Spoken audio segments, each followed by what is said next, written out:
Welcome to the live show. Welcome to the live show. You know what time it is. It is your boy Genesis. We are back. Yes, y'all. We are back. It is currently 6:56 a.m. and today's date is the 8th of January 2025. How are you doing this beautiful morning that the Lord has made? How are you?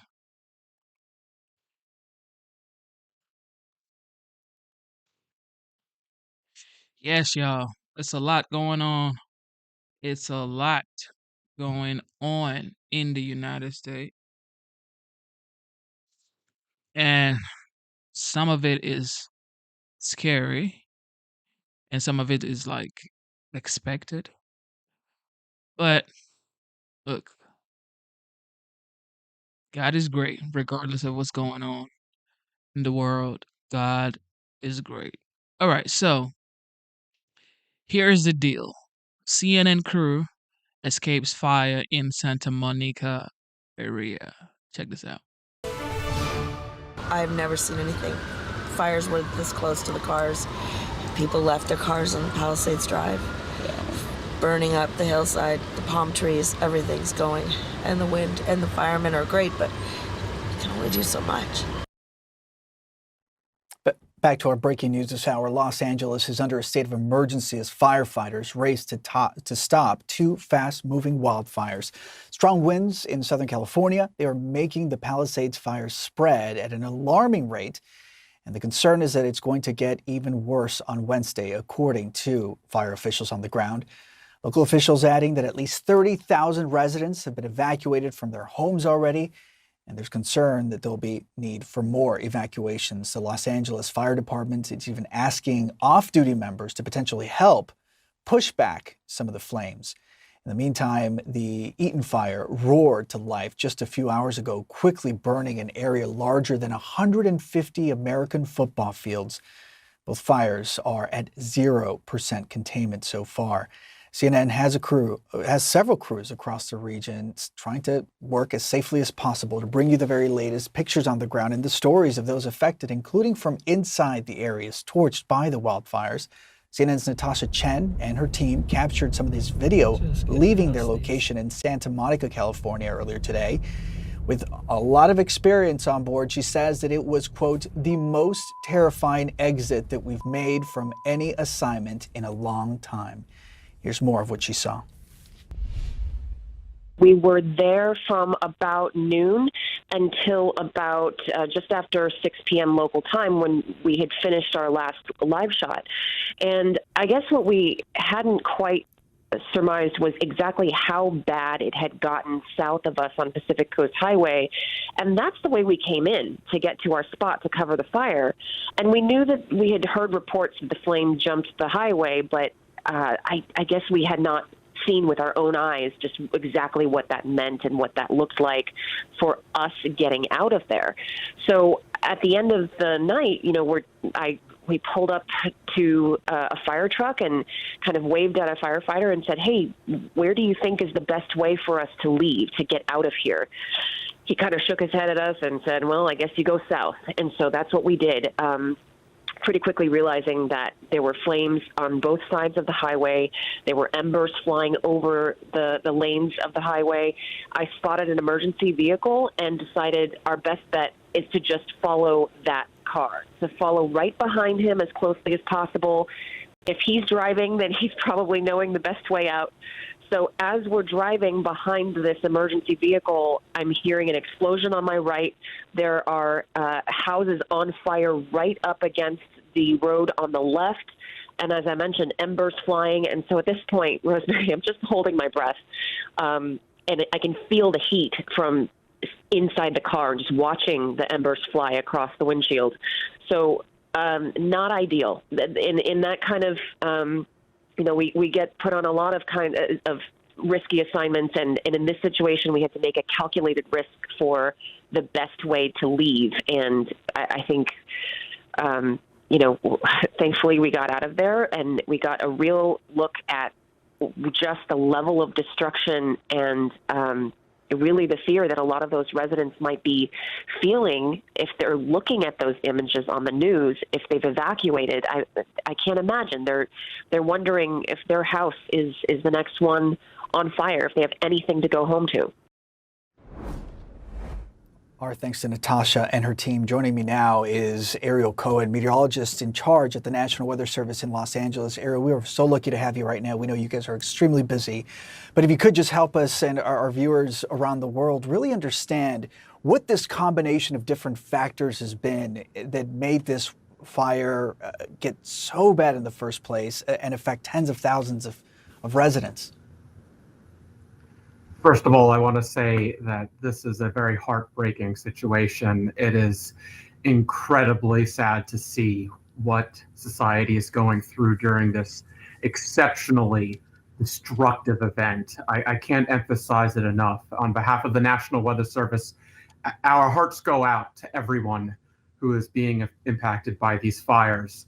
You know, we're in the midst of a destructive windstorm right now, a once in a decade or 2 decade type of wind event, with winds now gusting upwards of nearly 100 miles per hour across the San Gabriel Mountains and the nearby foothills, and then also across the Santa Monica Mountains, extending across parts of the Los Angeles Basin area, where we're having trees coming down, significant structural damage already occurring, and it will only get worse overnight. And then with the very dry air mass that settled over the area, a very rare, volatile combination of parameters has come together to fuel the explosive development of horrific wildfires across the Los Angeles area, all the way towards the coast, across the Santa Monica Mountains and towards Malibu. This is a particularly dangerous situation, a rare category of red flag warning that we use for the worst of the worst conditions that can come together to create the rapid spread of fires that spot miles in advance and spread rapidly, raging paths of destruction. We're seeing that come to fruition. And, you know, when we're making these forecasts, when we're making these messages, you know, these correspond to real world impacts. And it's so sad to see what's going on. And we urge everyone to stay at a high state of readiness as we head through the overnight hours into tomorrow, as this will only get worse. It is absolutely heartbreaking, the idea that the worst could possibly still be ahead for so many people, Ariel. And we certainly join you in wishing so many of these people just a safe way out. I wonder, some of the surrounding regions, you know the area. For those viewers that are watching, those viewers who are listening right now that perhaps have not been evacuated but may have to make that decision, what are some of those surrounding regions around where the fire is located right now? Those people that really should make sure that their phones are on if they possibly make it a few hours of sleep tonight. We have destructive winds going on all the way from the Glendora, Claremont area, all the way through Monrovia, Altadena, Pasadena, up through the San Fernando community, then extending through the Hollywood Hills, Beverly Hills, greater Hollywood area, through the Santa Monica Mountains, all the way to Malibu. It's a very large footprint, all the way Griffith Park, thinking of a few other areas as well, Echo Park, Elysian Park area, and everywhere across the San Gabriel Valley, San Fernando Valley, Calabasas, Segura Hills area, western parts of LA Basin, Malibu Coast, and throughout the Santa Monicas. You need to be at a high state of readiness throughout all of the overnight hours into tomorrow, and have multiple ways to receive life-saving evacuation notice from local law enforcement as well as emergency management. You may be seconds away from having to save your life when those orders come. Take them seriously. This is a deadly situation. Ariel, thank you so much for joining us. You go down that list. It is. Thank you for tuning into the live show. You know what time it is. Like you hear, it is a deadly situation in California, Los Angeles to be precise. I mean, there's been a lot of wildfire in California, but this is very close to Beverly Hills, like the rich part. Okay, people always say, well, the fires are not going to get to the rich part, but this right here is close to the rich part. So Santa Monica, everywhere. Okay, so make sure you are evacuated if you are in California, Los Angeles. Get out, get out.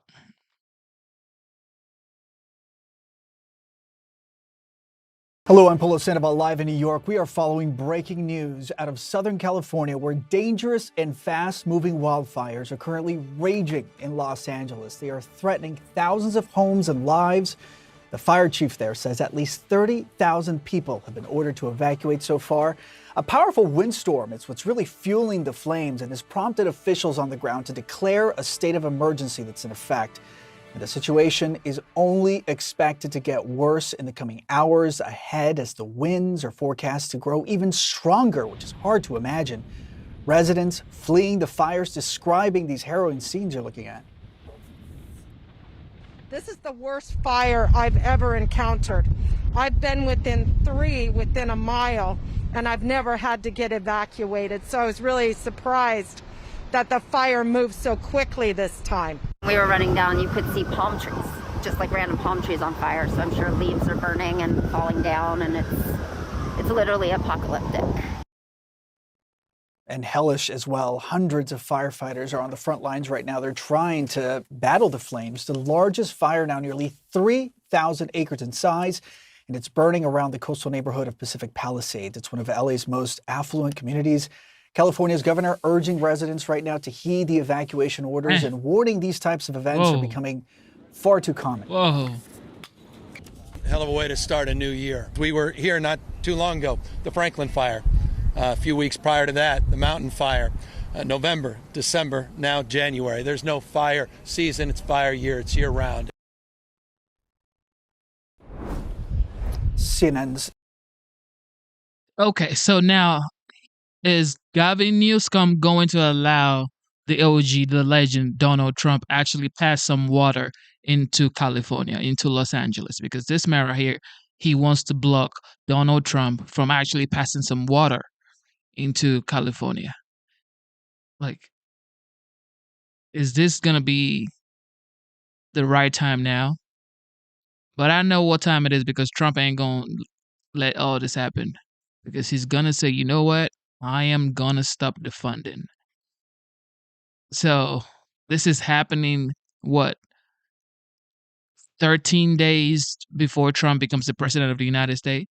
He has to play ball with Trump, and he would have to allow the water go into California. Quad and his team have been following this coverage since this afternoon and into tonight. Nick, hard to believe you were saying earlier that today started as a pretty picture-perfect day, and now look at what's happening behind you. Polo, I mean, not to make this personal, but I started this morning having a swim in the ocean at 8 o'clock. It was a beautiful morning, but just as I was getting out of the ocean, the wind was beginning to pick up. We knew this was coming. 2.5 hours later, 10:30, this blaze began. Now it has exploded. And look, we are now, we've spent most of the day, Polo, up in the hills. The beautiful little windy streets, the beautiful multi-million-dollar homes, some of which are no more. We've now come down into Palisades Village, the center of this community. That was an apartment building that we have watched. Jesus! Whoa! Sorry, I nearly got hit by something there. We're going to have to get back. And we've just watched this building just disintegrate, and a little part of that building nearly hit me there. All of these embers that you can see, Polo, that's the problem. These embers on that wind, any of these embers can cause another fire. And that's what's been happening all day. That's what's been happening all day and will continue to happen all night, because the wind is only going to get worse. It's going to be worse in just a few hours before the dawn.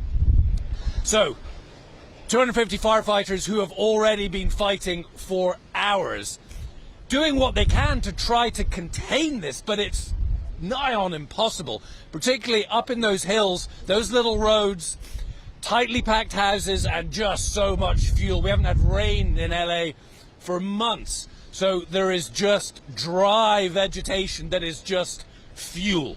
It is fuel. And then this is the result. Look at that. Look at that. Whoa, my hat's just, apartment building just gone. Absolutely gone. So you mentioned 30,000 people evacuated. I think that number is climbing. They're now issuing some evacuation orders for down in Santa Monica, which is a couple of miles that way. My wife and kids have just left our house and moving further south. If this gets to Santa Monica, that would be catastrophic and unprecedented. Let's pray, let's hope that that does not happen. But already what has been wrought by this fire is terrible. People's homes destroyed. And, you know, we saw those 30,000 people who were having to evacuate. You know, the roads just couldn't take it. So there was gridlock, there was standstill. So people got out. They took with them whatever they could carry, whatever they could drag. And then they left their cars. But of course, they had to get all these fire trucks in. So the fire department had bulldozers just shove those cars out of the way. Their first priority, human life. Everybody got out, they hope. We don't know. Their next priority is property. So that's what they're trying to save. But, you know, how do you fight a fire like that? I mean, it's almost impossible. And the embers Nick, from that, who knows what else they are going to ignite. Polo? Nick, as we see these live pictures that you're bringing to us, and by the way, at any point, of course, I know you're taking those correct measures and you and your team are professionals at doing this. So at any point, if you have to bail, completely understand. But while we still have you, Nick, what's this sort of imperfect storm that has come together in the last few hours? Is it the tightly packed homes? Is it the steep hillside? Certainly the erratic winds. What is this making it so much worse for firefighters? It's the wind. It is the wind, as it always is with these fires. You know, as I say, we knew this was coming because we know that whenever we have one of these Santa Ana wind events, which is warm, strong winds coming from inland, coming from the desert, we know we're going to get fired. So, you know, the state pre-positioned firefighters, but you never know exactly where it's going to ignite, of course. And then getting those firefighters up into those hills. And of course, with this wind, you know, normally the last fire I covered up here in the Palisades in 2021, they had fixed wing and helicopters just dropping water and flame retardant, and that was huge. They haven't had those air assets up today. Wind. So they've been fighting this on the ground. So you've got guys on the ground, tight packed houses, all this vegetation, tight windy roads. It is a terrible place to try to fight a fire. They're doing their best. Polo? Nick, thanks to you and your whole team, we do have eyes on the ground. Not only us, but also the residents in the surrounding regions that may be faced with a very difficult decision to potentially evacuate tonight. So thank you so much, Nick. We'll let you go so you can reassess. In the meantime, let's go ahead and bring in Nita Srikanth. She is a resident of LA County. Nita, she was, my understanding is that you were in Pacific Palisades earlier as the fire was actually starting to grow. In fact, you were hiking in the Palisades, if I'm not mistaken, with your dog when you saw the fire off in the distance. So I'm curious, when did you realize when this was about to get very serious? It was actually my dog that informed me. So I had my AirPods in and I was hiking up West Ridge Trail, which is Mandeville Canyon up in the Palisades area. And as we started the hike, the winds were out of control. There was, as the previous person said, there's just dry brush everywhere right now in the Palisades. And so for the past few months, typically this is around the time that we get a ton of rain. And so without that, and just walking up the trail, my dog got freaked out because it sounded like some sort of explosion when it first started. So as we started the hike, you couldn't really see anything. It was a clear, beautiful day, obviously windy with the weather that we have. But it was during the hike that all of a sudden I turned around and I saw just a puff of smoke go up. And that's when I really started recording. And I think I shared some videos with you all as to what we saw. Yeah. And the dog started freaking out and it just continued to grow. And it was very clear and evident that this was a different type of fire. The fire was just out of control and it was spreading so fast and rapid. And Nita, those images that you just mentioned, we're actually sharing those with our viewers as we speak, where you could see that smoke on the horizon. It really is quite apocalyptic here. At this point, do you have any friends or family in the region who have been affected? My understanding is so far you haven't personally, but are you in contact with some of those people who have already been affected by this fire? Yeah, actually, just before I came on, my friend and her husband had to evacuate from Santa Monica, and they're now staying with me here. And actually, if you step outside, you can see the fire. Right now, LA is lit up right now with the amount of fire and the smoke that you could still see through the night. You know, for those people who aren't familiar with California, obviously wildfire is not unusual, but how does this really stand out from all the other fires that you have perhaps witnessed in your time there? Yeah, so I saw the 2018 one. That was a little bit different because of the wind trajectory at that time. A lot of the soot and the smoke was coming back towards the residents. This time, not that there's any type of small victory in this type of situation, the air is actually pushing towards the ocean. So the residents aren't as covered in smoke this time compared to what it was like in 2019. 2021, not to compare these, it wasn't as bad as the 2019 one or the one we're actually currently experiencing. LA looks like an apocalyptic city right now, and I'm not sure what it's going to be overnight because the winds are very, very strong, and we could wake up to even more destruction than any of us right now realize with the dark of night covering it all. As a resident there, can you tell me a little bit about what folks, at least residents, knew that was potentially coming? Was there heavy winds in the forecast? Were people told to prepare for the potential for a wildfire? Certainly not that anybody could have predicted this. Right. Well, there were warnings ahead of time, right? We were kind of told that to expect the Santa Ana winds, and we were actually told it would be up to 100 miles per hour. And when that typically happens at this time of year, when there hasn't been any rainfall, there was always going to be that high risk opportunity that a fire was going to spread. As a resident, I did not expect it to happen immediately as soon as it started. And also, no one could have predicted that the destruction would have been this bad, where Santa Monica is being evacuated at that point. And if Santa Monica is being evacuated, like, we know that this is significantly different than the previous ones. But This is just wild, ladies and gentlemen. Think about the fact that Santa Monica is being evacuated. I was in Santa Monica like last year. I was contracted to go do a film, like a dance competition. So I was filming for a company out of New York, based out of New Jersey.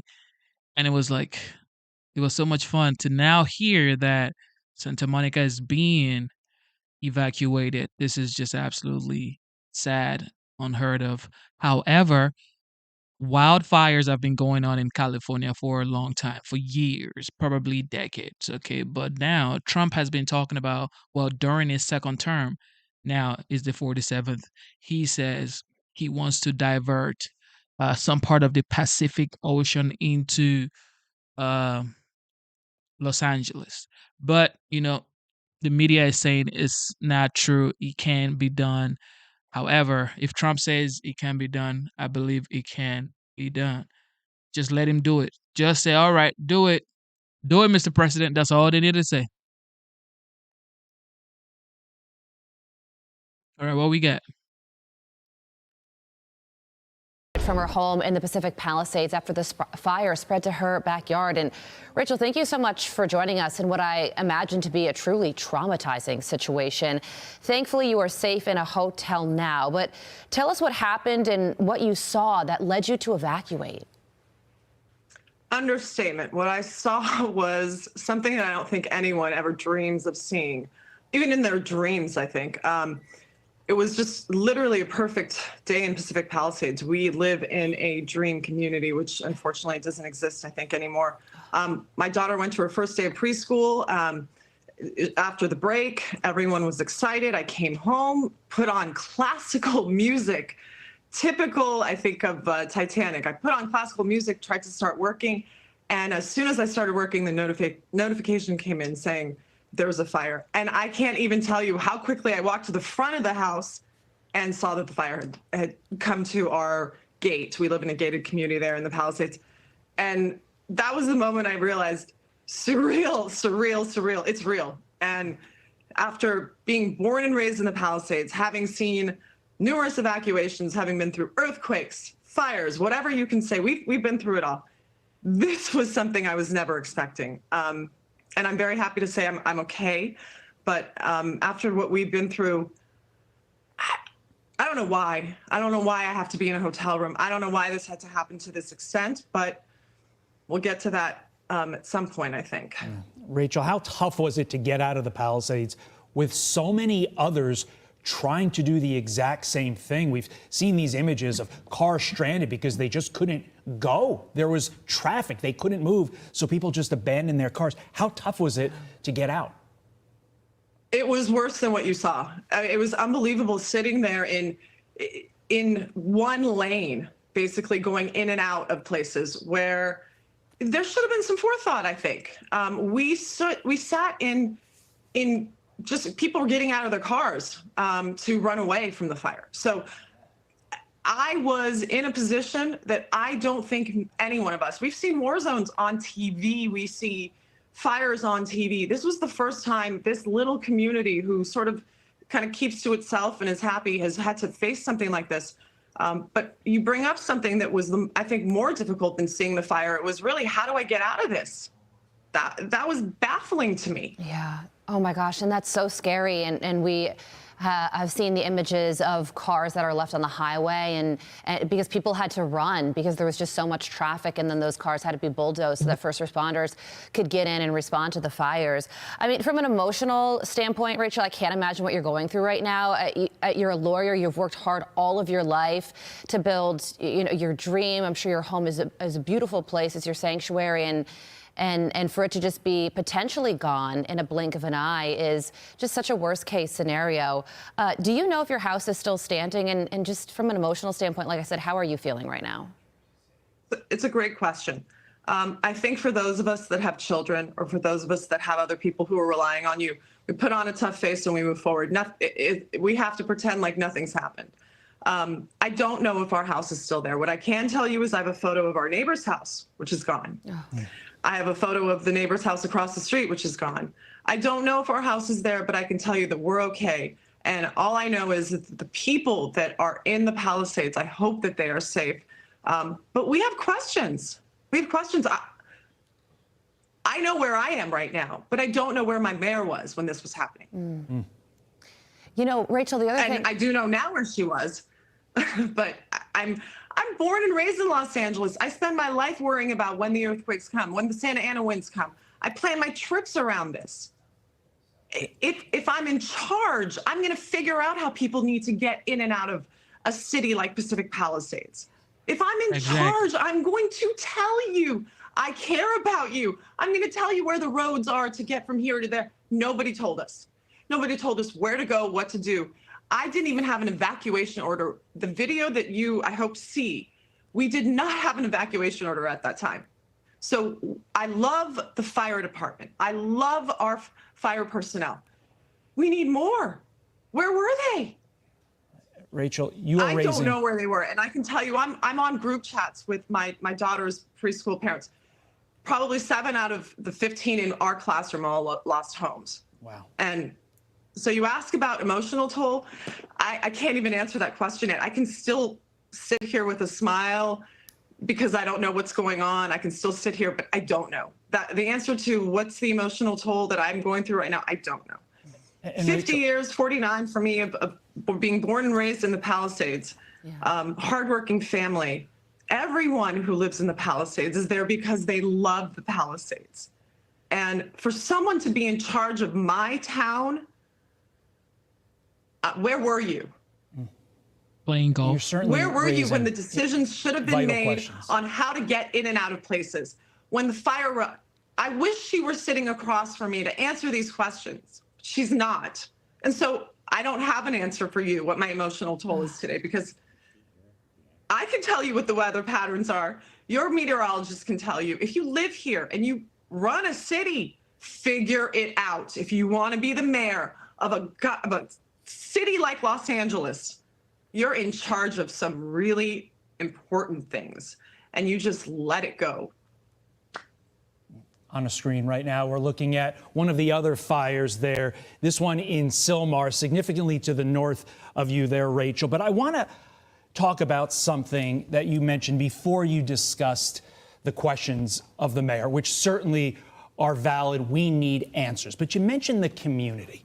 And I think it's important to note that the Palisades, while there are very nice homes, it is not filled with streets of Hollywood celebs like you might imagine when you hear Los Angeles.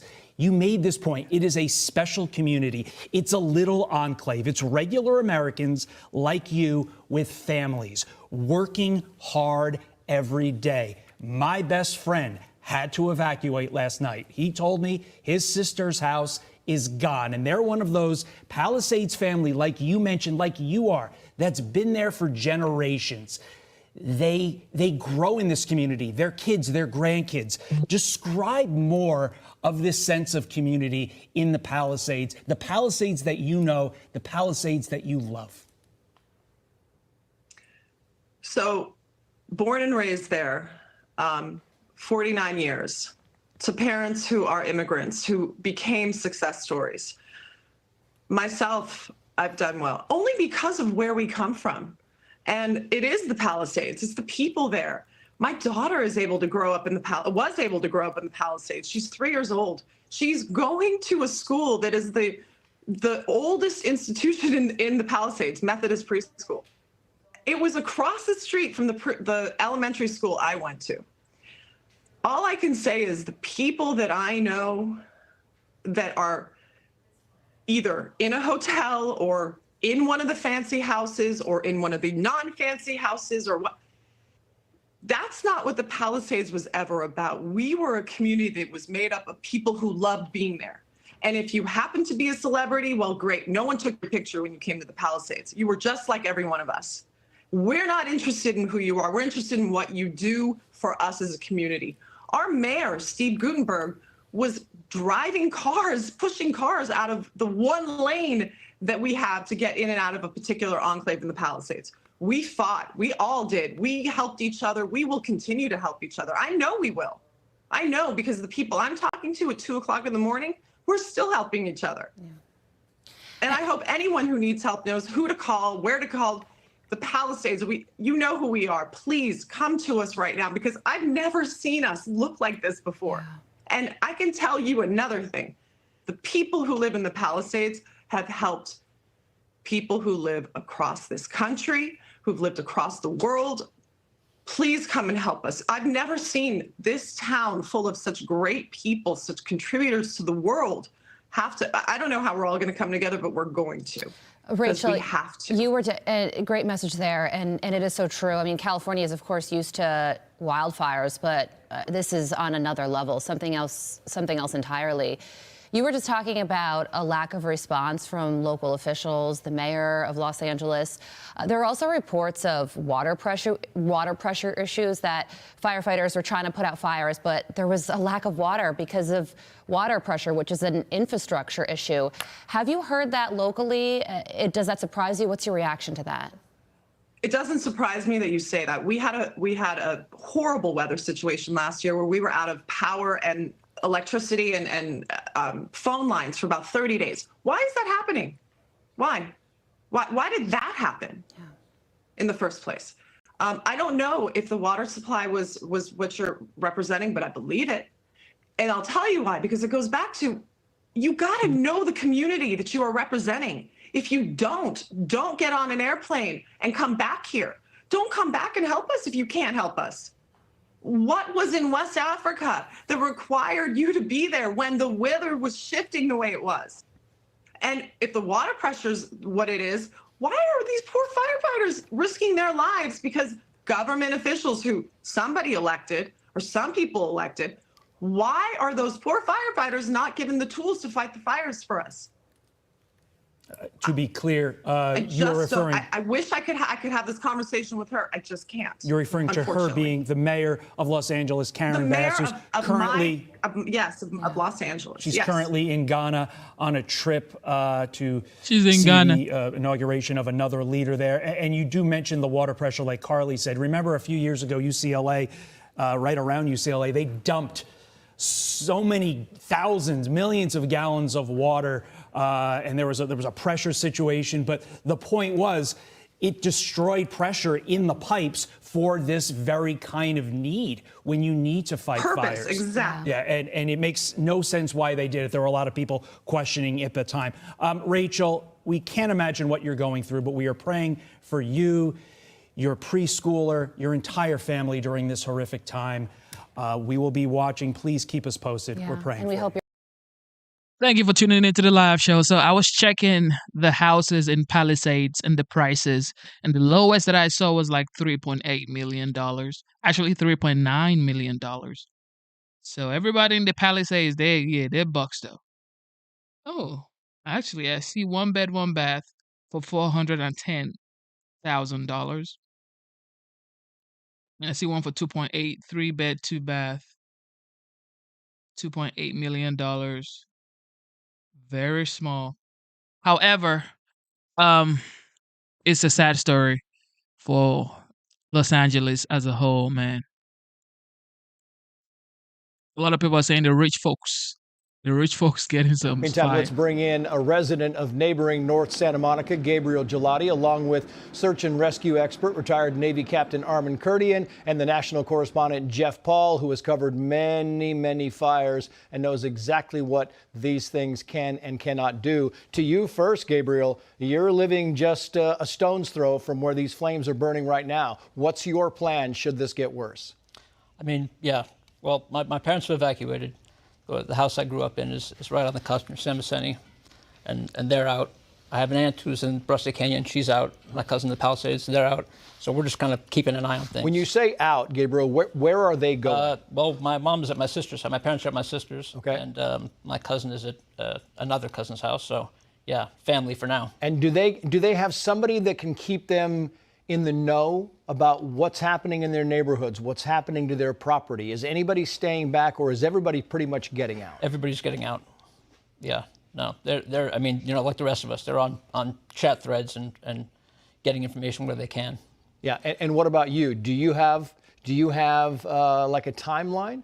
Do you have a location? Because now we know just so people around the country know, the fire started in Pacific Palisades, which is a pocket of an area. It's a very wealthy area. It's a bit just right above the cliffs of between Santa Monica and Malibu. That's where the Pacific Palisades is. And as you go up those cliffs, you run into Brentwood. And then Brentwood is a little bit off the coast, and it runs kind of parallel with Santa Monica for quite some time. And it goes up there on the other side, and you can kind of get to those mountains, the Santa Monica Mountains, and you have Malibu over there. So they all run concurrent. Do we have some? Let's listen into our local affiliate, Fox 11, very quickly. Yeah, I've rescued before. Yeah? Yeah. Well, please be safe. Yeah, thank you. You be safe too. Yeah. I think, Joab, we're going to have to end up moving because I could see all of the firefighters that were stationed at this location and the police officers. They already left. And again, this is New York Boulevard. Altadena is up here, and this is Bradley. And the building that is very close to being on fire, and it may be before the end of the night. I don't know exactly what it is, but I did see water meters. What does it say here? It's the Pasadena Tech Center. Oh, wow. That's in danger right now. Okay, and the Gina, Pasadena Tech Center. I know you had heard at least one home on fire. When you made your travels there, did you actually see other homes on fire?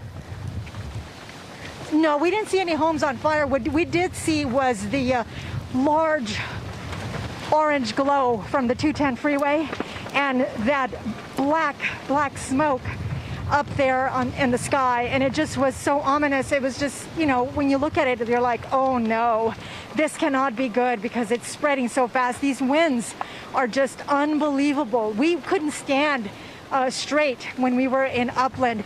And then as you're driving, my recommendation is if you don't have to go anywhere, don't go anywhere, because driving is very dangerous right now. There's so much debris on the freeways that's just coming at you.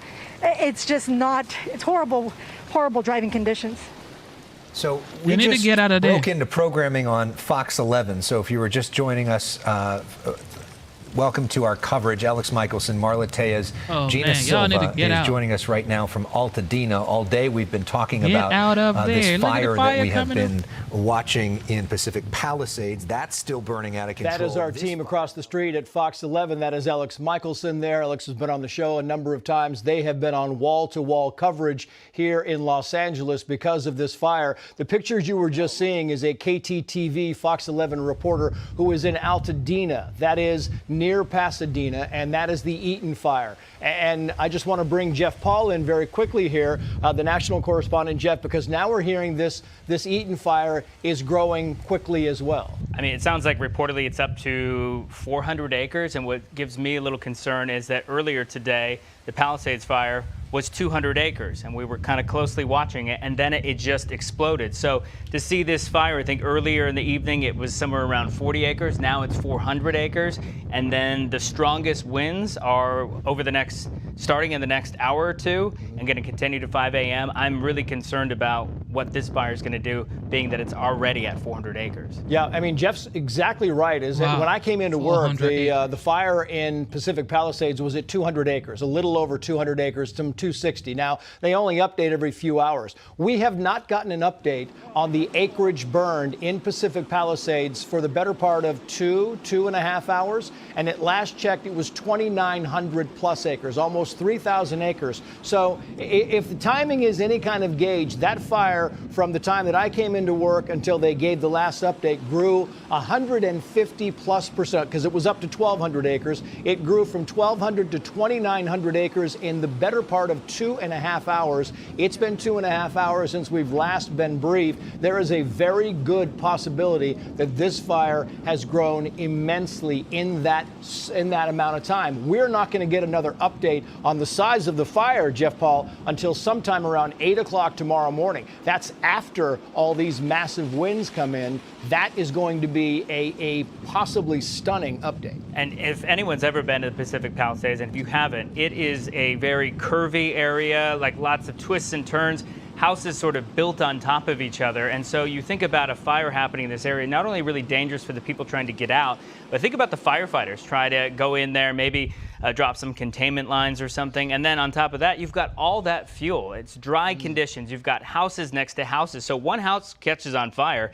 It's like flicking the ember of a cigarette. It goes on to the next one and catches on fire. And it's just this chain reaction. Those winds pick up, and they just take those embers, and you can see Matt Finn right now. He's clearing his eyes out. That's because he's got debris and probably embers flying right into his eye, right onto his face. I've been in that exact position.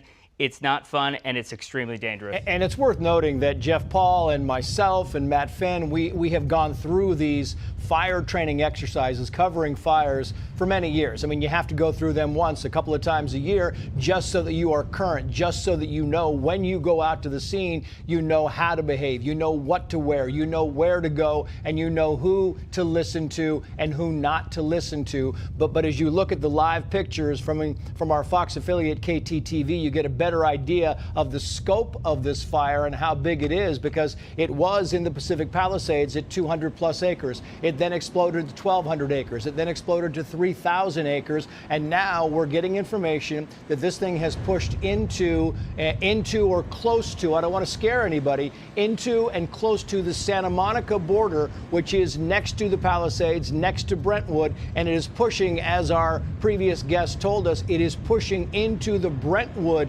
area where evacuations are now being, I'm not sure they're being mandated, but they're certainly being requested at this point in time. I want to bring in Armin Kurdian, who is a search and rescue expert, Armin, because when you look at situations like this, we were talking to the chief earlier, you know how to mount resources. You know how these things work. And sometimes when you don't have enough resources, it is going to be a struggle. Trace, the chief made a very interesting discussion about the aviation side of it, and that they brought in some aviation, but now that it's night. And not only that, consider the fact that, you know, this fire, this intense heat, the air is rising from the ground very, very rapidly. Now you couple that with the winds, the eddies, the darkness, the hills, and it is exceptionally dangerous for aircraft to be flying in that area. So you could even have the resources, as he says, but you can't actually deploy them because you can't deploy them safely.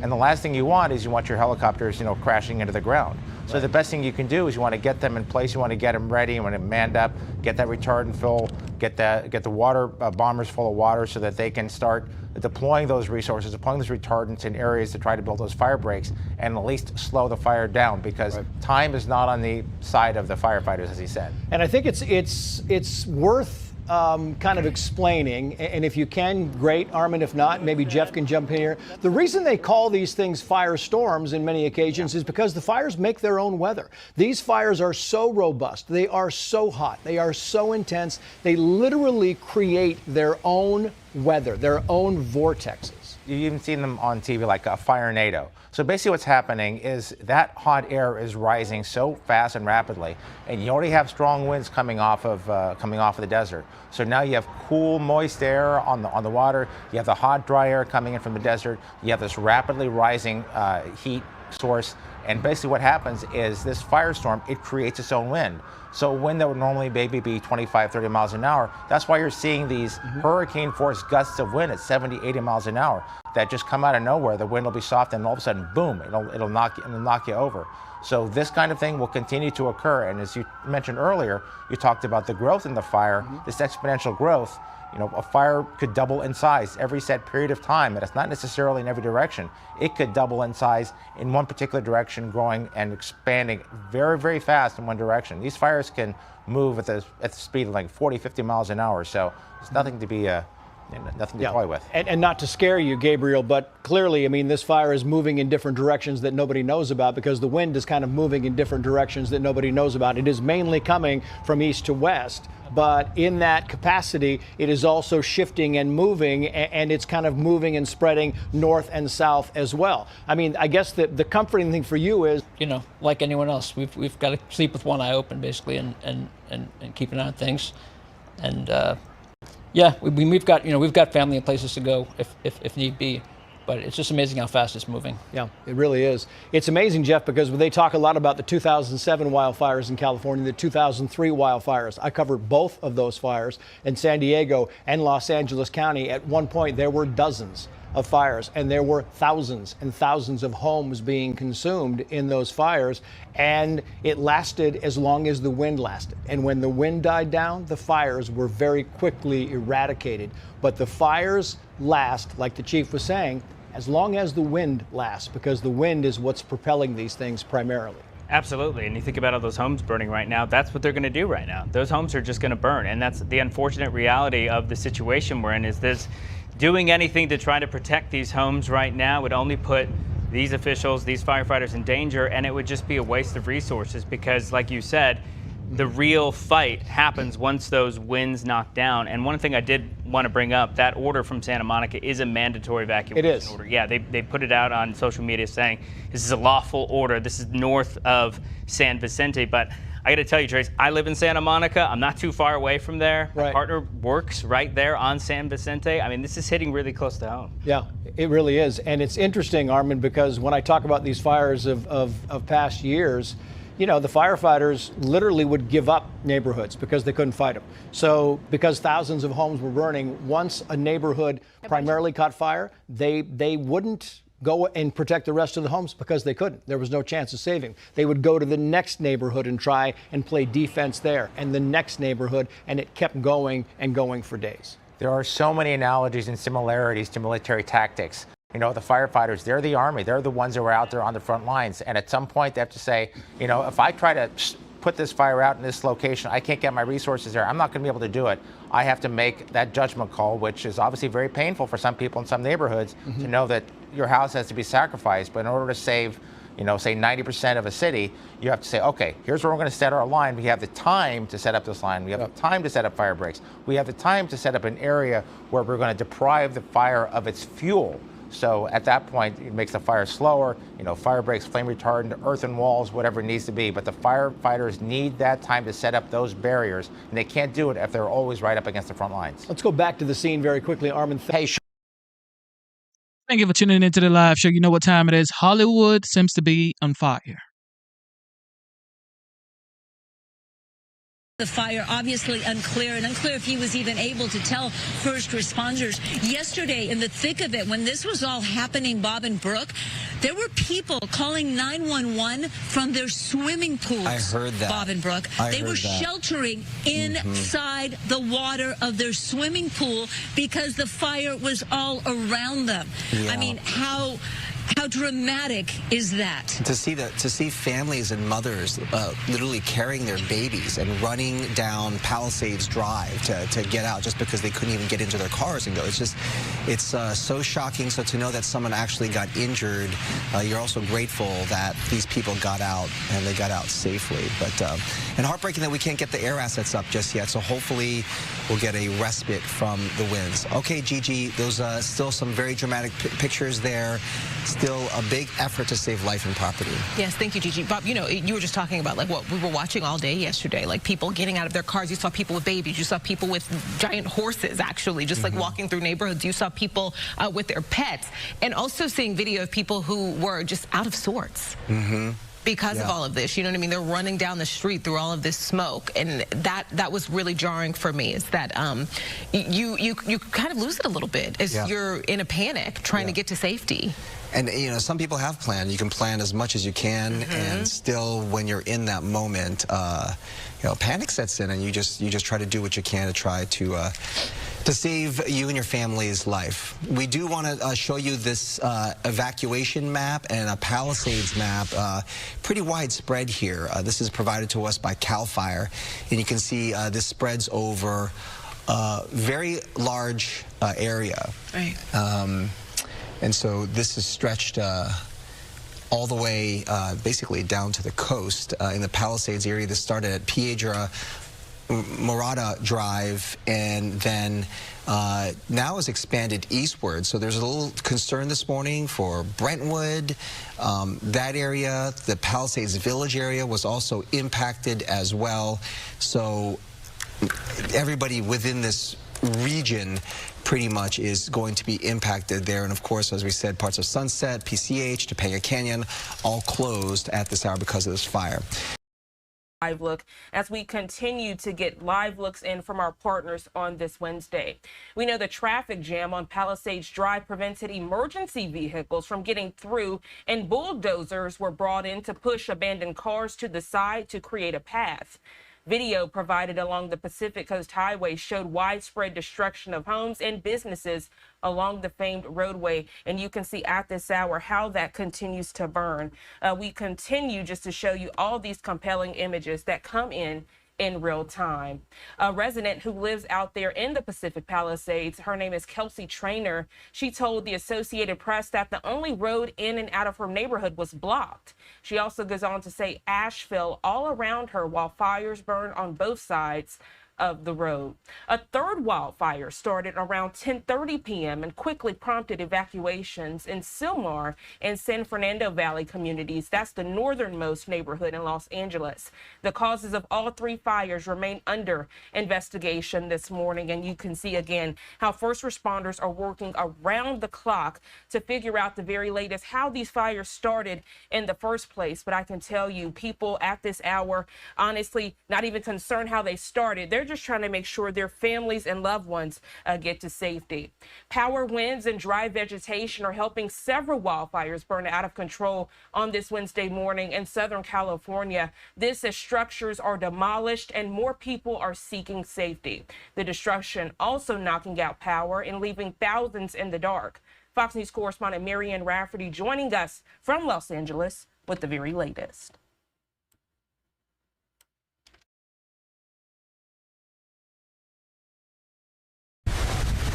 Fire conditions in Southern California intensifying This is too wild, ladies and with gentlemen. several blazes turning the Golden State an ominous shade of red. As crews were busy battling the Palisades fire, which broke out Tuesday west of downtown Los Angeles, a second blaze, the Eaton fire, sparked later in the evening, slightly north in Altadena. Right now, we're just focused on life and then saving property. Both infernos are growing because of tinderbox conditions and ruthless Santa Ana winds. Fire crews say the Eaton fire engulfed at least 400 acres in less than 2 hours, triggering mandatory evacuations. It's horrific. I mean, just driving in the car, if you don't see any trees around, the car shakes like it's an earthquake. The dramatic footage showing people desperately trying to save their horses, leading them through a street lined with lashing flames and swirling embers. We have a couple we just let loose over there.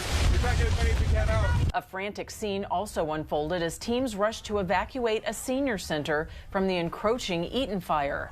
Crews even using a Pasadena SWAT vehicle to transport people to safety. Meanwhile, nerves are flaring as the tens of thousands who evacuated from the Palisades fire wonder if they will have a home to return to.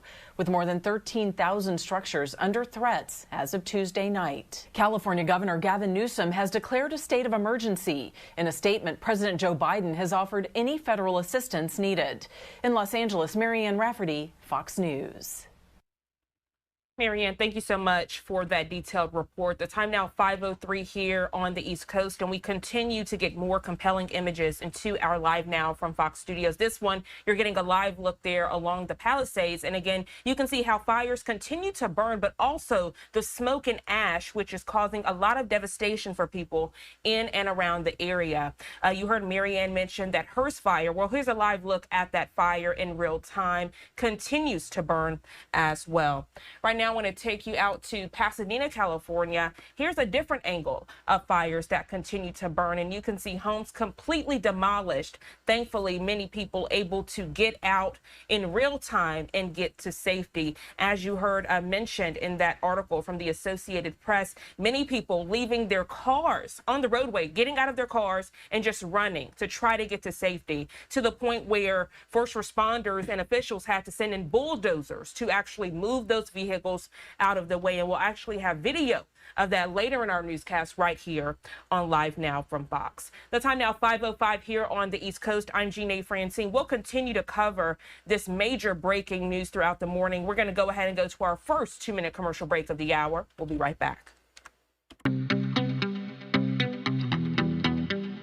Thank you for tuning into the live show. You know what time it is. It is your boy Genesis. Yes, it is going bonkers in California right now.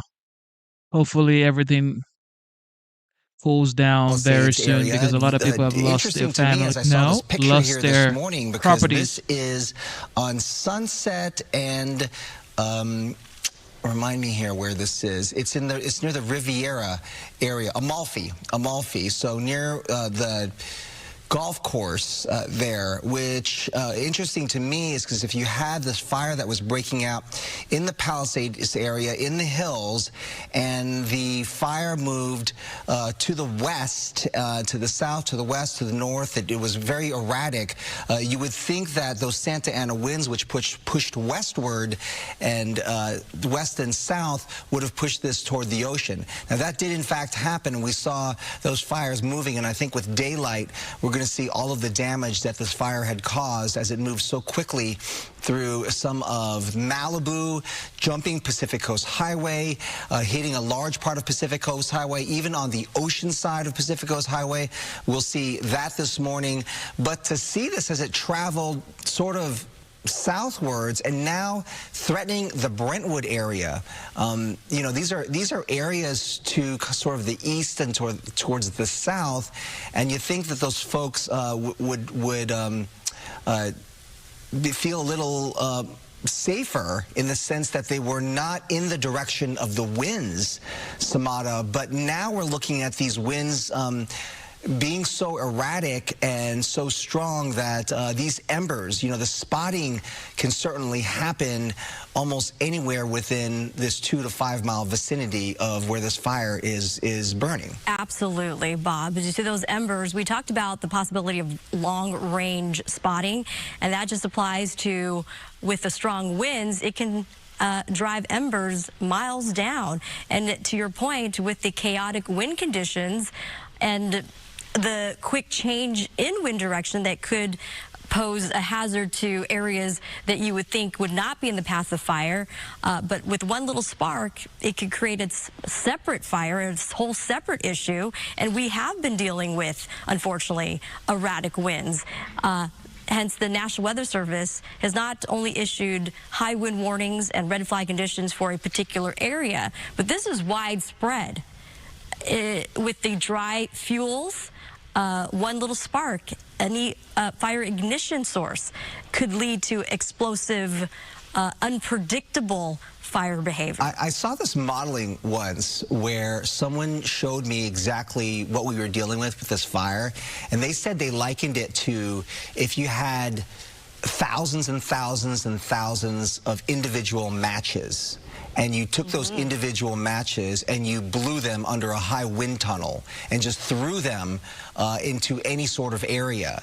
So you think about that, and you saw all of these pictures of just random homes, structures burning. You see these pictures of vehicles that are just in the middle of the street, and all of a sudden the vehicle is on fire. This is what's causing, what causes that fire is the spotting and these embers that are still burning, and they are blown at a great distance, at a high velocity, and then find anything that is somewhat flammable, a little flammable, and just bursts into flames and then catches fire. That starts a fire, and then we have a domino effect where you have multiple homes burn, multiple vehicles burn, large areas, acres that are burned very quickly. That wind then just drives the fire so rapidly, so quickly, with so much vegetation, so much fuel to burn. And with all that being said, a constant reminder to have a get ready, get set and go bag ready. You have to make sure that you have your personal items, important documents, prescriptions. An evacuation plan is critical, especially when we're dealing with these high fire danger conditions, wind speeds we've been talking about, and that's what continues to drive these erratic winds. Gusts have been ranging 60, 70, 80 plus miles per hour, and under those conditions, it is nearly impossible to contain. All right, we saw Ed Lascos getting into frame there. It's been quite a night for Ed. Ed, what's the situation there? Tell us how your night has been. Have you been at position there the entire time? Have you been moving as this fire has been moving? We've been moving, Bob. We were in the heart of the Palisades, the village area, and the fire just roared through there, right in the center of the village. Many of the businesses, family-owned businesses, lost up in flames. Several of the homes along Sunset, as we evacuated ourselves along Sunset, moving east along Sunset, past Chautauqua Canyon, and many of the homes, I hate to tell you, on both sides of Sunset burned to the ground. And then we get over to this area, Sunset further east, Amalfi Drive, near Brentwood, near the world-famous Riviera Country Club, and the fire has been roaring up along, moving eastward. And many of the homes, some of the thick black smoke you see, some of the homes down in that little valley area of Sunset going up in flames. We hear a lot of popping, a lot of blasting back and forth. And this fire, relentless. Look at the black smoke coming up, blowing as this wind very strong, still here, blowing it toward the ocean, but continuing its march slowly eastward along Sunset, moving dangerously close now to the Brentwood area, the hills here. A lot of fire engines who were stationed down in that area somewhat evacuated themselves. Maybe we've seen about 12 or so engines here in the last 5 minutes or so move along Sunset, move further east up along Sunset over toward 26th Street in that area of Brentwood. So the fire here slowly moving in this direction, but also blowing down, moving toward the ocean itself. Several of the homes in that area are lost. We thought when we left the Palisades area itself, the eastern side of the Palisades, that we would have left that tremendous fire zone and left the area where we saw so many of the homes and businesses gone, and then these more homes continue to burn here. And when you talk about the businesses, we see fires like this sadly many times in canyons or in the wooded areas high up on the mountainside, the ridges. But when you see a fire actually burning here through neighborhoods like this, through the center of a community, Pacific Palisades, burning businesses, burning multi-million-dollar homes, it is heartbreaking. And perhaps the worst scenario of all of this is the wind still blowing like crazy, and there is no control of this fire. It's an out-of-control monster right now, Bob. You know, this surprised me, Ed, when I stepped into the studio this morning and they told me that you were here. Sunset and Amalfi, and it shocked me, because when we saw all of those homes burning, in the Palisades area, to see that this fire had moved this far east. Wow, and there are flames still burning there. And describe to me again, because anybody that has gone through the Palisades Village area, this is the big Caruso properties there along Sunset Boulevard, and you're telling me that that area or near that area, there were businesses along Sunset Boulevard that were burning on both sides? What did you see there? Yes, it was hell on earth, to be honest with you, right in the heart there. Swarthmore is that intersection, if you're familiar with it. There's a Starbucks on one side. Yeah. The Rick Caruso Village development right on the other side. Well, the side to the western part of it, from Swarthmore to the next block over Villa de Paz, that mostly of some older style apartments and condo buildings and some family-owned businesses, all up in flames when we left there. The fire also jumped on the backside of Starbucks, the block over and over toward near the CVS pharmacy. Some of the businesses over there, family-owned businesses, some of the higher-end clothing stores, gutted, completely gutted. The fire also burning down along near the pharmacy, CVS pharmacy. There were some Italian restaurants, other restaurants in that area, all burned to the ground, unbelievably so. The Gelson's, which is right there also in the middle of it, it was taking out a lot of flaming embers, flying embers, but we didn't see it have any damage at that point. And that entire area, and then in the backside of where the Gelson's is on Radcliffe, as you go down, and that runs parallel to Temescal Canyon, right down by Pali High School, goes down to PCH. That block on both sides, more than a dozen homes. We were there through the late afternoon, early evening hours, burning one after another as it was a firestorm. And the only fire truck at that point, the only fire engine we saw there came from Long Beach, of all places. Whoa. Long Beach Fire Engine 10. Some of the firemen got there, and they tried to hook up some hoses to try to help some of the homes that were not burning yet, structure protection, and it appeared that they hooked up the hoses, but they had no water. There was not much they could do, so they pulled back and did the best they could. But unfortunately, those homes continued to burn from the west side to the east side of the street, only because it was a rain of flaming embers with these winds blowing. And that's pretty much what we've been seeing here as this fire continues its march eastward along Sunset, if you will. These embers blowing up. Mike Armijo, the photographer, saying they almost look like missiles flying into the air at some point, pushed up by these winds that continue to gush here, the gust. And then these embers maybe go a mile or so down and light up another area. So many spot fires what we're dealing with now, and this fire down in the area here along Sunset. But again, moving closer to Amalfi, closer over to the Brentwood area per se, near the Riviera Country Club. Fire engines have moved over. They're doing some structure protection. The northern side of Sunset up near Amalfi, and many other the engines now have moved further east over toward 26th Street, staging over there. But there's not much they can do. This thing is just burning, and the winds continue to blow through here, and everybody's just holding their breath pretty much. I mean, I think we can see that really clearly with Mike's pictures there, and of those burning embers and how far they appear to be traveling, and that scene that you're describing is just crazy, especially when you think that some of these communities likely thought they might be not in harm's way with those Santa Ana winds pushing westward. What was the scene like there in terms of the evacuations? Because people were probably caught off guard. Maybe they weren't under evacuation orders. Maybe they saw the flames but thought, hey, we're okay right now. And then when you have law enforcement stretched thin, it's not like they have time to go door to door knocking on people's doors. Along that area in the Palisades, was that a rush and a scramble to get out as well, as we saw earlier during the day when people were trying to get out of the Palisades area and going down Palisades Drive onto Sunset Boulevard? Was there a scrum, so to speak, to try to get out of the area?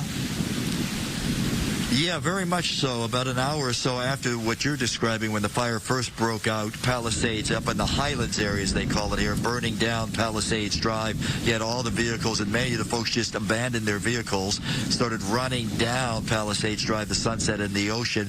So the fire department had to come in with their big bulldozers, if you will, and they pushed the vehicles out of the way to clear a path for the fire engines to get back up there. But to the point you're mentioning, after that, there was a long line of traffic stretching snake taking as everybody was trying to evacuate, moving from Sunset over toward Palais High School, over toward Temescal Canyon, and then down the canyon over to PCH. And it was one of the folks was telling me it was maybe like an hour and a half, a ride that normally would take you at the most 10 minutes if you if you didn't get all the lights. At the most, it took well over an hour and a half because of the traffic was so tight. 2 lanes all the way down, because they would stop you right at Temescal and Sunset. They wouldn't let you into the village because they were concerned that there was a fire danger there, so they wanted to get everybody down to PCH as quickly as they could.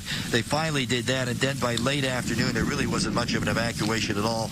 I did spot several times LAPD with their black and whites going through the area, through the village of the Palisades, on their loudspeakers saying, get out now if you haven't, mandatory evacuations, don't wait. And the evacuation route, they kept saying with their loudspeakers, evacuate Sunset eastbound. That's where we are now, eastbound, just east of the Palisades village, if you will. El Malfi at Sunset, and the fire inching, burning, well, kind of too close for comfort at this point, burning in the easterly direction and also burning down toward the ocean. Sorry to keep you on here, Ed.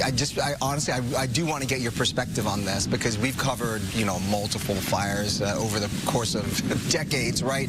We see, I think what makes this fire so different is that, we often go to these fires where you're in the urban wildland interface and we're going up into the mountains, into the hills, and certainly those are always problem spots when it comes to the wind, the fuel, the terrain. And now we're here. These communities, these sprawling communities have been growing for years. So this fire is smack dab in the middle of the Los Angeles region, where everybody works, plays, go to school, go to work. I mean, it has really hit a integral part of Los Angeles, and we're not talking about like some far reach, some community that's a mountain community. So I think that this sort of makes this different. In the time that you've been reporting over the years, don't you get that feeling that this is a lot different or historic in terms of the fires that we've covered? Yeah, historic. We're certainly watching history burn itself into the history books. I've never seen anything like this in the decades. You're right. When we see the fires, remember the fire we saw a few weeks ago with, over on Malibu Canyon, Las Virgenes, that came down, deep terrain, very rugged terrain. But I never ever have seen a fire where it's in a metropolitan area like this, burning along a major artery like Sunset, burning homes on both sides of Sunset, burning right through the very heart of the Palisades village, burning the businesses, burning the homes that have been there for decades, wiped right off the map. Part of Palisades High School, Palais High School, damage, we understand, the classrooms and the football field area there. So yeah, I've never seen anything like this. Normally you see them up on the hillsides, they come down the foothills, they threaten the communities there, but never in the very heart of a community, still out of control. And as it marches up Sunset here, it's burning everything on both sides of Sunset. As I mentioned earlier, when we left the Palisades village to evacuate over in this area, further east, driving past Chautauqua on Sunset, both sides of Sunset, you'd look and you'd say, my God, there's no homes. Everything is just smoldering. Everything is just wiped away. It was apocalyptic. Both sides of Sunset, we understand even both sides of Pacific Coast Highway. It is just amazing how this fire has burned. All right, thank you so much, Ed. Great to talk to you. I know it's been a while, but these extraordinary times that we're dealing with right now, and best to you and Mike. We'll check in with you in just a bit. As we take a look at these pictures again, we want to just remind you that there are multiple school closures as well throughout our region. The superintendent of schools for the LA Unified School District, Alberto Carvalho, he went on the air yesterday and went on social media platforms to notify folks that, yes, many schools in the LAUSD will be closed or campuses are relocated because of this fire. Obviously, most of the schools that are in this region, in the Palisades, will be impacted here. We're talking about multiple schools, including Canyon Charter Elementary School, Marquez Charter Elementary School, the Palisades Charter Elementary School, and the Paul Revere Charter Middle School. All of them will be closed. District officials saying that they will monitor the fire throughout the day today and potentially shift those campuses to remote learning on Thursday. Also, Glendale Unified also announcing that schools, child care operations, and district office will be closed due to high winds and fires impacting the region. We expect that to change as well, just through as the day goes on, as folks wake up this morning and see the wind, the damage, not just from these fires, but the impacts from the smoke and all of that. But we'll keep you updated, and we'll continue to collect that list for you and bring that information as it comes in. Aaron, where did you say we're going to now? We're going to a spokesperson with the LAFD. It's Margaret, give me your name, Stewart? Yes, Margaret Stewart. Hi, Margaret. Thanks for joining us so early this morning. I know it's been a very long night. You're with the LA City Fire Department now, obviously dealing with this major fire, historic fire, as we know now in the Palisades. We're surprised that this fire has moved as widespread as it has been. I know that this wind has driven this fire, but now tell us the boundaries of this fire. How far has this fire now moved eastwards, and what should we be telling people in the Brentwood area or any of the areas surrounding the eastern part of the flank of this fire? Our evacuation zone hasn't changed. Santa Monica, did add to that southeastern portion. We want anyone that's in the vicinity near the borders of our evacuation zone to maintain awareness. Sign up at Notify LA to get the wireless emergency alerts. Sign up for LAFD alerts at lafd.org/alerts, and then obviously check in with the news to keep their awareness. And they should be prepared, have a go bag ready, have the vehicles facing out in the driveway. And if there's any question, the earlier you evacuate, the safer it is for everyone. Yeah, it looks like, Margaret, that a lot of people were just caught off guard here. So perhaps they were in the evacuation zone or close to the evacuation zone, and then, they just had to leave at a moment's notice. So I think your advice there is good, that people, if you're nearby this fire, if you're anywhere near this area, that you just be prepared in case something should happen. And the evacuation center there, can you tell us about that? Is that still at the Westwood Recreation Center?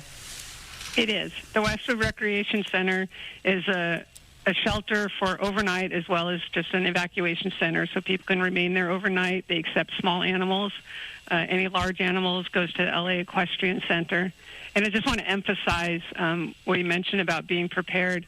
We knew these winds were coming, and it's what we've been messaging for the last few days, is asking people to be what we call ready, set, go, which provides a plan for a go bag, for a communication plan for your family, a checklist for all the items that you should have in your evacuation bag. And we just can't emphasize enough how important that is. And I agree with you, our people had to leave at a moment's notice. And that's why when you live in these, wildland brush areas, you must always be ready, because when it does happen, you don't have time to prepare. You need to be prepared. No doubt, Margaret. And could you tell us about the firefight overnight? We had some reports from our reporters there that firefighters were stretched thin, and even going through some of the Palisades area, a little further eastwards of the Palisades Village area, they reported flames and yet seeing only one fire truck. What is the situation there in terms of the resources, the firefighters there on the ground? What do we have there? And also, can you tell us about the winds? Because there's always this concern about whether or not we could get air resources up in the air, and whether that firefight could continue at night. What can you tell us about that? So we can fly at night. Night isn't the issue. The winds are the issue. So all air assets are grounded right now because of the winds. It's unsafe, nor would they be effective. So they are constantly monitoring. Our air support is ready and awaiting any window they have. So they're monitoring the weather. And as soon as they have an opening, they'll be up, flying, and making those drops. That's obviously a key element of our fight that we're not able to use right now. And so it's extremely challenging. You mentioned that these winds, that topography, we just can't stop this fire on the ground. It's just not possible to do so, which is why it's so important for people to adhere to the evacuation plans and stay aware and follow the orders, evacuate early. The helicopters in particular, they're pretty dexterous. They're nimble and they can move and they can fly in conditions like this.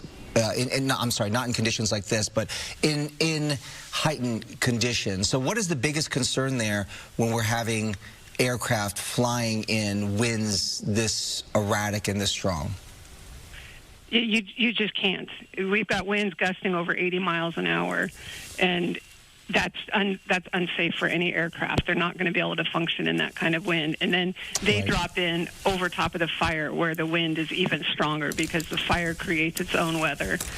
So with these winds at 50 to 80 miles per hour, it's not safe for aircraft. And then, Margaret, we were hearing that call yesterday for any firefighters who are off duty who could pitch in to come in. Is that call still out there? And tell us what the situation is on the ground when it comes to our fire units. Do you still need the help? What's the situation there? Yeah. And I'm sure more resources are on the way. So I want to clarify, there was some misinformation that was being circulated. We were under an LAFD recall. So our message was for our own LAFD members who are off duty to contact our operations center with their availability to be scheduled to come in. It was not a call for anyone outside of our own LAFD members. So that was conducted. The state fire agency, CAL FIRE, is the one that coordinates bringing strike teams in from across the state, and so we'll have that information from them once we get it. And then obviously we have our mutual aid system where our immediate neighbors have resources on scene, so we have that both at the Hearst fire and at the Palisades fire. And are you aware of any other resources that are coming in right now? I know that the governor was saying yesterday that there were resources from across the state that were already pre-positioned here, but no doubt if this is protracted for another couple of days, firefighters are going to need some relief. Yes, as I mentioned, CAL FIRE, their incident management team will be taking over command of this incident tomorrow, and we'll get the list. There are resources en route. I just don't have what exactly that list is available.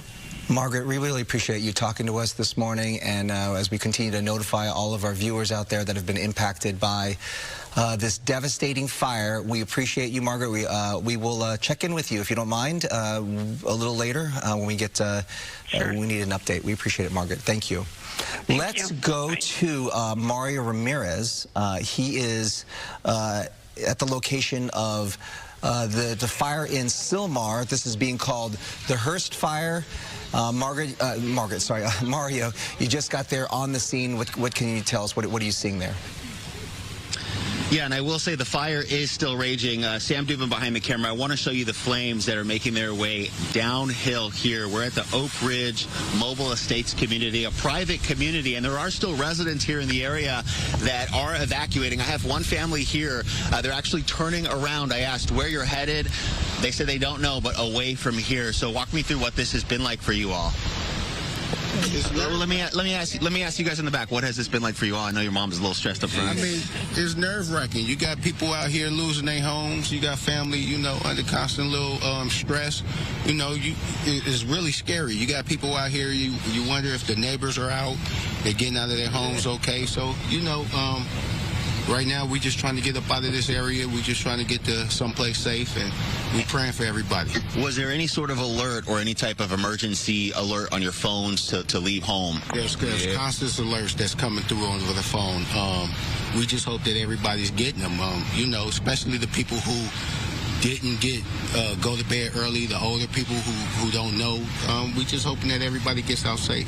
Yeah, absolutely. All right, thank you. Appreciate you talking to us. Stay safe. So they're sort of trying to figure out exactly where to go from here because there hasn't been much time to prepare. So as we look here at these flames, I want to tell you a little bit about what's going on here. The Hearst fire started at about 50 acres around 10 o'clock last night, quickly growing to 500 acres in a few hours, and of course driven by those high high winds that we've been feeling since yesterday and dry vegetation here in the area. Now, this broke out near the freeway, the 5 freeway, where it meets the 14 and the 210 freeways. Several areas under mandatory evacuations, which means leave now, and they include residents along Balboa Boulevard, Filbert Street, Brittle Ridge Road, and Nick Kloss Drive. We should also mention that a little farther north, the area near Whitney Canyon Park has also been ordered to evacuate. Evacuation warnings, which means you should be prepared to leave. They're in place for the Newhall Pass, Calgrove, and Wildwood areas, and that's basically a large portion, a large area north of the 210 freeway from Roxford Street. 3 evacuation centers have been set up: Richie Valens Rec Center on Laurel Canyon in Pacoima, Northridge Park, and the Sepulveda Recreation Center in Panama City. So we do see Panorama City, I should say. We do see fire crews here, LA County fire crews, but as we've been saying, there really is not much they can do as far as containing the fire. These winds are still whipping around. We talked about how strong they would be yesterday. Sustained gusts or sustained winds at 20 to 40 miles per hour, and those gusts up to 80 miles per hour. So we've definitely been feeling it here this morning. We don't see any homes damaged right now in this area. We know some of the other fires we've been talking about, several dozens of structures have burned. So we're keeping an eye on things here. But I did just talk to one person who was headed down, and I asked if he was a resident here in this community. He said he came from downtown to just look at what's going on here. So we're sort of seeing looky-loos who are coming into neighborhoods that really shouldn't be in here. Fire apparatus need to make their way through these streets. Some of them can be very tight. So still very gusty winds out here in Sylmar, and this fire still burning out of control here behind me, Bob. So we just spoke with a fire official with LAFD, and I'm sure it's the same situation there, Mario, that these aircraft had to be grounded because of the heavy winds. And when you have crews there, they're just trying to either save lives. First of all, there was a line of cars there, were a number of people alongside the road. These are not evacuees, but you say these might be more looky-loos and the like. You know what? Let's make our way down here, because there are a few media cars parked here, but that's what we've been seeing is people driving up. That family we just heard from turning around, they said they live here in this area for a few years, and they've never experienced a fire like this. So while you say that, Mario, I just want to, the Oak Ridge Mobile Home Park, over the course of the years, as I seem to remember, there had been a fire here that burned several years ago. The Oak Ridge Mobile Home Park. I seem to remember that. So, but obviously this is a new situation here. Yeah, what are you seeing there? There's some residents there. Yeah, you know what? I'm talking to you now. We're live on Good Day LA here, Fox 11. You say you don't live here in the area. You came to see if you can volunteer. You brought some supplies. Yes, I brought not a lot, but I brought some, like drinks and 3 gallons of water. And what made you do that? You were watching and saw the coverage, or you knew this was happening and thought, let me go out and help? Well, I was figuring, I heard about the coverage that it's being, firefighter being stretched thin. So I had a little experience in the military, fighting fires, but on board a ship. So I figure maybe help be an extra eye to keep, look for flare-ups and see if I could either, dig some trenches or something. Yeah, that's much appreciated. I know a lot of these residents here could use the help, but you stay safe. Appreciate you talking to us. So yeah, this car here just pulled up and turned around. So there was it looked like a family in that vehicle, a family of 4 or 5 piled into that vehicle. So they likely drove up, but looked at the activity and said, no, this isn't going to work. We can't go through. There's too many fire trucks, too many flames that are close to these homes. So let me turn around. Yeah. This is Sombrero Street here in the Oak Ridge mobile home community, as you said, Bob. Live TV here, and I know you're just getting there and getting your bearings and taking a look at the things, the situation there firsthand. So we're going to let you go for now and check in with you in just a bit as you assess the situation there. Mario, we appreciate it. Let's go to Samata to talk more about the wind situation there.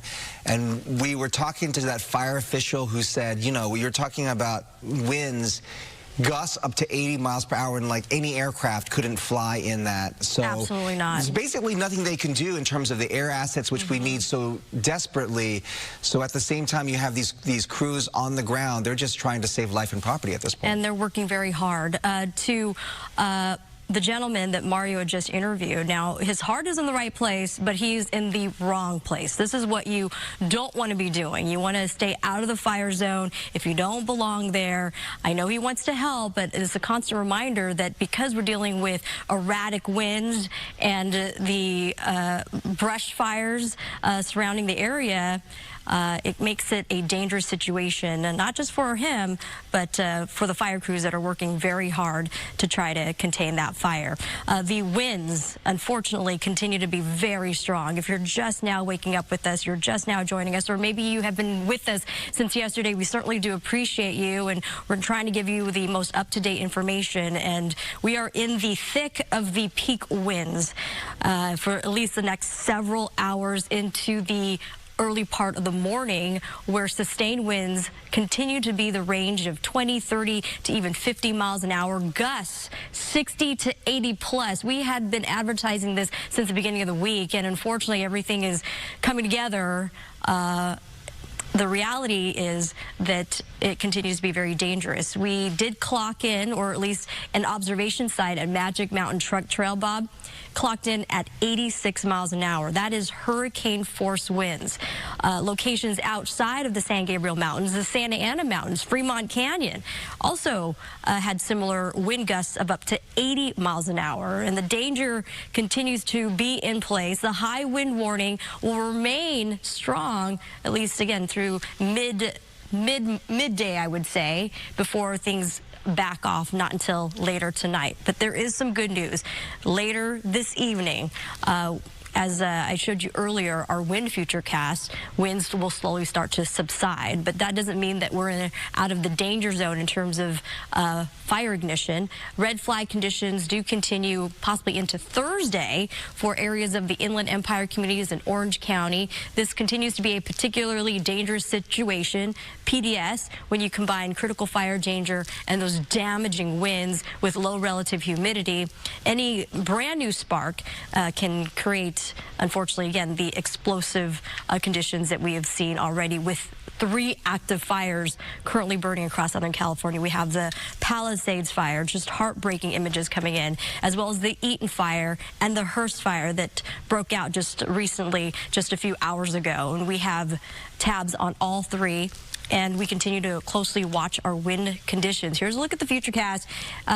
We still have those winds going offshore coming out of the north-northeast, and the highlighted contours are the locations where winds are the strongest. And you can see how it continues to blow through. We move and animate this out to 4 a.m., so just about a couple hours from now, not a whole lot of change. We continue to see brightly lit conditions where wind speeds, again, the range of 20 to 40 miles an hour sustained, with those gusts up to 60 to even 80 miles an hour. This applies to the Santa Ana Mountains, much of Orange County, the IE, Fontana, Rancho Cucamonga, Riverside, San Bernardino. It applies to all our local mountains across the San Gabriel Mountains, the San Bernardino Mountains, Riverside County Mountains, and continues to be a problem for Ventura County, LA County, 7 a.m. as people are starting to get on the roadways. So unfortunately, the winds will be very strong as you start your commute. Very dark out right now. Sunrise not until 7 a.m. where we'll get a better look at everything. Savannah, I want to ask you while you're on this, because you're at 7 a.m. there, we're now at 1 p.m. But 7 a.m. there is this phenomenon when the sun rises. When we're dealing with these winds, that the wind can pick up. It can in the early morning as the sun rises. When the temperatures start to warm up, the temperature differences going offshore, it actually increases the wind speeds. And unfortunately, that is a possibility even going into the early part of this morning, and that's why we have tabs on that 7 to 9 a.m. hour, where we start to see the sunrise and the surface starts to warm up.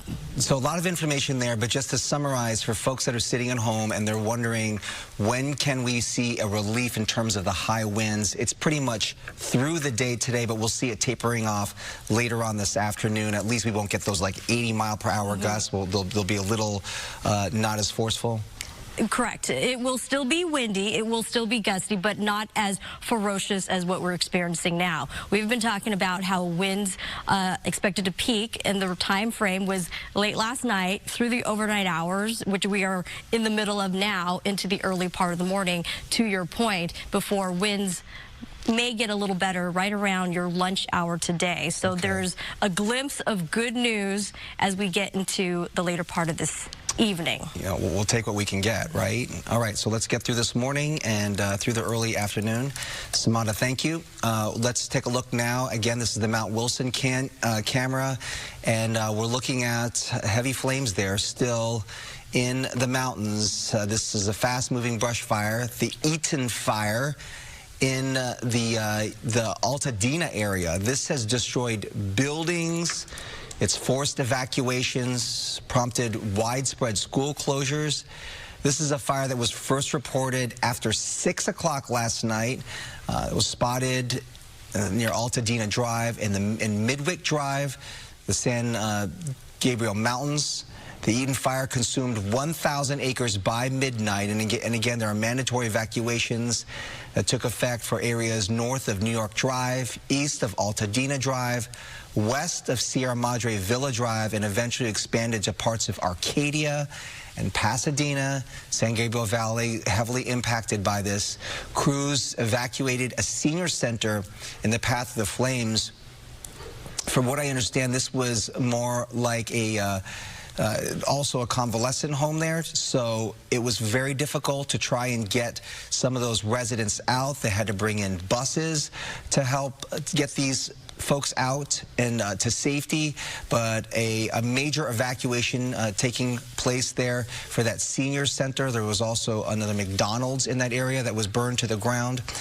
They moved those residents to safety. An estimated 19,000 people are under mandatory evacuation orders.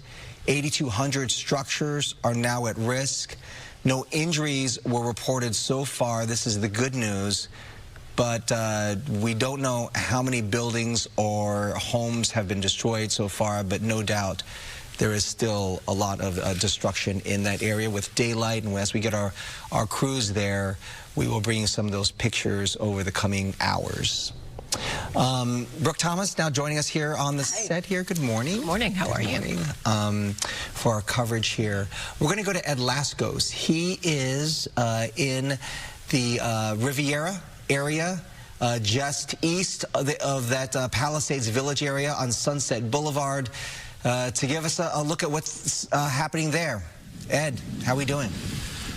And Bob, the wind's still blowing very strongly here, and the fire still exploding along Sunset. Mikey will give you a look. A few more of the homes down here on Sunset. We are east of the village of the Palisades. Our cross street here on Sunset is El Malfi Drive, another big gust. Listen to these winds as they howl through here, and as you see the winds hit the front flank of this fire, smoke goes straight up, the embers go flying up into the air, and that has been a big problem hour after hour in this firefight, because the embers spot maybe a mile, 2 miles ahead with another spot fire, and there's another big problem in that area. But in terms of the Palisades and the village itself, when we evacuated ourselves a couple of hours ago, many of the buildings and the homes in the Palisades burning, the heart of the Palisades I'm talking about, right at the Sunset and Swarthmore. In that area, some of the family-owned businesses burning along as we drove out along Sunset eastward along Chautauqua. Many of the homes on both sides have been there since the 60s, the 70s.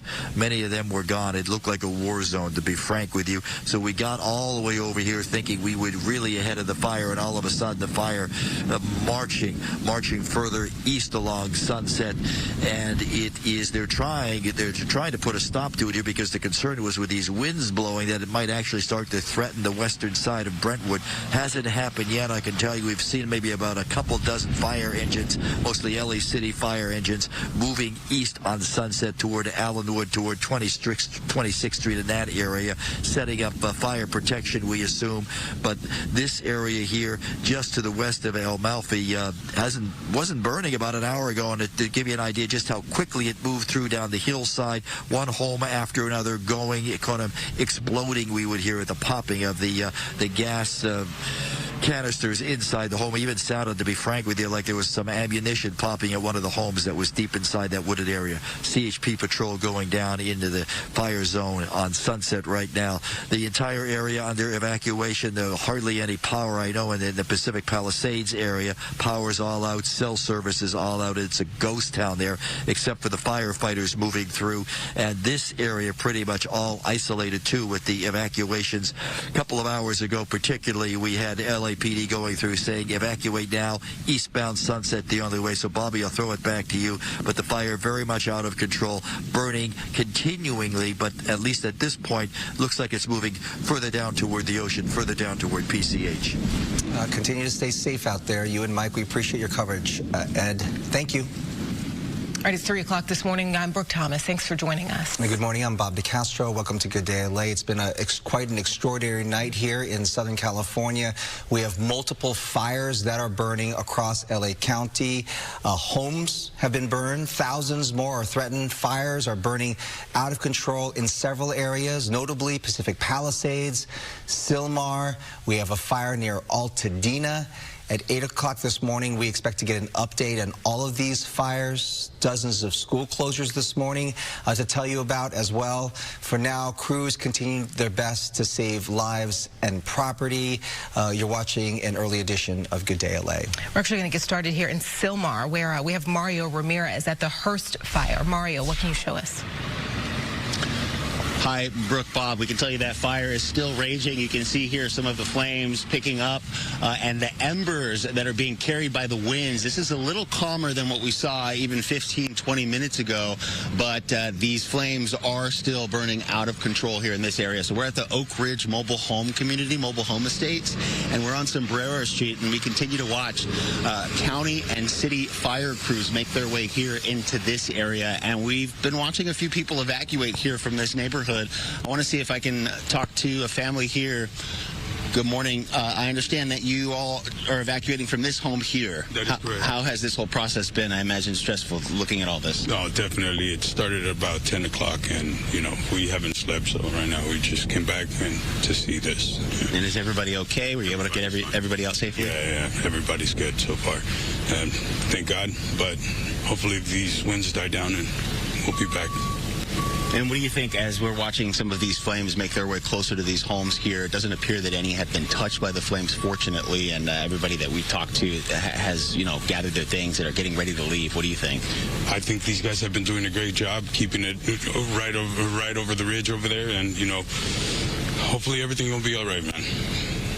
All right, appreciate it. Thank you so much for talking to us. So this is one of the residents here in the evacuation zone, and we're still seeing more cars driving here down through this neighborhood. Let me see if I can stop this one here and see if they're being evacuated. Hi there. No. All right. So we can tell you we're still feeling those strong winds, evacuation warnings, as well as orders here in this area. And I want to run through a few of the streets. They include residents here along Balboa Boulevard, Filbert Street, Bridle Ridge Road, and Nicholas Drive. Those are mandatory evacuations. A little farther to the north, you have the area near Whitney Canyon Park that has also been ordered to evacuate. And 3 evacuation shelters have been set up. The Richie Valens Rec Center on Laurel Canyon and Pacoima, Northridge Park, and the Sepulveda Recreation Center and Panorama City. So those are areas where you can find resources, where you can go if you really have nowhere else to go after leaving your home here because of these mandatory evacuations. So we had talked about how strong these gusts were going to be yesterday, upwards of 80 miles per hour, hurricane force winds. We're hoping for breaks in the winds, but at this point we've still been feeling those conditions, and they are expected to continue through throughout the day. So we'll be keeping an eye on things here in Sylmar as the fire continues to burn. The Hearst fire here behind me. For now, live. I'll send it back to you. From what you've seen there, Mario, none of the homes, or you don't see any structures that have been damaged or destroyed there, right? And usually when you are in these mobile home parks, and especially ones that are near areas that are susceptible to fires, there's a pretty good sort of fire hydrant and water distribution system there. So when you were driving up, did you see all of those hoses along the road and the firefighters there positioned to protect those homes? We did see some water sources a little farther down in this community, and fire crews were stationed here throughout. We did see flames getting dangerously close to these properties, but they've been doing a great job, and a lot of times the fire department credits the clearance, the brush clearance, for preventing these structures from going up in flames. So that appears to be the case here. We really have been keeping an eye on just how close these properties have been getting to going up in flames, but none here that we have seen, which is always good news. But we know the conditions can quickly change, the winds can switch directions, an ember can be carried for miles and start a new spot fire. So that's definitely a concern, but no damaged properties here just yet in Sylmar that we can see. Mario, thank you. We'll check back in with you in a bit. This massive brush fire in Pacific Palisades continues to rage. At this hour, it has burned nearly 3,000 acres, destroying or damaging many structures. Thousands of people have been ordered to evacuate, with areas stretching east to Kinter Avenue and north to Mulholland. Several people suffered burn injuries, including a firefighter with a serious head injury. Highways and roads, including parts of PCH and Sunset Boulevard this morning, are closed. Another fast-moving brush fire to tell you about. This is the Eaton fire, a picture here from the Mount Wilson camera. It has destroyed buildings, forced evacuations, and prompted widespread school closures. The fire was first reported after 6 o'clock last night, and then it's spotted near Altadena Drive and Midwick Drive. The Eaton fire consumed 1,000 acres by midnight. There are mandatory evacuations in effect. Areas north of New York Drive, east of Altadena Drive, west of Sierra Madre Villa Avenue, and this eventually expanded to parts of Arcadia and Pasadena. An estimated 19,000 people are now under mandatory evacuation orders. There are 8,200 structures at last count at risk. We've been telling you about school closures, and we do have that list for you. This is a list, obviously, that continues to expand. Nearly 24 Southern California school districts canceling classes today. We're going to go through these districts in alphabetical order. So all schools in Alhambra, Arcadia, Azusa, Baldwin Park, and Burbank. Duarte, El Monte, Glendale, La Cañada, and Las Virginias. Monrovia, Mountain View, Pasadena, Rosemead, San Marino. And then affected by the Palisades fire, we've got Santa Monica, the Malibu Unified School District. Santa Monica's College's Malibu campus will also be closed. Temple City and Valle Lindo school districts are also closed. Students should not report to campus.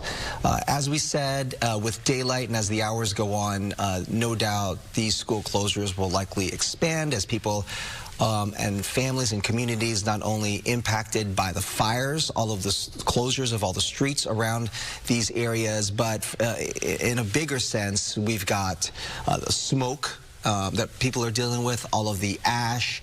There are power outages, multiple power outages throughout our region. So that, no doubt, is going to expand. And as soon as we get the list of school closures, we'll be sure to update that and bring that to you. Whenever we have an issue like this, whenever we have any sort of fire, you know, you always talk about how far away you can see it, how far away you can smell it. Obviously, everyone is feeling some level of these winds. Samada, this has been something that I've never seen before. I want to agree absolutely with you, Brooke. We have not witnessed something to this extent where winds are strong, widespread across Southern California. Good morning to you, Brooke. Good morning to Bob and to, of course, our viewers that have been sticking with us even since yesterday. And if you're just now joining us and you're hearing the howling winds, we still have the high wind warnings still in place. We've got sustained winds, a range of 30 to even 50 miles an hour, still possible through at least this morning, possibly even into midday. There is a hint of good news. Our winds will eventually subside a little more, making it a little more manageable by this evening. But we do have many hours ahead of us. We are in the thick of the peak winds, where gusts unfortunately came to fruition, 60 to 80 plus miles an hour, hurricane force conditions. Magic Mountain Truck Trail, an observation site there, clocked in wind speeds of 86 miles an hour. In the Santa Ana Mountains, Fremont Canyon, 80 miles an hour, and those are really strong gusts. Still a possibility, again, throughout this morning. So a reminder to be safe out there. It is still dark. We've got a lot of debris in the roadway, and to both your points, a lot of smoke in those fire zones. Air quality, a big concern as well. Keep that in mind. And red flag conditions will stay in place through at least tonight for locations across Ventura County, LA County, the Inland Empire communities in Orange County. The red flag conditions will extend through Thursday. We have that particularly dangerous situation currently in effect. When you combine critical fire weather with those damaging winds, it leads to the possibility of more extreme fire behavior if there's a new fire that could spark. If you see something, a reminder to say something. Here are the additional weather impacts. So with the low relative humidity, new fires could pop up. Power outages, Bobby had mentioned this earlier, likely if you're experiencing those power outages. You want to make sure you have a backup battery.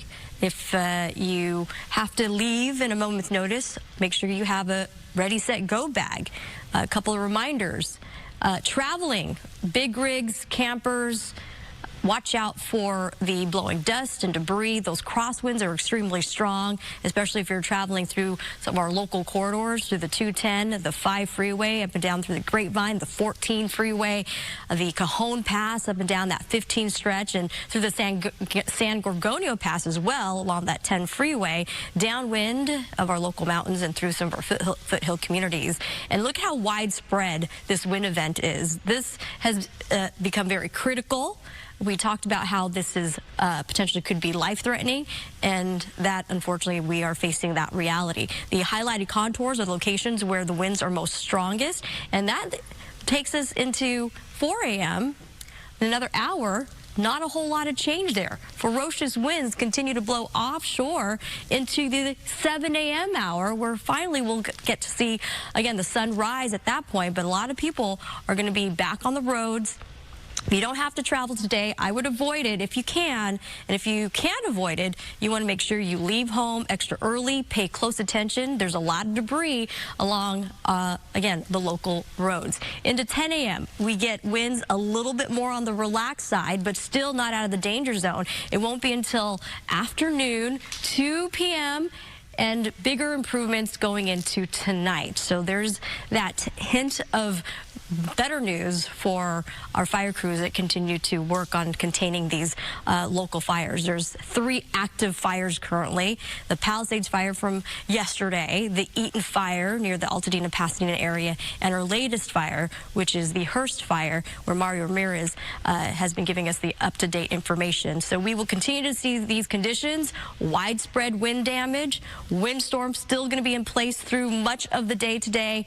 Extreme wildfire danger continues, and the potential for more power outages.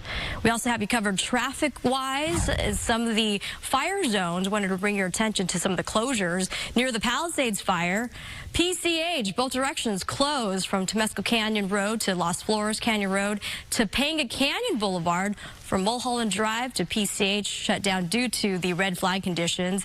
Stay off of these roadways. Again, fire crews are working really hard to battle the blaze there. Hearst fire closures westbound side of the 210 from Yarnell Street to Roxford Street closed. Northbound 5 at the 210 connector also shut down, and this is due to, again, the Hearst fire there. Dangerous conditions that will continue through much of the day today. Back to you, too. All right, Samada, a firefighter, was in the hospital after battling the Palisades fire. A 25-year-old woman suffered a serious head injury. She was treated at the scene and then taken to the hospital for further care. We were actually able to talk to the person who shot this video, freelance journalist Sal Hirsch with TNLA. I'm not exactly sure what agency that firefighter was with, but they put out a mayday call. Apparently, she may have had some sort of blow to the head, and she was in unknown condition. So we were just right down the street filming some of the destruction that ensued prior to that incident, and we got there pretty quick, and we saw CAL FIRE crews as well as some LAFD personnel lifting her on a on a thing, and they put her on the back of a pickup truck and ended up transporting her out of the fire zone. So it was definitely a pretty hectic scene, very crazy, and I just hope she's going to be okay. Was she conscious? Was she talking to them? It looked like her eyes were open. I didn't see her physically talking or anything, but her eyes were open, which is a good sign. It's a very good sign. We will keep you updated on her condition. The historic Getty Villa in the Palisades has experienced some damage to its grounds. Now, according to a post on social media, some trees and vegetation on the site have burned. However, no structures are on fire, and both the staff and the art collection remain safe. The museum's galleries and library archives were protected from smoke by state-of-the-art air handling systems. Additionally, the double-walled construction of the galleries provides pretty significant protection. The Getty Villa, though, of course, will remain closed through today. Former LA mayoral candidate and real estate developer Rick Caruso criticizing the city's response to this windstorm and the fire this morning. He says officials should have been more prepared. The real issue to me is twofold. We've had decades to go remove the brush in these hills that spreads so quickly.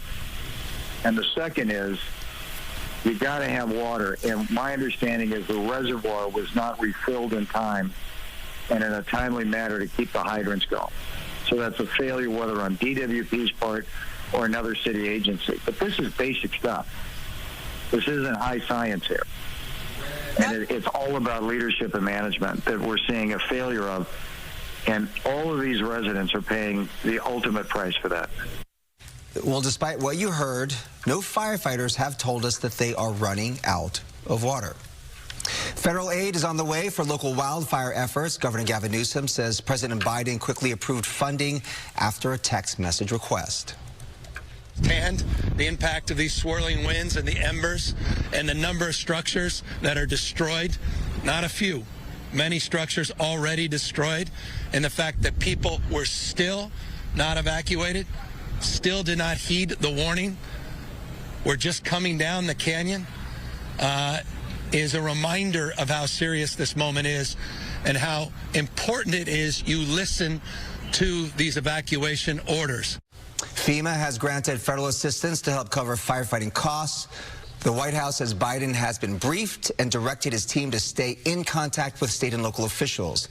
High winds grounded President Biden's planned trip to the Coachella Valley, where he was set to announce 2 national monuments honoring Native American tribes.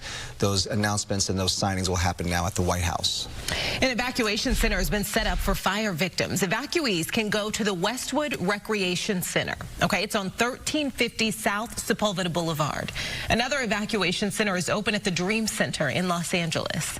The evacuation center for livestock and larger animals is Pierce College at 6201 Winnetka Avenue in Woodland Hills.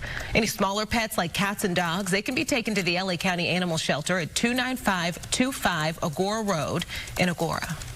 More than 10,000 homes are being threatened by the Palisades fire, the fire that broke out yesterday morning. And you can see from video here how close the fire is to getting to many homes around the area.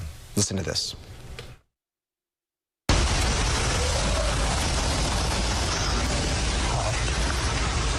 Just be okay. You're gonna be okay, all right? You're gonna be okay.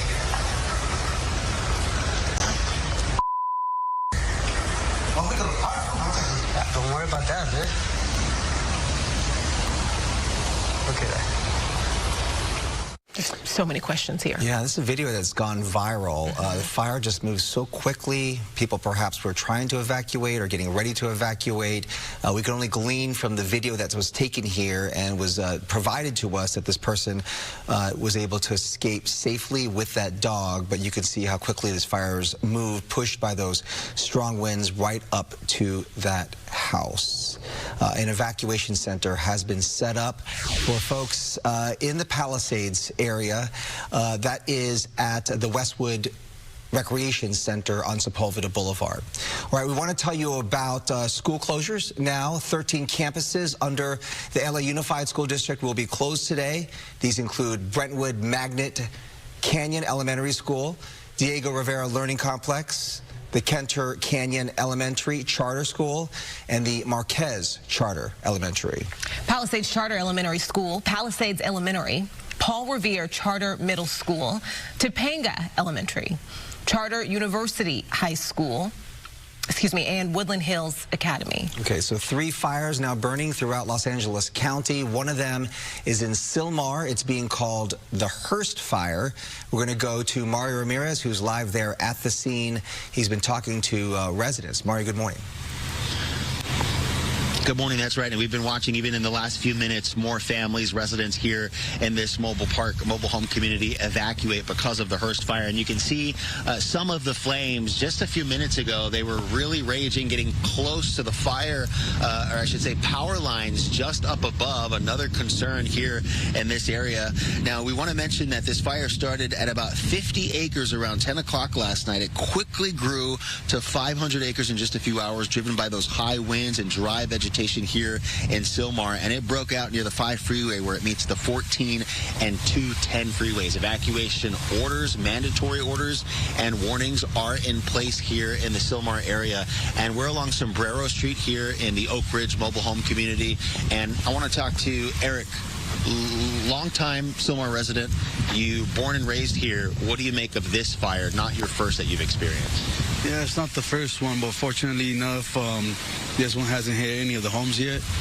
But I think everybody should always just take the proper precautions, have their important documents with them, medication, whatever they need, and just never take it lightly, And you were mentioning back in 2017, that was the last time this area was hit with a wildfire. You were showing me some pictures. What was that like? I understand there were multiple properties that were lost. Yeah, that one was extremely devastating. I got to speak with homeowners who lost everything. I got to speak with homeowners who actually lost their animals as well. There was horses. A lot of people in this area, they have ranches, so they lost all their animals that were just burned alive. And speaking of, how would you describe this area, this mobile home community up here in this Sylmar area? How would you describe the area, some of the vegetation, the surroundings? This area right here with the mobile homes, and more, I know a lot of elderly stay out here. So that's why I came out here, just in case they need my help. I spoke to a few homeowners, and anything that's needed, I'm just on standby. It's a tight community in this area. All right, appreciate it, Eric. Thank you so much. So we also heard from a gentleman earlier during our live report in the last maybe half hour, a gentleman who came here with drinks from a community not too far, maybe a 20-minute drive. He said that he saw the fire, he figured people needed help, and despite fire officials saying leave these communities, stay out of the areas and don't block these streets, he came in to help. So just as Eric was saying, they're a tight-knit community. A lot of elderly people live here in this area, so that's been a concern for some of their neighbors, making sure that everybody's got out safely. That, of course, is the priority. Then structure protection and make sure these Oh, it looks like we lost. Mario, did we lose you there? Obviously, just goes to show, obviously any sort of technical difficulties just goes to show that we're dealing with the same things that the community are dealing with as we try to keep you informed. There were a lot of cell phone disruptions yesterday. First of all, you're dealing with all these areas that are in the mountainous areas. It's a tough area to begin with, yes. To begin with. And then we don't know if any cell phone towers have been damaged as a result of any of these fires. There's also just a lot of usage because everybody is just trying to figure out what to do here. Not just the emergency officials and emergency crews, but obviously people to try to get out. So a lot of usage in that area.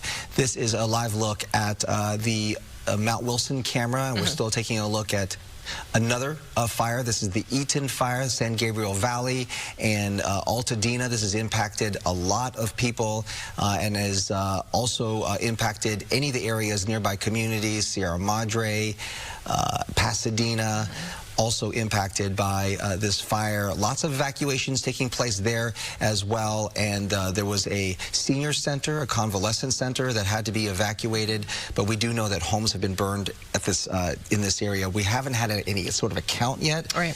because they're still trying to sort of like assess what the situation is there. They're just trying to save lives at this point. But with daylight and when they get those crews out there, they'll start to get some numbers in so we can tell people what we're looking at here in terms of the destruction and the damage. So much information typically comes with daylight, and this is, again, something that many of us have never seen before. This has been a terrifying night for Los Angeles, for Southern California, and now we're going to continue to bring you more coverage here. The massive brush fire in Pacific Palisades still raging at this hour. It's actually burned nearly 3,000 acres, destroying or damaging many structures. Thousands of people were ordered to evacuate. Fox 11's Chelsea Edwards has more. This is the main entrance to the school. Scenes of utter devastation here in Malibu from the Palisades fire. We're standing in the 18,000 block of PCH, and look at our vantage point right now. You can see straight through to the ocean. This is one of at least 5 homes along this stretch that has been completely destroyed by these flames. We look a little bit further up PCH on the ocean side. You can see this wind kicking up as well, and you can see the flames. We could see when we got here, there were actual structures there that were burning. Now we're just seeing those flames and embers. There's really nothing left in terms of structures. They're just complete losses. Now, firefighters have been actively trying to save the homes in the middle of these 2 burn areas. They've been trying to put water on them. They've really been up against it with the winds. At one point, they had a stream trying to go onto this property, but the winds were so strong, it was pushing the water right back onto these firefighters. So obviously, a very difficult fight that they are facing here. We're seeing scenes of devastation also south of where we are, near the Topanga Canyon area. The Reel Inn gone, Cholada Thai gone, the Malibu feed bin gone. So just utter scenes of devastation all along PCH. Reporting for Good Day LA, I'm Chelsea Edwards. I saw some of that video on social media of that stretch of PCH, and to think that all of that, the Reel Inn that's been there for a long time, that everybody just loves there on PCH, gone. Right? The Malibu feed bin that she said, also gone. So if you were to drive down that stretch of PCH, and also the fact that it actually jumped PCH, and I've seen this happen before, but I think there's a very long stretch there along PCH where everything is just totally destroyed. I mean, again, with daylight, we'll see like how much damage there is, but from the video that I saw, multiple structures along PCH have been burned, even on the west side, on the ocean side of PCH. Yeah. Heartbreaking. And to your point, the fire that jumped PCH made it all the way to the sand. The offshore flow, these strong Santa Ana winds, was capable of doing that, especially when we were dealing with wind speeds, or should I say gusts, 60 to 80 plus miles an hour. When you think that these streets, major thoroughfares, are actually like giant fire breaks, right? Right. Because we create these fire breaks and they're just dirt roads, but these are like major streets, right? So you would have to have thoroughfares. A wind powerful enough to just jump the freeway there. So Sunset, Pacific Coast Highway, all of those, shut down. Like these Palisades Drive, these winds just blew those flames and all those embers across all of those roads. And speaking of shut down, PCH currently is shut down in both directions due to the Palisades fire, from Temescal Canyon Road all the way to Las Flores. So we're talking about that stretch from Malibu all the way to Pacific Palisades. Right. Avoid that area. You're not going to get through. Firefighters are working very hard to do their best to contain this very active fire. Now we've got 3. We have the Palisades fire, we have the Eaton fire, which is just north of Pasadena, Altadena, and the latest one is the Hearst fire, right there off the 210 and the 5. We have road closures there. The 210 as well as the 5 shut down as fire crews work to attack that fire as well. Taking a look at peak wind gusts. These winds are observed. We had talked about this. We had advertised this. The fact that this could be a life-threatening situation, damaging winds, and unfortunately it has all come to fruition. Magic Mountain Truck Trail, an area of the San Gabriel Mountains, 86 miles per hour. Hurricane force conditions at Fremont Canyon. That's an area of the Santa Ana Mountains. Running Springs, San Bernardino County Mountains, 74 miles an hour. Eaton Canyon to Rancho Cucamonga, even Rancho Cucamonga, the Inland Empire communities, reached gusts up to 63 miles an hour. We are not out of the woods yet, Brooke and Bob. We are in the peak wind hours. Winds are not expected to subside until at least later this morning. As I had shown you both in our wind futurecast, winds are not expected to really back down until this evening. Wow. Red flag conditions remain in place, as well as high wind warnings for all of Southern California, all the way down to Orange County. My place, the winds were shaking, the house was rattling, or should I say, the windows were rattling, the house was shaking. Howling winds, I've heard it from all my friends, neighbors, I think this is everywhere. Everywhere, Oh, widespread. Yeah. And look at the roads, every corridor, the main thoroughfares, the 5, the Grapevine, the 14 through the Newhall Pass, areas out towards the Riverside, San Bernardino area, the San Gregorio Pass as you're approaching Coachella Valley, also really difficult conditions. Through the Cajon Pass, downwind of the Santa Ana Mountains, areas like the 5, the 210, and even locations that typically don't experience these strong winds are now being incorporated into these powerful offshore winds. Red flag conditions remain in place. Particularly dangerous situation when you have the combination of critical fire weather, damaging winds, and low relative humidity. Any new fire ignition can be explosive.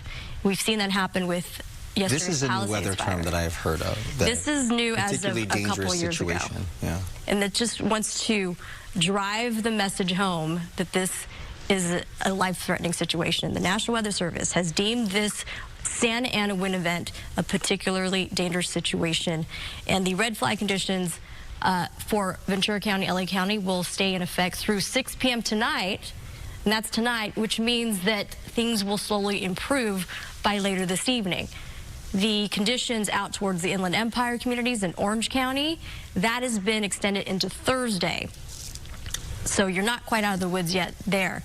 And here's a look at how dry we are and what the upper levels of the atmosphere and why we're experiencing these strong winds. This area of low pressure that's situated just over now Baja area, it originated out of Canada, so there's a lot of cold air associated with it.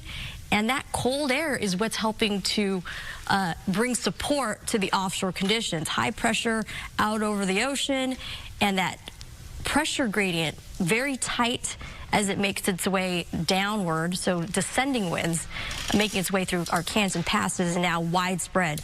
It's a rare event because yesterday we were talking about snowfall and rain. Crazy. At this hour, we were talking about snowfall.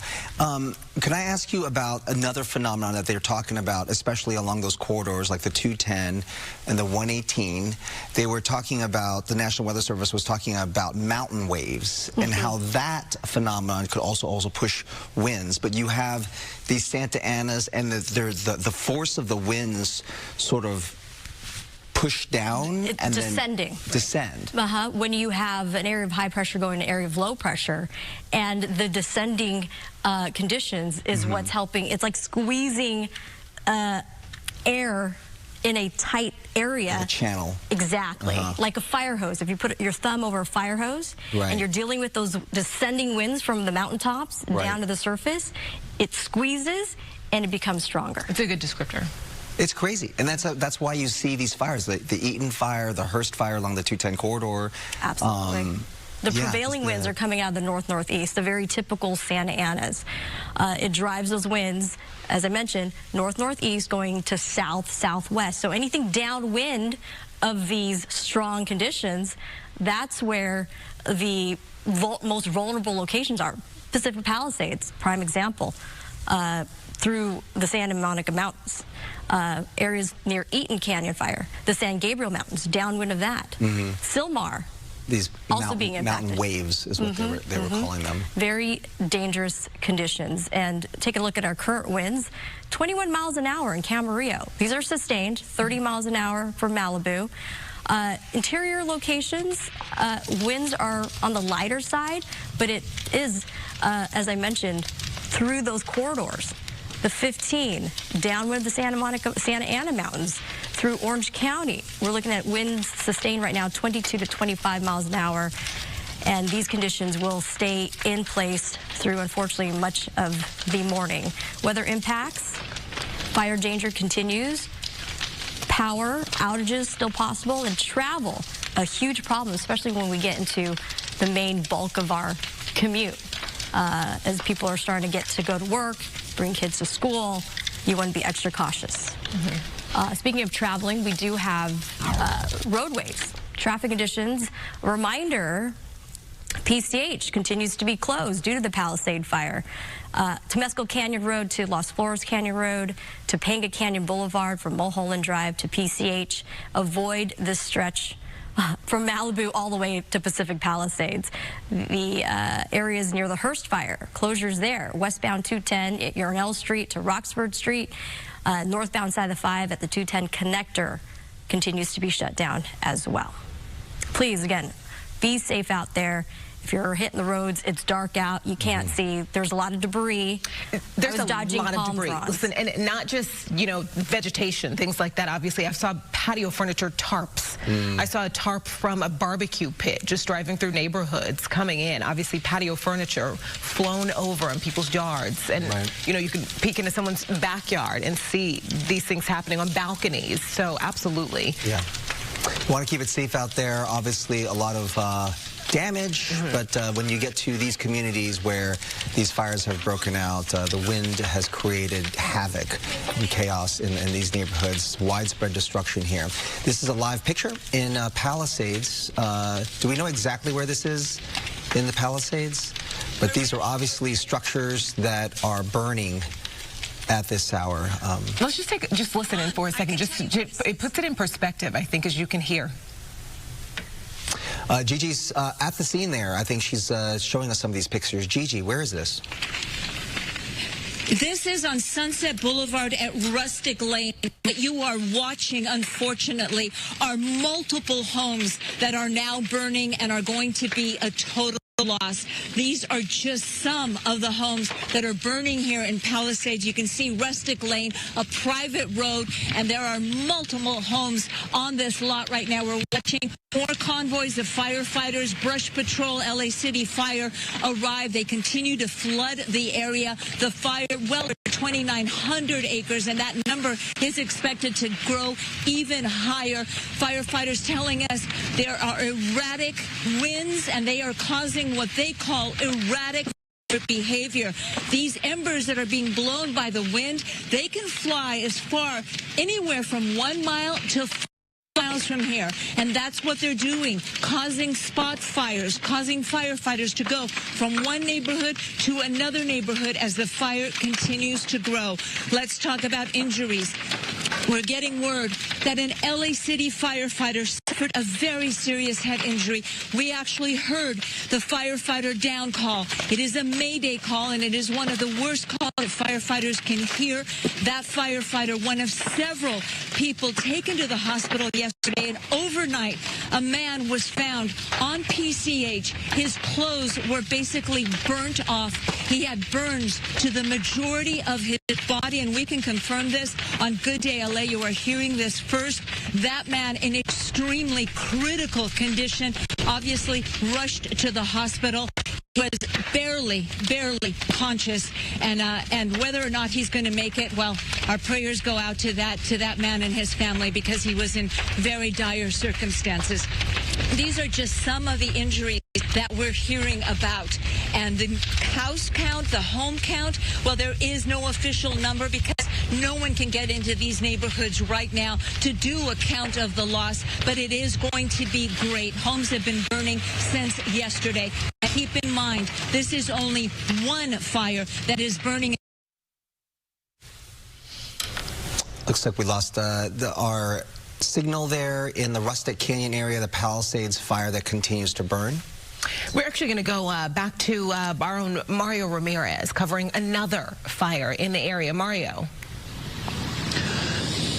Hi, Bob Brook. In Sylmar, the Hearst fire has now been burning for about 6 hours, and I want you to take a look here behind me because this looks a lot better, at least the flames do, than they did even 15, 20 minutes ago.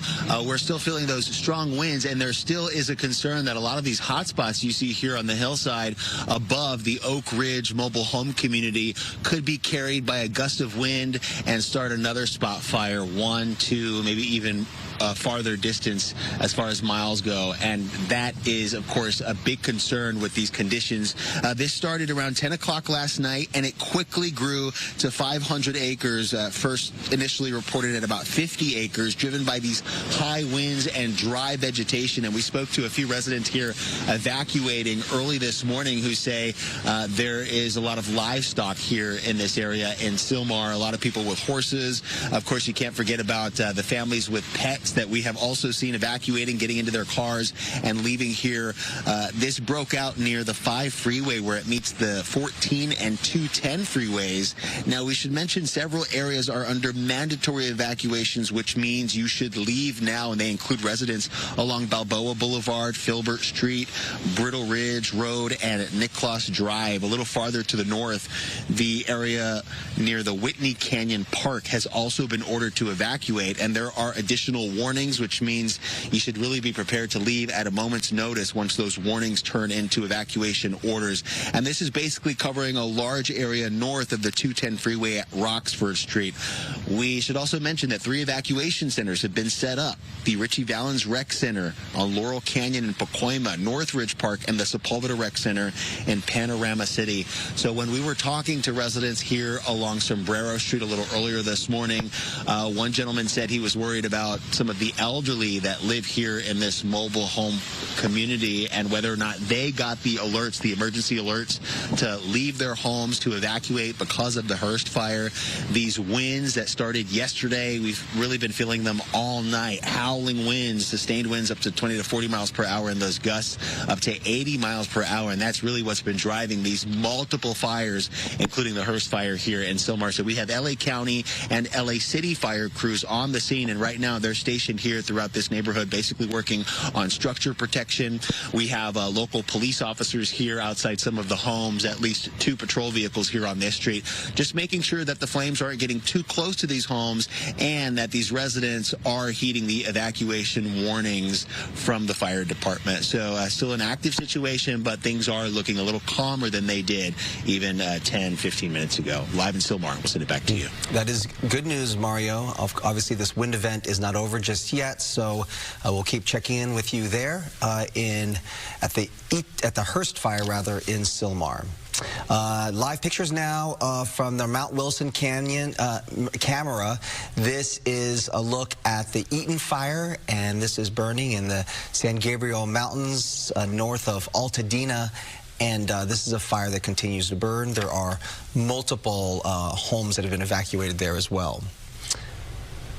You know, I think part of the conversation here is over and over again, people who thought that they were nowhere near this, turns out there were.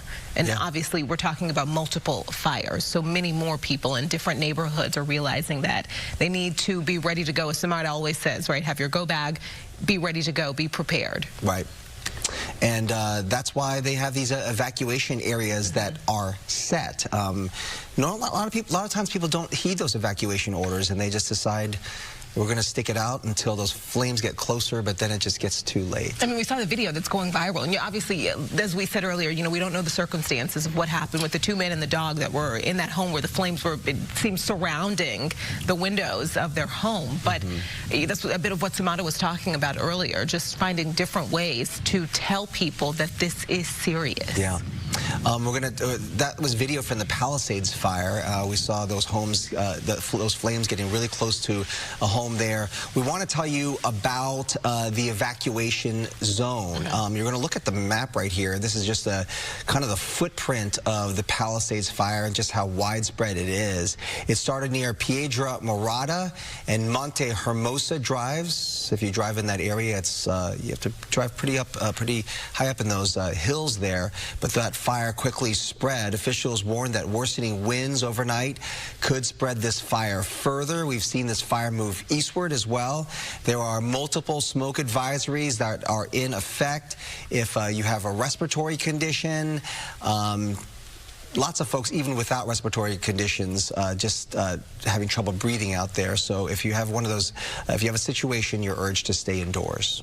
The fast-moving Palisades fire forced thousands of people to leave the area. Some people actually ended up escaping on foot, leaving their cars behind without keys, which created other issues. Evacuation routes were so jammed, officials had to use bulldozers to clear nearly 200 abandoned cars. So questions about abandoned cars, that's a good question that has come up. Law enforcement assists us heavily with evacuation, but please remember it's an active incident. We don't have the answers to all of these questions. We will certainly look at that. That's very important. I don't know if police felt like they wanted to make a mention to evacuations. Here. Okay. Yeah, just on that question of evacuations, vehicles left in the roadway. If you have to leave a vehicle in the roadway, get it as far off the road as you can so that emergency vehicles can get by. The gist of moving them with bulldozers was an emergency situation. You got to get those fire resources through, and they do what they have to do to be able to facilitate that. So we're asking really for the cooperation, and think a couple of steps ahead. It's not just your vehicle there, but then others line up behind you as well as they see what you're doing. And so I can't stress enough, please follow the evacuation orders. Do your best to be able to get out to safety. Bring the equipment you will need for the next couple of days with you, because as you've heard over and over again, this is not going to end very quickly. This is another thing that puts us in perspective in many different areas, right? You know, you just imagine what was going through, you know, someone's mind. People were terrified and realizing that, you know, traffic was so bad they needed to just get out of there. Right. And then also, now the traffic created by these cars was so bad that emergency officials needed to get those cars out of there so that they could get in. Yeah. The residents were doing what they were told to do, and they're just trying to flee for their lives and their safety, right? And then you can't leave. You get your kids in the car, and you're like, let's just get out right now and go down because there's nowhere to go. So everyone's just doing what they can, and officials had to use that bulldozer to move the cars. Yeah. We talked to our own Matthew Seedorf actually in the middle of the destruction. Yeah, you can we're surrounded by flames, but keep hearing those loud bangs. Like, it just sounds like firecrackers just going off, bang, bang. Right now you can see the homes right near Palisades Charter High School. Several homes on fire, if not destroyed already. And then, Sam, if you want to point up to the light, just so people can see the smoke just blowing, just look how fast it's going. I mean, that's something you see. I've covered hurricanes on the coast. That's what you see with hurricanes and the rain, just all of that wind just blowing all this smoke. It's pretty remarkable to see. And Sam, if you want to walk with me, outside the high school, we're going to look kind of out towards the football field. Looks like there's a structure burning over there. And we talked about just being surrounded by flames, but it's just all around the football stadium. We saw the press box on fire, and we want to see, because we've seen the other side of the high school. We saw the other side of the high school with the flames on the baseball field and the field house, the locker rooms, and this is the main entrance to the school. And to see, we did see some fire here a little while ago, and I just want to get a quick look and show you guys kind of what we're seeing at the front of the school. Yeah, you can see the flames coming in from this direction, getting closer to the school. Just definitely a scary situation. I'll go ahead and send it back to you. Wow. Yeah, I heard that news last night about Pali Charter High School that was damaged. So just shocking, you know, when you hear that a school is also up in flames or damaged. Nearly 24 Southern California school districts are canceling classes today. So we're going to go through these districts in alphabetical order.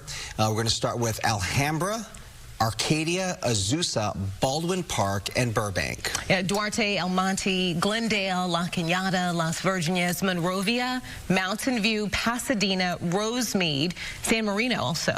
Impacted by the Palisades fire, we've got Santa Monica, Malibu Unified. Santa Monica College's Malibu campus will also be closed. Temple City and Valle Lindo school districts closed today. Students should not report to campus. We should tell you that 13 campuses under the LA Unified School District will be closed today. These include Brentwood Magnet Canyon Elementary, Diego Rivera Learning Complex, the Kenter Canyon Elementary Charter, Marquez Charter Elementary, and Palisades Charter Elementary School as well. Yeah, that's right. Also, Palisades Elementary, Paul Revere Charter Middle School, Topanga Elementary Charter, University High School, and Woodland Hills Academy. Of course, Pali Charter High School directly impacted by this. Of course, that school is obviously not in session today. It's in the kind of in the heart of where this all started. Yeah.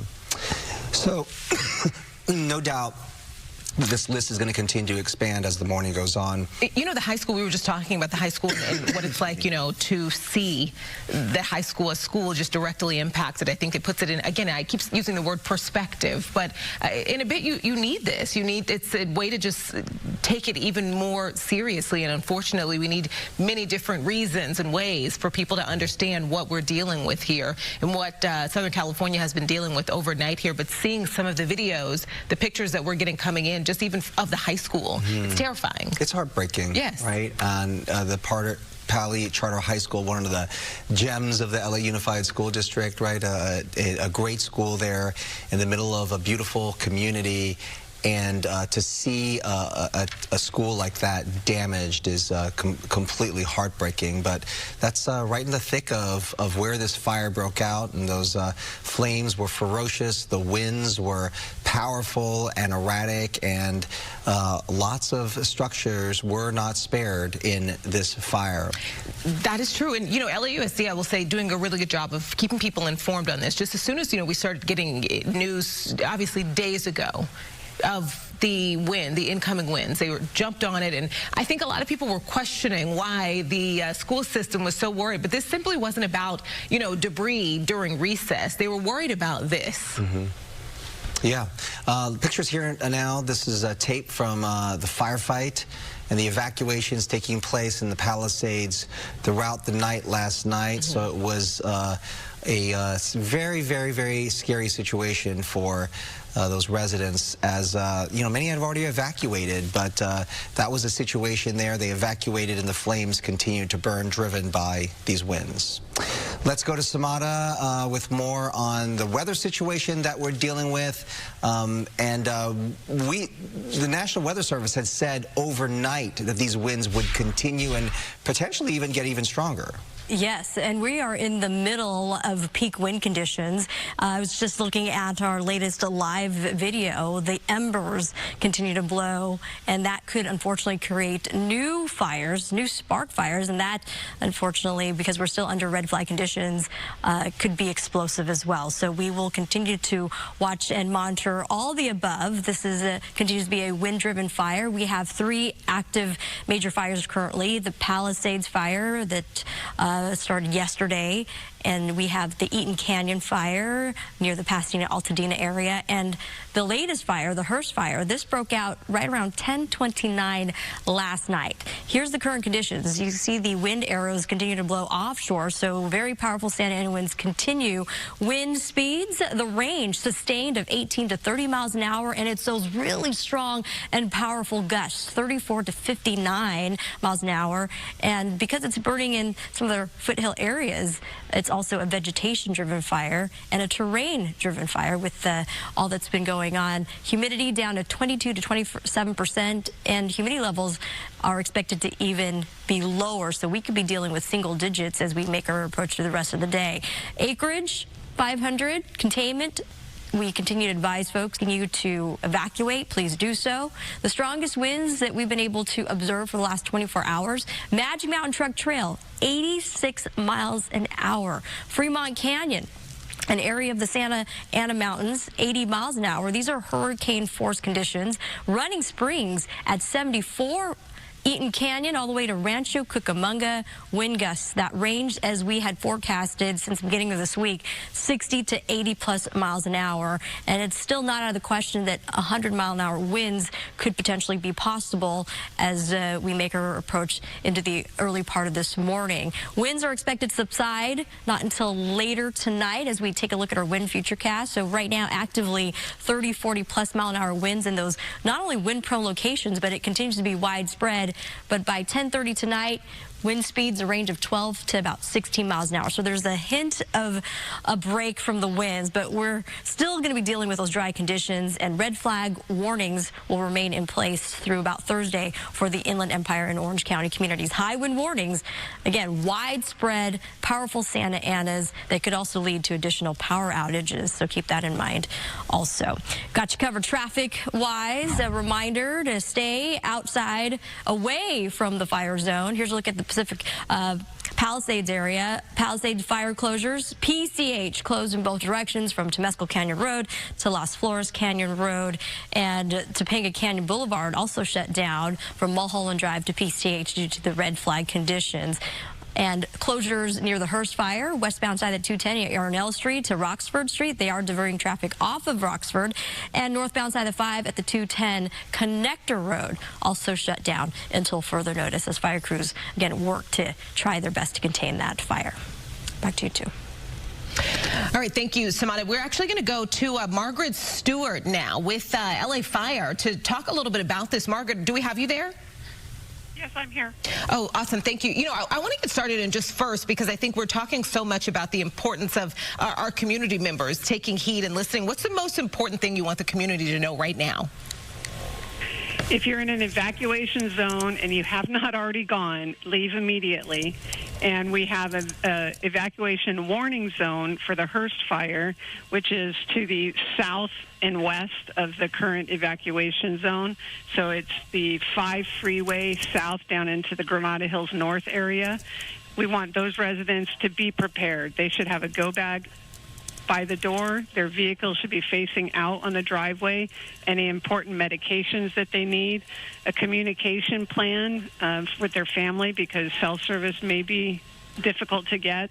They need to be prepared, staying tuned to LAFD alerts to notify LA, as well as the local news for any change in the evacuation orders. We have seen this firsthand, Margaret, the importance of evacuating when asked or requested, because these fires can move so quickly and people could be caught in the thick of it. Now reports from one of our reporters that there's actually an injury as a result of this with a person who has been burned, and also impedes the efforts sometimes of firefighters that are trying to get there to, in fact, save your homes. For those folks who have not evacuated yet, what are some of the most important things that they should be thinking about when they're leaving? Because often people are just packing up their vehicles to get out. What are some of the more important things? You mentioned a few of them just a few moments ago. Yes, having their go bag prepared with any medications, as well as when they're leaving their home, if they can turn off their power and gas, that would be helpful, because sometimes if the home is burning and the gas line is breached, then that can create a worse situation. So turn off the power, turn off the gas, and have your go bag ready to exit, because, as you said, leaving early is the key. The longer, we understand the desire to stay to protect your home. However, they will have seen, if they've watched the Palisades fire, that creates a more dangerous situation, because now we have people evacuating late, and our firefighters are diverted to save those lives instead of continuing to fight the fire. So we ask for their cooperation. This is not a time to be, apathetic and think, oh, it's not going to hit our neighborhood. They need to be alert, aware, and ready. I want to talk a bit about, Margaret, if we can, just about what you all are dealing with, because I think many people saw yesterday the call from LA Fire Department for any available off-duty firefighters to report their availability. And I think many of us had never seen that message, and it kind of just goes to show what you all are dealing with right now. Yes, we exercise our recall operation for our off-duty firefighters to contact so that we can have them scheduled to backfill. We will need to provide relief to the crews that have been fighting all night, and we will do so. This is, in terms of the acreage, it's not unprecedented. Our Creek fire in 2017 was over 12,000 acres, but the location of the fire and the severity of the winds is the worst we've had in quite some time. We only have like a minute here, Margaret, but can you tell us, I know the winds have been a situation, you spoke about this earlier. What is the hopes there that we could get some air assets as the sun rises, that we could get some air assets in the air to help fight this fire? Yeah, they're watching the weather. It's not a matter of night or day. We fly at night. It's the winds. They're not safe for our aircraft to be up. So they're watching it, and as soon as they have a window to be able to fly, they'll be up. Can we just talk a little bit more, if you could tell us just I think from your perspective, how challenging the wind is for you all? It's hard to put it into words if you've not experienced it. You know, they've obviously been able to see a lot of footage. But as a firefighter, when you're standing with the hose line and you've got winds gusting over 80 miles an hour, you can't even get what we call an effective stream. You know, the wind is going to blow the water, and you can't see very well because the embers and the smoke everywhere, and it's difficult to breathe, and you've got debris flying. It's an extremely dangerous and dynamic situation, which is why it's so important for us to have the cooperation of residents to evacuate early so we don't have that added factor. Have firefighters been responding to that call for additional help? Are they coming in, and what's the expectation that we'll get more personnel there on the ground today? Our operations center is handling staffing, so they're ensuring that we have our full staffing available.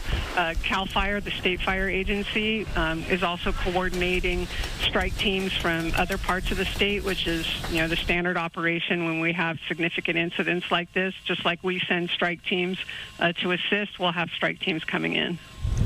And just one more time, just for anybody watching right now, maybe anyone who's just tuning in, because we're coming up on 4 o'clock this morning, and if people who are not having power, obviously they can watch us on their mobile phones, on our apps. Can you just talk to us about what the community needs to hear right now, especially people in or near these evacuation zones?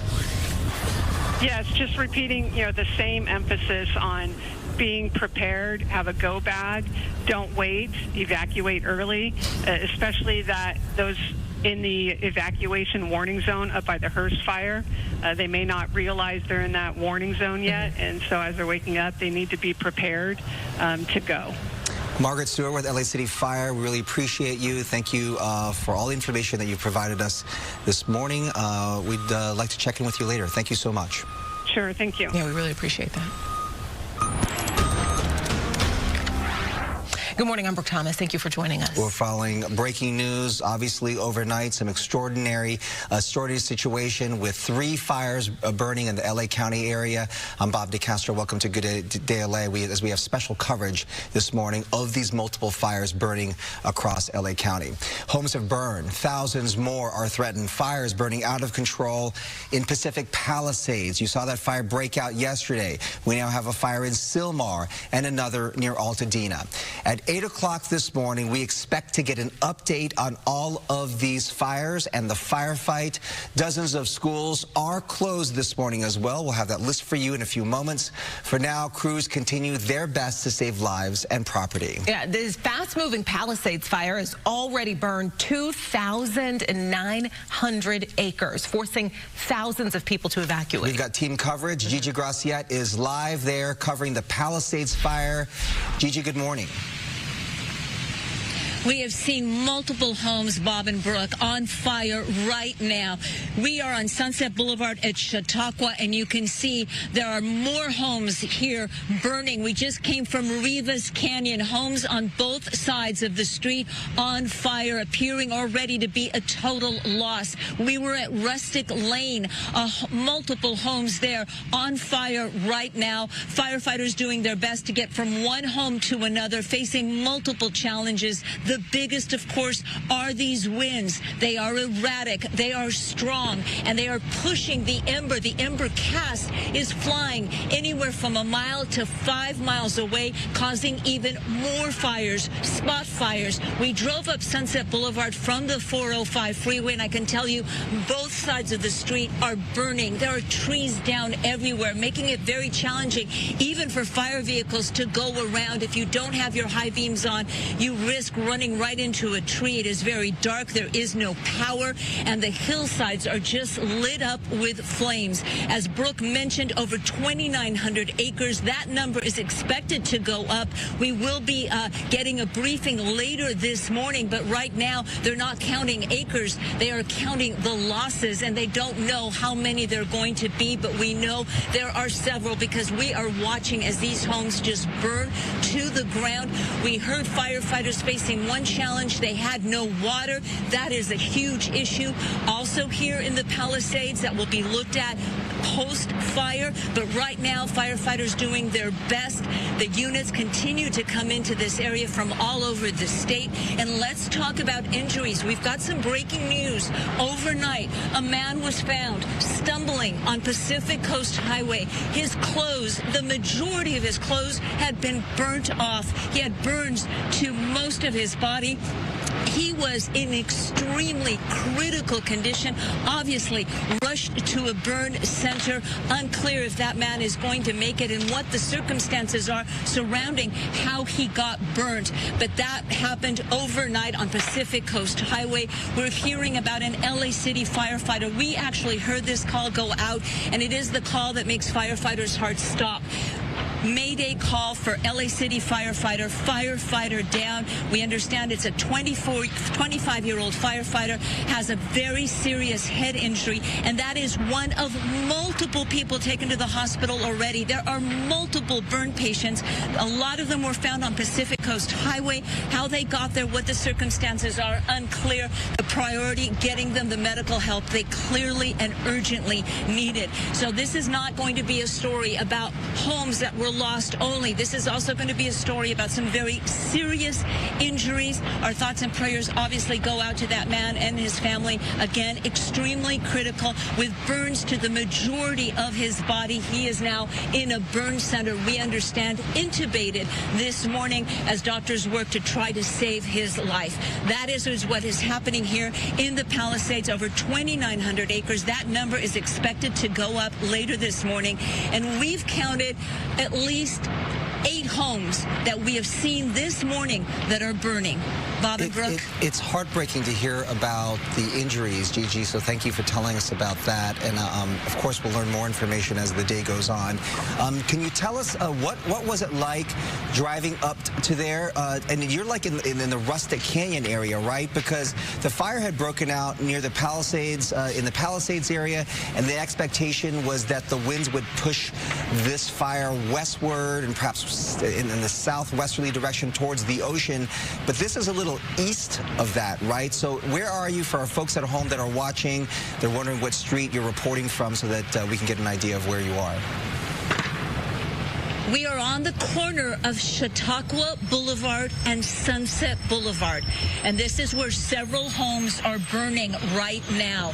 We were at Rustic Lodge, a private road where homes are burning. We were also on the corner of Rivas Canyon and Sunset Boulevard, where homes on both sides of the street of Rivas and on Sunset Boulevard are also burning. Another challenge, obviously firefighters have their radio communications, and that's how they're able to stay in touch. But a big challenge here is the internet connection, is cell connection. It is bad. It is spotty at best. We lost our signal earlier. We were unable to bring you those live images from Rivas Canyon. We'll bring them to you later because, of course, we shot them. But homes are burning throughout. Again, we're on the corner of Chautauqua Boulevard and Sunset Boulevard where homes are burning. And this is just one of 3 locations that we've stopped at within blocks of each other where we've seen homes actively burning, and sadly, a total loss.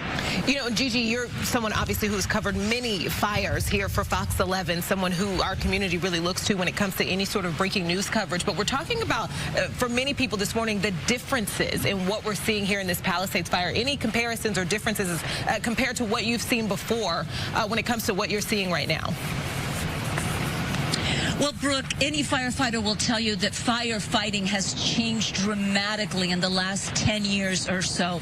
They are seeing erratic fire behavior. Erratic was a word you never heard a firefighter used. Now it is commonplace. The wind is erratic. Just the fact that we're seeing a Santa Ana wind event of this magnitude in January, an extremely rare occasion, tells you the difficulty, the challenges that firefighters are facing. When I started fire coverage, there was a fire season. The Santa Anas usually hit around November, October. You expected to see fires. You expected to see the wind.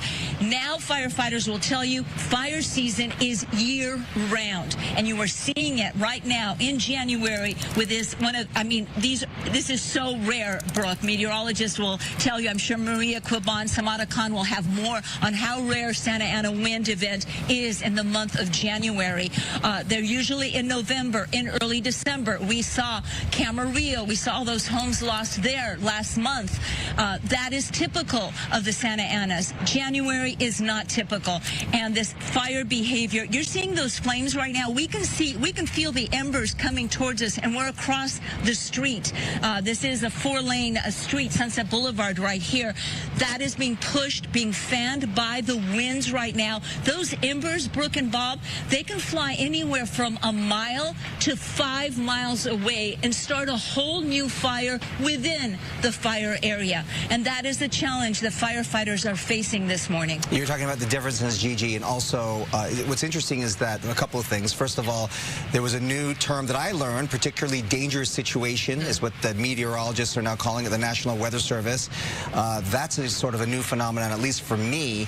And then, you know, these are very powerful winds, but what's jarring, I think, about this fire is that, you know, you're talking about a fire on Sunset Boulevard. We're talking about a fire now. We saw the Malibu fire. Obviously, it burned homes in the Malibu area. We've covered that for many years. This has gone down to Sunset Boulevard, major metropolitan area that we're talking about. The Palisades Village, Ed Laskos was saying that there are multiple structures burned near Palisades Village. So these are very heavily traveled thoroughfares, areas that we know and love here in Southern California that are now burning. And Bob, you know, there is a graphic that is being on social media that is being sent around. When I first saw it, I thought it was created by a meteorologist, someone at home warning people about the high winds. Much to my surprise, the seal of the National Weather Service is on it, and it's titled Life-Threatening and Destructive Windstorm. Those are very heavy words, and that was meant to warn people of what was happening. Life-threatening and destructive windstorm, extreme risk, take immediate action, and it listed the areas of concern for this fire. Now, this fire, we actually saw it when it broke out at 10:30 yesterday morning. I was on the 405 freeway. My photographer was too, and you could just see that black plume of smoke rising from the Palisades area, and it just grew and did not stop and has not stopped growing. Again, if you're just tuning into Good Day LA, we've been on the air round the clock. The Palisades fire now growing to over 2,900 acres, and this is one of 2 fires. Mario Ramirez is live in the Sylmar area with another fire. I can tell you there are mandatory evacuation orders in that area, and they include Santa Clarita. I have friends that were evacuated at midnight last night come to my house. They live in Santa Clarita, which is a good distance from the Sylmar fire over the hill, but the way the winds were blowing, officials not taking any chances. They told people get out and get out now while the 5 freeway is still open. There's also the Eaton fire in Altadena as well. So, you know, and this wind event, Gigi, is not over. We appreciate your coverage. We will check in with you in just a bit. Thank you, Gigi. Mario Ramirez is actually in Sylmar covering the Hearst fire for you. He has more now on that fire. Hi, Brooke, Bob. We can tell you that fire is still raging. You can see here some of the flames picking up and the embers that are being carried by the winds. This is a little calmer than what we saw even 15, 20 minutes ago, but these flames are still burning out of control here in this area. So we're at the Oak Ridge Mobile Home Community, Mobile Home Estates, and we're on Sombrero Street, and we continue to watch county and city fire crews make their way here into this area, and we've been watching a few people evacuate here from this neighborhood. I want to see if I can talk to a family here. Good morning. I understand that you all are evacuating from this home here. That is correct. How has this whole process been? I imagine stressful looking at all this. No, definitely. It started at about 10 o'clock, and, you know, we haven't slept, so right now we just came back and to see this. Yeah. And is everybody okay? Were you able to get everybody out safely? Yeah, everybody's good so far. Thank God, but hopefully these winds die down and we'll be back. And what do you think as we're watching some of these flames make their way closer to these homes here? It doesn't appear that any have been touched by the flames, fortunately, and everybody that we've talked to has, you know, gathered their things and are getting ready to leave. What do you think? I think these guys have been doing a great job keeping it right over the ridge over there, and, you know, hopefully everything will be all right, man. All right, appreciate it. Thank you so much for talking to us. So this is one of the residents here in the evacuation zone, and we're still seeing more cars driving here down through this neighborhood. Let me see if I can stop this one here and see if they're being evacuated. Hi there. No. All right.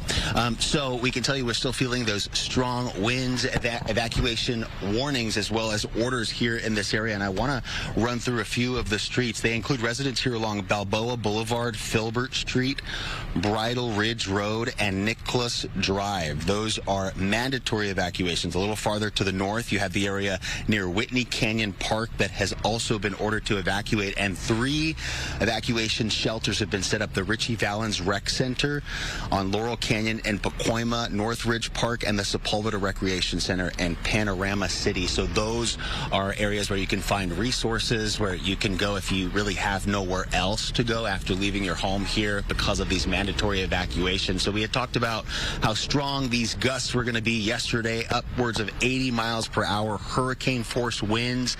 We're hoping for breaks in the winds, but at this point we've still been feeling those conditions, and they are expected to continue throughout the day. So we'll be keeping an eye on things here in Sylmar as the fire continues to burn. The Hearst fire here behind me. For now, live, we'll send it back to you. We're going to check in with Samad in just a few moments here. Mario, thank you about those winds. But first, we want to tell you about the Eaton Canyon fire. This is another fast-moving brush fire, rather the Eaton fire in Eaton Canyon, and has destroyed buildings, forced evacuations, and prompted widespread school closures. The fire was first reported after 6 last night. It was spotted near Altadena Drive and Midwick Drive. It's consumed 1,000 acres by midnight. Mandatory evacuations in effect for areas north of New York Drive, east of Altadena Drive, west of Sierra Madre, Villa Avenue, and eventually this is expanded to parts of Arcadia and Pasadena. An estimated 19,000 people under mandatory evacuation orders, 8,200 structures at risk. The shelters are the Pasadena Convention Center and the Arcadia Community Center.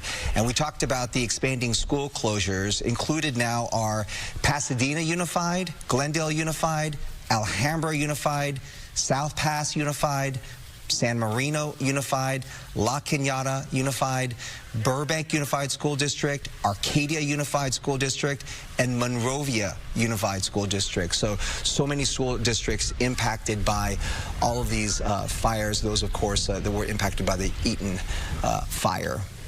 Let's bring in our meteorologist, Samana Khan, in this conversation. Now, Samana, something Gigi said that immediately made me think of you. You know, she said fire season is year-round now. Fire season is year-round in Southern California when we're dealing with dry conditions. Last year, if you recall, we had atmospheric river storms that brought in a lot of rain, and that rain had vegetation grow.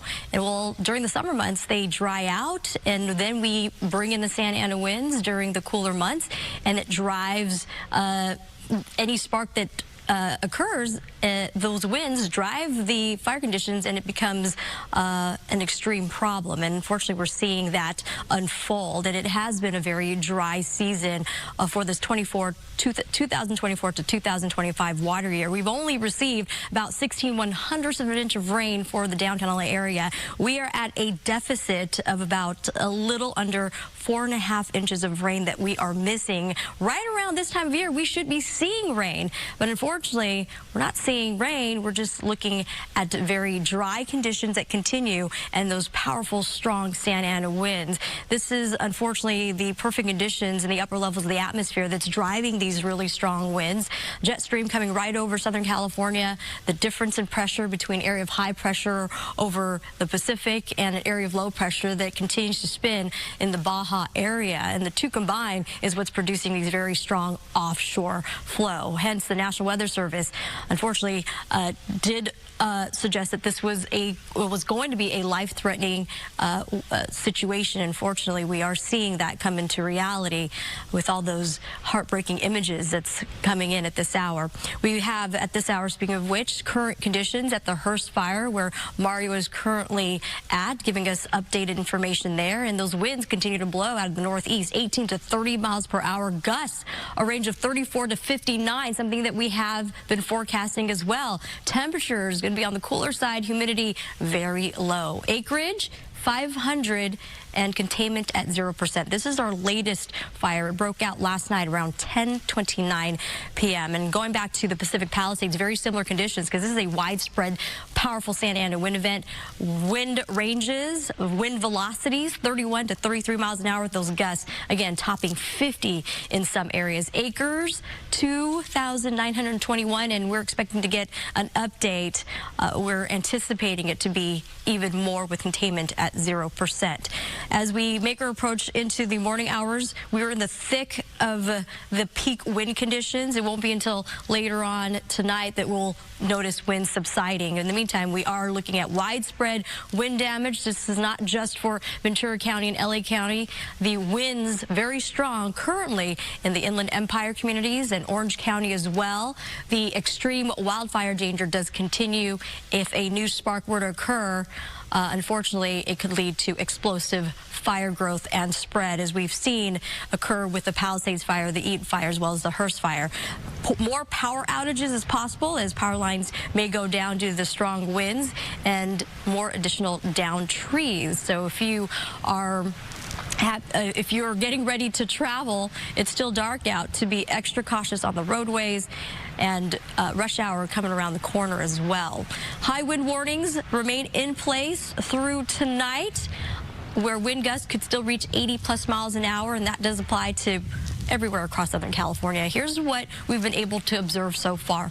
Hurricane force winds, as we had, again, forecasted yesterday, 86 miles an hour at Magic Mountain Truck Trail, an area of the San Gabriel Mountains. Fremont Canyon, Santa Ana Mountains, 80 miles per hour. 74 pushing into areas of Running Springs, Eaton Canyon, 70 miles per hour, and Rancho Cucamonga at 63. Here's a look at our wind futurecast as we break down the hours coming ahead. You can see all the areas and the highlighted contours from the Ventura County location, Santa Clarita Valley, San Fernando Valley. Winds continue to blow very strong across our San Gabriel Mountain Range and the San Bernardino and Riverside County Mountains as well. Downwind through the Cajon Pass and also our foothill communities through Orange County, howling at this moment. We push forward into the 6 a.m. hour, where people are going to be getting on the roads. Not a whole lot of change at all. Powerful winds still continue. Again, we're in the peak period. Wednesday, again today, in 9 o'clock. Still dealing with those ferocious winds. By later this afternoon, slowly those contours lighten up a little bit. Wednesday night is when we'll get the benefit of seeing those winds relaxing. So there's a little glimpse of good news ahead, but we're definitely not out of the fire danger just yet. Red flag conditions for LA County and Ventura County will remain in place through at least 6 p.m. tonight. Meanwhile, we have the Inland Empire and Orange County. We have red flag conditions extending into Thursday. There will be fluctuations in winds. We'll see them relax a little bit, and then even by late Thursday into early Friday, we could see winds peak a little bit higher, but nothing as strong as what we're experiencing right now. We are in the thick of it. A reminder, evacuation game plan, breaking it down. Stay up to date on our forecast, and make sure you also talk to your family about escape routes, designating a meeting area if you lose communication, and have your get ready and go bag. And something to keep in mind, of course, life is the most important thing. Your pets, your important documents, prescriptions, pictures, your computer, and maybe, yes, your credit cards, cash. That way you can prepare accordingly. Winds, again, continue to be very, very strong, unfortunately. Please stay safe out there. We got you covered with the traffic conditions in and around the fire area. Reminder, stay off the PCH. Palisades fire closures. PCH from Temescal Canyon Road to Las Flores Canyon Road shut down until further notice as crews continue to battle that Palisades fire. Topanga Canyon Boulevard through Mulholland Drive to PCH shut down due to just red flag conditions. And back to the Hearst fire, the closures there, westbound side of the 210 from Yarnell Street to Roxford Street, and northbound side of the 5 at the 210 connector also shut down. Please be extra cautious. It's still dark out. Right, Bob, Brooke, there's a lot of debris on the roadway. You can't really see, and just give yourself extra time leaving a house. Yeah, lots of information there, Samana. Thank you so much. Former L.A. mayoral candidate and real estate developer Rick Caruso now criticizing the city's response to this windstorm and the fires. He says officials should have been more prepared. The real issue to me is twofold. We've had decades to go remove the brush in these hills that spreads so quickly. And the second is, you got to have water. And my understanding is the reservoir was not refilled in time and in a timely manner to keep the hydrants going. So that's a failure, whether on DWP's part or another city agency. But this is basic stuff. This isn't high science here. And it's all about leadership and management that we're seeing a failure of. And all of these residents are paying the ultimate price for that.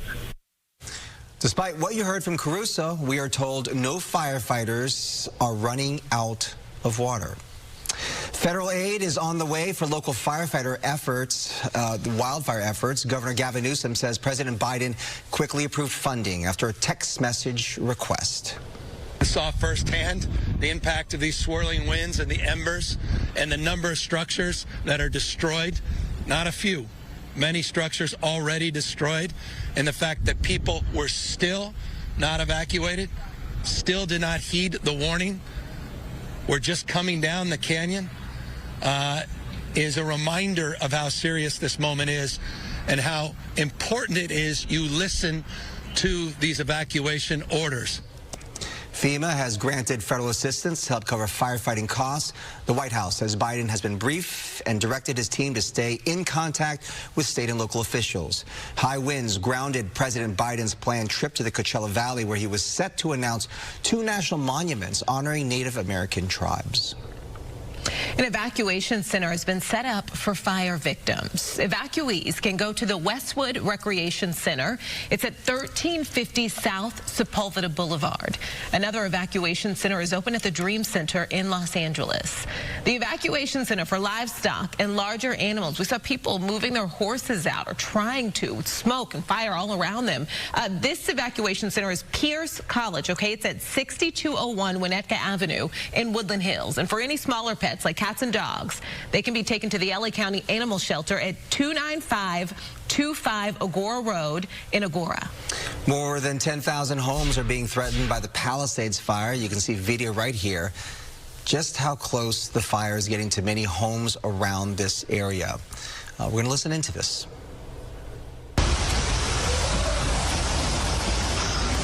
Hi. Just be okay. You're gonna be okay. Hi. You're gonna be okay.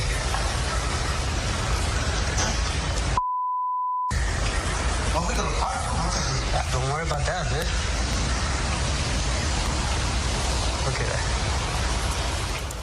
This is video that has gone viral.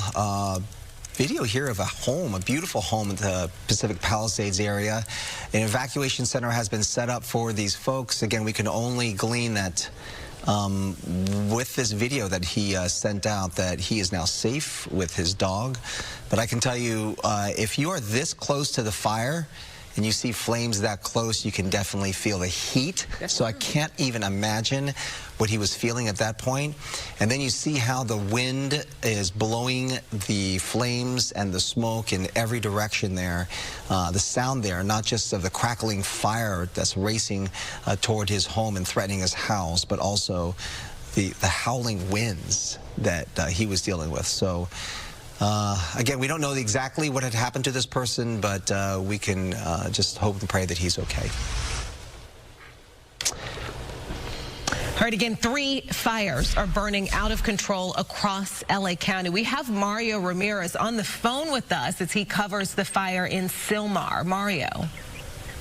Hi, Brooke and Bob. We've been watching the Hearst fire burn right above the Oak Ridge mobile home community here in Sylmar. And if you're not familiar, it's just right above the 210 freeway, which if you are on the 210 or the 5 freeway in the Sylmar area, you will definitely see the smoke and the flames for miles as you might be making your way through the area. Now, the Hearst fire, it started at about 50 acres. Last night around 10 o'clock, it quickly grew to over 500 in just a few hours, and we're still feeling those really strong winds. We know this area has lots of dry vegetation, and we spoke with a few residents who were leaving their homes early this morning in this community. The good news is that a lot of them did get emergency alerts or evacuation alerts letting them know to leave their properties. We've also seen local police, LAPD here in the neighborhood, making their way around with their lights, their searchlights, as well as their loudspeaker every once in a while, letting residents know that they are in a danger zone. As far as crews, we have LA Fire, LA City Fire, and LA County Fire that are on the scene here, and they've actually been able to do a great job at protecting the structures from going up in flames here. The fire, for the most part, has been burning in dry vegetation and brush just above this mobile home community. But there are several mandatory evacuations, which means leave now. Don't wait. Leave your home as soon as possible. They include residents along Balboa Boulevard, Filbert Street, Bridle Ridge Road, and Nicholas Drive, and a little farther to the north. There's also an area near the Whitney Canyon Park that has been ordered to evacuate. So these are not to be taken lightly. We know that 3 evacuation shelters have been set up, one at the Richie Valens Rec Center on Laurel Canyon in Pacoima, Northridge Park, and the Sepulveda Rec Center in Panorama City. The winds, they've really been extreme for the last couple of hours that we've been out here. We know that yesterday we had anticipated this.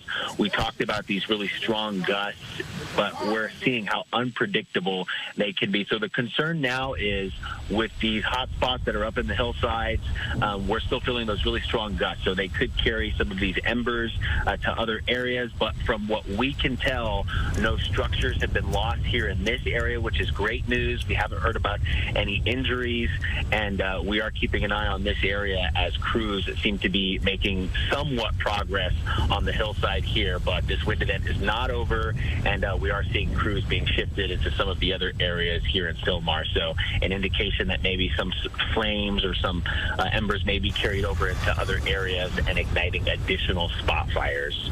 But that's the latest here in Sylmar. Bob and Brooke.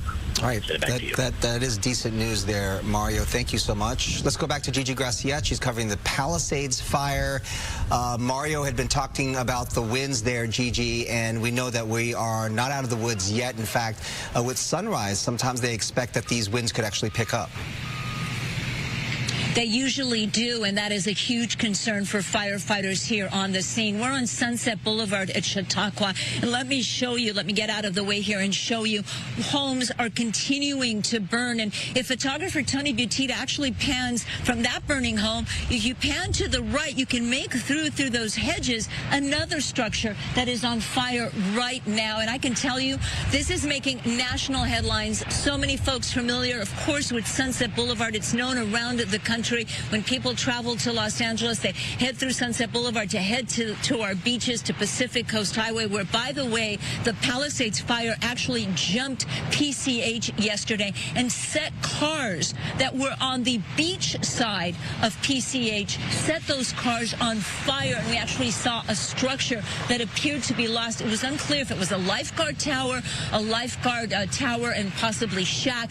Unclear what it was. Sometimes it's so hard to tell exactly what is burning, but that shows you the magnitude, the spread of this fire, and we are awaiting an update on the acreage. They're doing aerial mapping of this fire because obviously they can't get to all of these neighborhoods because they're busy fighting this fire. We continue to watch as convoys of firefighters move into the area, but we have seen at least 8 to a dozen homes burning this morning. Unfortunately, there were no firefighters in sight because they're trying to take care of other areas. They are truly being overwhelmed, even though there are hundreds and hundreds of firefighters, not only from Los Angeles. We have our Los Angeles City firefighters here on the scene. Of course, they're being assisted by Los Angeles County Fire, and we have fire departments have sent us units from throughout the state of California and obviously from throughout Southern California. Let's talk about the injuries. This story is going to be so much more than the amount of homes lost, and I can tell you the amount of structures and homes and houses that were lost is going to be high. The story will be much more than that because we are hearing about multiple injuries. Let's start with the Los Angeles City firefighter injured yesterday, 25 years old, reportedly a very serious head injury in the hospital this morning. That is one of multiple people that have been taken to the hospital, some of them with extremely serious burns. And in a Fox 11 Good Day LA exclusive, I can confirm to you that overnight a man was found on Pacific Coast Highway. The majority of the clothes that he had been wearing had been burnt off his body. He had serious burns to the majority of his body. He was rushed to a burn center where doctors are frantically working to try and save his life. Extremely critical condition. That is one of multiple burn patients that LA City Fire has confirmed were taken to the hospital. Now, you are looking live at the LAPD here on the scene. They are doing patrols of the entire area, keeping the area safe and making sure that people who don't belong here, like unfortunately we often see looters move into these neighborhoods that are on fire, they are making sure that no one that does not belong here is here. We've seen multiple police just patrolling each and every single street. Again, if you're just joining us on Good Day LA, you are looking live at the Palisades fire. We're on the corner of Sunset Boulevard and Chautauqua, where multiple homes are burning right now, and this is just one corner. Earlier, we were on Rustic Lodge. On the corner there, multiple homes were also burning. We were also on the corner of Sunset and Rivas Canyon. Multiple homes on both sides of the street burning. And this is so much more because obviously, Bob and Brooke, we all know that houses can be rebuilt. You can get the wood, you can build a house, you can build it bigger, you can build it better. But it is often the memories, those priceless mementos. You know, our late mother left us a teacup that meant the world to us. Our late father left us an umbrella. Things like that that cannot be replaced. That is the loss. That is the true loss. And of course, we're hoping that all of these folks got out safely, that they got their pets out safely and are safe. The houses can be rebuilt, but it is the memories often inside of those homes that really hits hard for all the folks that are affected. You know, Gigi, it's a really good point because obviously it doesn't even need to be said that your life is the most important thing here, but I don't at all want to minimize what the trauma of losing your home, watching your entire neighborhood go up in flames. Like, that is something no one wants to deal with. You know, we were in Malibu for the Malibu fires just a few weeks ago, and a representative from Los Angeles County told us that it can take up to 5 years to get everything done so that you can rebuild your home. And that includes dealing with your insurance company, dealing with the county, with the city, with, often finding blame for the fire. Where does the blame lie? Was your coverage in check? Did you even have coverage? It could take up to 5 years. And if you go to Las Virgenes, if you go to the Calabasas area, some houses were never rebuilt after the Woolsey fire. And that representative from LA County Emergency Management told us that some of those folks are still in negotiations, are still dealing with the trauma of trying to get their houses rebuilt. So it is a huge issue when someone loses a home. It's not, oh, let's just rebuild it, it'll be up next, in a couple of months. People can be out of their homes for years at a time. What's scary about this, Gigi, is that we're still in the middle of this giant Santa Ana wind event. This is far from over.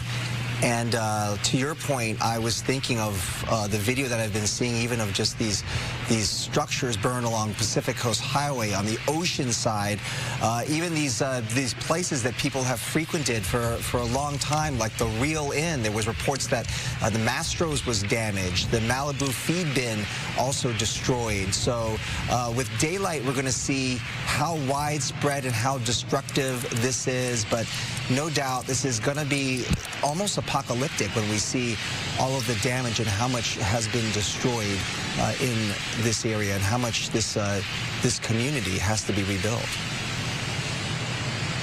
And we probably won't know for days, Bob, because right now the damage assessment teams, as they're called, they can't even get into these neighborhoods to take a toll, to take a tally of the loss. So we won't really know how many structures. We may get an estimate from aerial observations of how many structures were lost, but we're not really going to know that for days until this fire is basically out and those damage assessment teams can get inside, can walk these neighborhoods home by home and give us a tally of the loss. But it is going to be major. Yeah. And our big concern and our thoughts and our prayers go out to all the folks that have been injured, folks that are in the hospital this morning with serious burn injuries, that LA City firefighter with a serious head injury, that man that was found on Pacific Coast Highway with burns all over his body, barely recognizable. The clothes actually burnt off his body.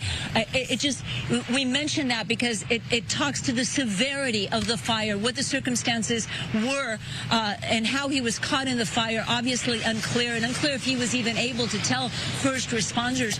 Yesterday, in the thick of it, when this was all happening, Bob and Brooke, there were people calling 911 from their swimming pools. I heard that. Bob and Brooke. They were sheltering inside the water of their swimming pool because the fire was all around them. Yeah. I mean, how dramatic is that? To see families and mothers literally carrying their babies and running down Palisades Drive to get out just because they couldn't even get into their cars and go. It's so shocking. So to know that someone actually got injured, you're also grateful that these people got out and they got out safely. But and heartbreaking that we can't get the air assets up just yet. So hopefully we'll get a respite from the winds. Okay, Gigi, those still some very dramatic pictures there. Still a big effort to save life and property. Yes, thank you, Gigi. Bob, you were just talking about like what we were watching all day yesterday, like people getting out of their cars. You saw people with babies. You saw people with giant horses, actually, just like walking through neighborhoods. You saw people with their pets, and also seeing video of people who were just out of sorts. Because of all of this, you know what I mean? They're running down the street through all of this smoke, and that was really jarring for me. Is that you kind of lose it a little bit as you're in a panic trying to get to safety. And some people have planned. You can plan as much as you can, and still, when you're in that moment, panic sets in, and you just try to do what you can to try to save you and your family's life. We do want to show you this evacuation map and a Palisades map, pretty widespread here. This is provided to us by CAL FIRE, and you can see this spreads over a very large area. Right.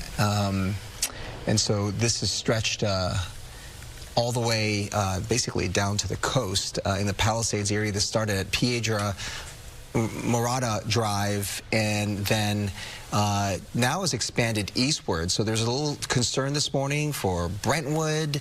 That area, the Palisades Village area, was also impacted as well. So everybody within this region pretty much is going to be impacted there. And of course, as we said, parts of Sunset, PCH, Topanga Canyon, all closed at this hour because of this fire. Now we're going to take you over to the Eaton fire. This is in the Altadena area, San Gabriel Mountains, and also because of the heavy winds, this has impacted a very large area. Started there in Altadena, there in the Eaton Canyon area, and then expanded very quickly over. So other areas impacted, of course, Sierra Madre and Pasadena as well. We'll have school closures in just a moment, but there's a lot. Absolutely. And, you know, we were looking for updates from CAL FIRE. Obviously, you know, this is an all-hands-on-deck situation. And so the latest, of course, that we still have is nearly 3,000 acres burned in the Palisades fire, 2,921, Eden fire at 1,000, and Hearst fire at 500. All three of these fires at 0% containment. And again, that just goes to show what we're dealing with when it comes to how hard, Samada, the weather is making things for our firefighters. Incredibly difficult out there. Brooke, Bob, good morning to you and to everyone that continues to be with us. Some viewers have been watching us since last night, so we do certainly appreciate you. And if you're just joining us now, we do have, again, some updates on our wind conditions. We are unfortunately in the thick of our peak winds as we had forecasted, and that range, the time frame from late last night through at least this early part of the morning. So keep that in mind, where ferocious winds continue to be right around 60 to even 80 plus miles an hour. And here's a look at the Palisades fire, where Gigi, of course, has been bringing us incredible images there and information. We've got winds, a range of 30 plus miles per hour. These are sustained wind velocities. Gusts could reach up to 50 miles an hour, and we did see that play out. Temperature ranges on the cooler side, and humidity continues to be dry. Similar conditions as we pushed into the Hearst fire near the Sylmar area. And again, the winds continue to be very strong going offshore. Powerful Santa Ana is also blowing through where the Eaton fire is, and that fire took place yesterday right around 6:23 in the evening, and gusts are reaching up to 46 miles an hour. So incredibly dangerous wind conditions. It continues to be a wind-driven fire. Then you add the dry fuel, so there's a lot of fuel out there for this fire to continue to rapidly grow. And as we know, we've spoken about this repeatedly, that fires in and around that fire zone, they can also produce their own weather. When you have intense heat rising into the atmosphere, cooler air comes in to replace it, and it creates this erratic fire behavior and even the potential for fire tornadoes to occur. It creates also embers that can travel miles downwind. Long-range spotting, we also forecasted that to occur. So red flag conditions all across Southern California, not just LA County and Ventura County. We're calling this a particularly dangerous situation when you combine critical fire danger with damaging winds and low relative humidity. Any new fire ignition can explode. And we are going to be seeing these strong winds continue into the early part of this morning. There is some good news. Later this evening, we're going to see wind conditions subside. So eventually that will help firefighters tremendously, and we'll get those air assets back up in the air. Strongest winds over the last 24 hours, hurricane force winds. We have been advertising that. Magic Mountain Truck Trail and area of the San Gabriel Mountains clocked in at 86 miles per hour. Fremont Canyon at 80 miles an hour, all the way out towards the Running Springs at 74. Eaton Canyon, you can see how and why that fire continues to spread. 70-mile-an-hour winds at one point, and Rancho Cucamonga at 63 miles an hour. Here's a look at what is in store for Southern California as we make our way into the 4 a.m. as well as the 6 a.m. hour. No relief in terms of offshore winds. Those highlighted contour areas, those are locations that is going to continue to experience those heavy and strong winds out towards the 15 corridor through the Cajon Pass, downwind of the Santa Ana Mountains, and that does apply to San Bernardino and Riverside County Mountains as well. San Fernando Valley, Santa Clarita Valley, the San Gabriel Valley still in the danger zone. Through 9 a.m., not a whole lot of change as well as we experience Again, those stronger winds offshore, eventually, right around late afternoon into the evening, finally we'll notice those winds slightly subside, and it won't be until late night Wednesday that we'll really get a good handle on those winds and tame those conditions a little bit. A reminder, evacuation plan, so important. Make sure you stay up to date on our forecast. Have an emergency plan in place and get your ready-to-go bag with your important papers, prescriptions, and of course, life is the most important thing when we're dealing with these dangerous conditions. We've been talking about, Bob, Brooke, how this could potentially be a life-threatening situation. We're unfortunately seeing that unfold before our eyes, and widespread damaging winds that could continue to create power outages as well. We also remind folks, traffic-wise, in the fire zones, stay away, avoid the area. Take a look at the Palisades fire closures. PCH, Temescal Canyon Road to Las Flores Canyon Road remains shut down. Topanga Canyon Boulevard from Mulholland Drive to PCH due to red flag conditions shut down as well. And back to the Hearst fire, closures there. Westbound 210, Yarnell Street to Roxford Street shut down. Northbound 5 at the 210 connector also will be shut down until further notice. Reminder to please drive carefully out there. It's still dark out. Sun rises until 7 a.m. If you are on the roads at this hour, be extra mindful. A lot of debris. If you're driving near the fire zone, there's a lot of smoke as well. Just be careful out there. And, you know, Samara, on that note of staying prepared, another way to stay prepared, especially I'm seeing on Twitter, Bob, many people saying, you know, what about my area? What about my area? They're worried about this, especially if you're worried about losing power or anything like that. Sign up for emergency alerts, right, from the state, from the county, all your local officials, and download the Fox Local app. Actually, I was using it just last night, just even moving around my place. Just click Los Angeles on that, and we're streaming live there as well. So if you lose power, you'll still be able to stay updated with the latest information. We really just want to keep you all safe. 3 fires burning right now in our area. Mario is in Sylmar at the Hearst fire, and now he has more on that. Yeah, and I will say the fire is still raging. Sam Dubin behind the camera. I want to show you the flames that are making their way downhill here. We're at the Oak Ridge Mobile Estates community, a private community, and there are still residents here in the area that are evacuating. I have one family here. They're actually turning around. I asked where you're headed. They said they don't know, but away from here. So walk me through what this has been like for you all. Let me ask you guys in the back. What has this been like for you all? I know your mom is a little stressed up front. I mean, it's nerve-wracking. You got people out here losing their homes. You got family, you know, under constant little stress. You know, it's really scary. You got people out here. You wonder if the neighbors are out. They're getting out of their homes okay. So, you know, right now we're just trying to get up out of this area. We're just trying to get to someplace safe, and we're praying for everybody. Was there any sort of alert or any type of emergency alert on your phones to leave home? There's constant alerts that's coming through over the phone. We just hope that everybody's getting them, you know, especially the people who didn't go to bed early, the older people who don't know. We just hoping that everybody gets out safe.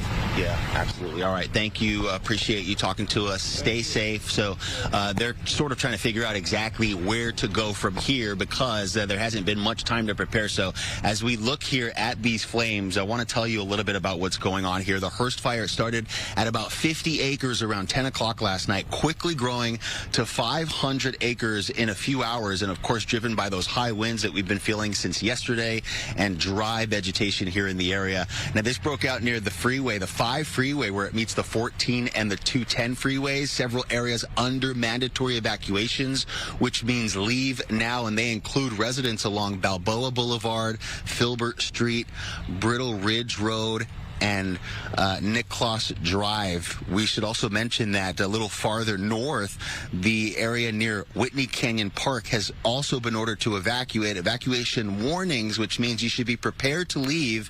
They're in place for the Newhall Pass, Calgrove, and Wildwood areas, and that's basically a large portion, a large area north of the 210 freeway from Roxford Street. 3 evacuation centers have been set up. Richie Valens Rec Center on Laurel Canyon in Pacoima, Northridge Park and the Sepulveda Recreation Center in Panama City. So we do see Panorama City, I should say. We do see fire crews here, LA County fire crews, but as we've been saying, there really is not much they can do as far as containing the fire. These winds are still whipping around. We talked about how strong they would be yesterday, sustained gusts or sustained winds at 20 to 40 miles per hour, and those gusts up to 80 miles per hour. So we've definitely been feeling it here this morning.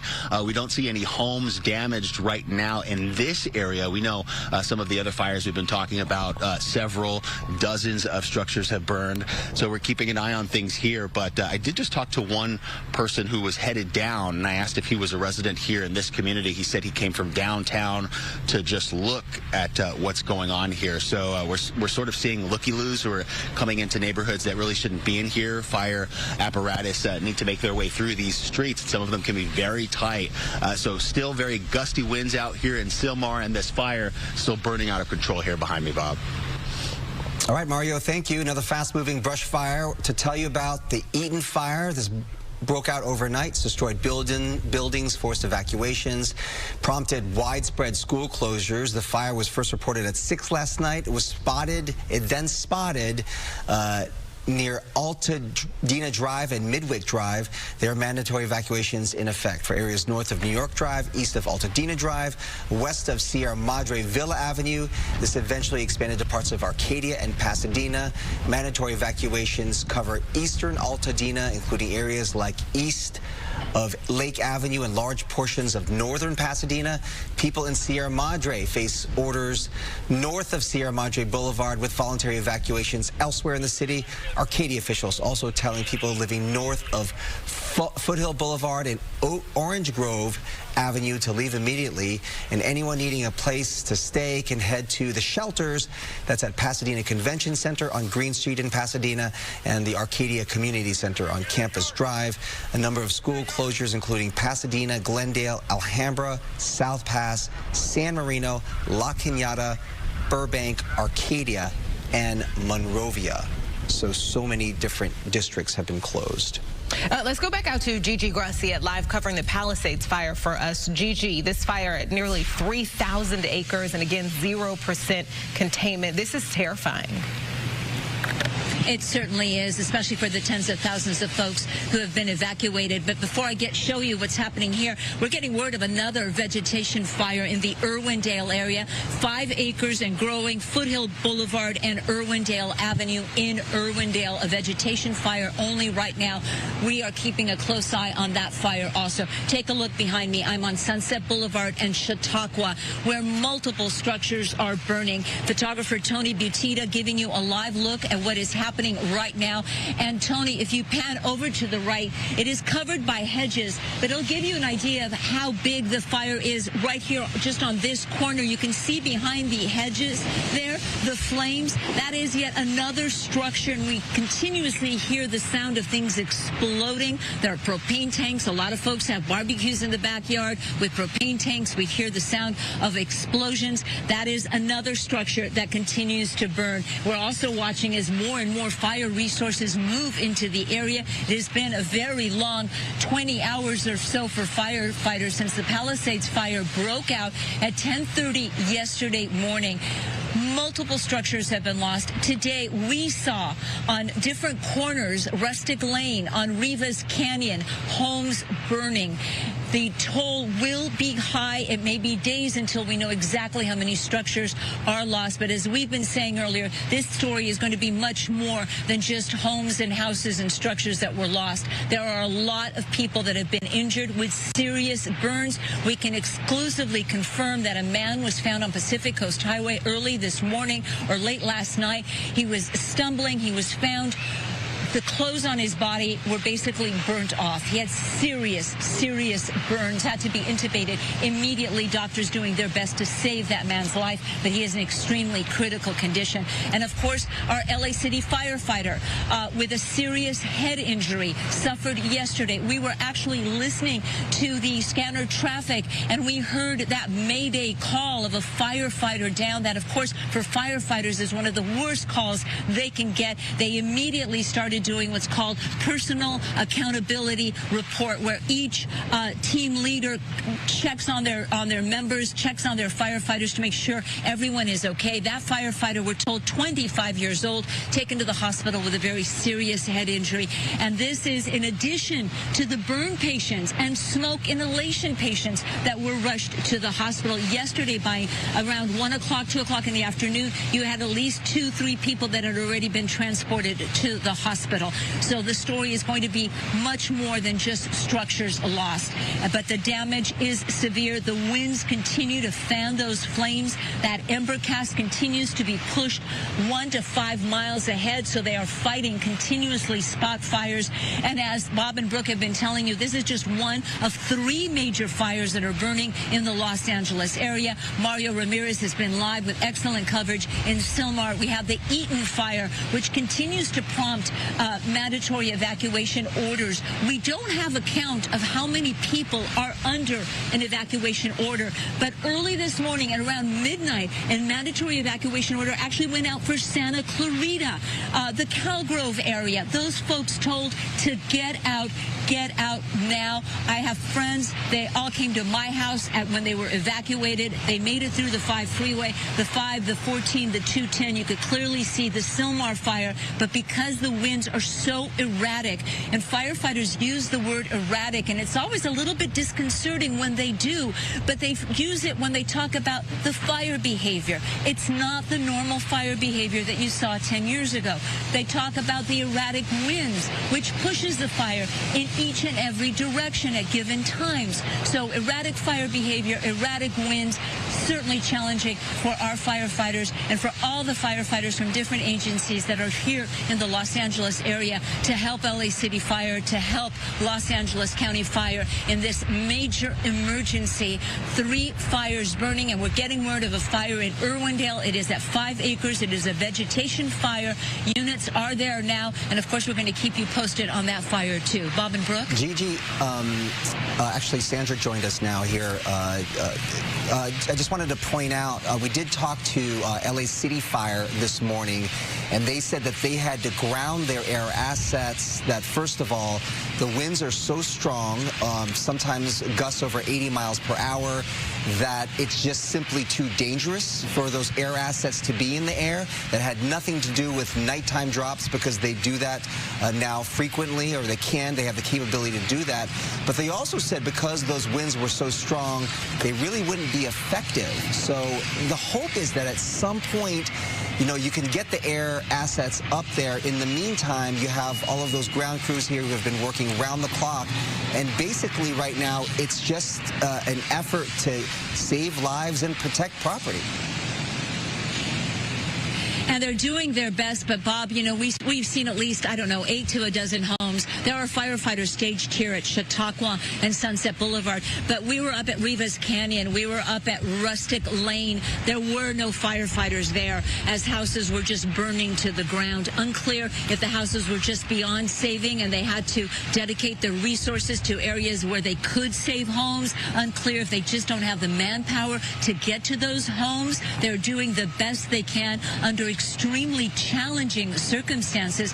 We don't usually have Santa Ana winds in January. Did you just hear that? Yeah. Something just exploded. We're hearing transformers blow, propane tanks. A tree just caught fire. As you can see, thank you, Tony Butita. You're exactly where you're looking at exactly what I wanted to look at. Again, Sunset and Chautauqua, behind those hedges, something is burning, a structure, obviously. You can see how the wind is just fanning the flames. And I just posted a little video on X that showed embers just going down the street. And they're actually embers from another house that's on fire that's not even on this corner, and they were just moving down the street. Those embers can travel, according to firefighters, anywhere from a mile. They've seen them as far as 5 miles away. So that's how challenging these fires are. Earlier, Bob, you and I were talking about fire coverage. 10 years ago, 5 years ago, it is not the same fire coverage that we're seeing seeing now, because it's not the same fire behavior. And firefighters will tell you, there used to be a fire season in California, in Southern California. We knew that come November, the Santa Anas were going to blow in those infamous Santa Ana winds, and most likely if a fire were to start, it would quickly spread. And we see that every year. We saw it in November. We saw it in December. We saw those homes lost in the Camarillo area, in Ventura County. We saw homes lost in Malibu. We've been covering all of these fires. That is typical fire behavior for Southern California. January and Santa Ana winds are not typical, and this is posing such a challenge for our firefighters, which we know they are doing the best. Their priorities are to save people, property, and pets, or people, pets, and property. They're doing the best, and no firefighter, I mean, it truly hurts their heart when they see structures lost. They see this all too often, and they're doing their best against extremely challenging conditions. All right, Gigi, thank you so much. You and Tony out there, please stay safe as we check back in with you throughout the morning on this violent fire, multiple fires in the Southern California area at this point, but we're taking a live look at the Palisades fire right now.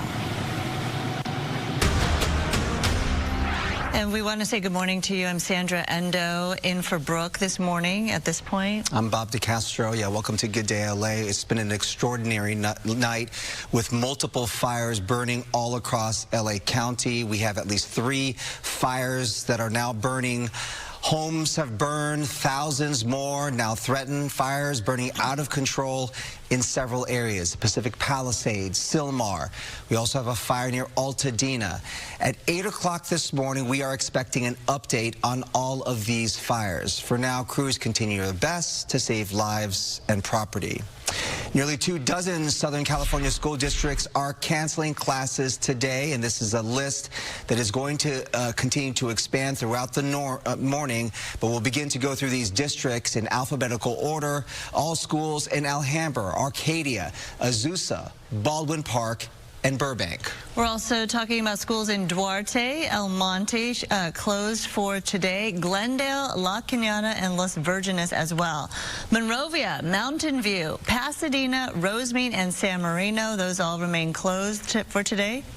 Santa Monica, Malibu Unified, Santa Monica College's Malibu campus will also be closed. Temple City and Valle Lindo school districts also closed. Students should not report to campus. And also Pali Charter High School, which was damaged last night, no classes today. 13 classes under the LA Unified School District will be closed today. That includes Brentwood Magnet Canyon Elementary School, Diego Rivera Learning Complex, the Kenter Canyon Elementary Charter, and the Marquez Charter Elementary.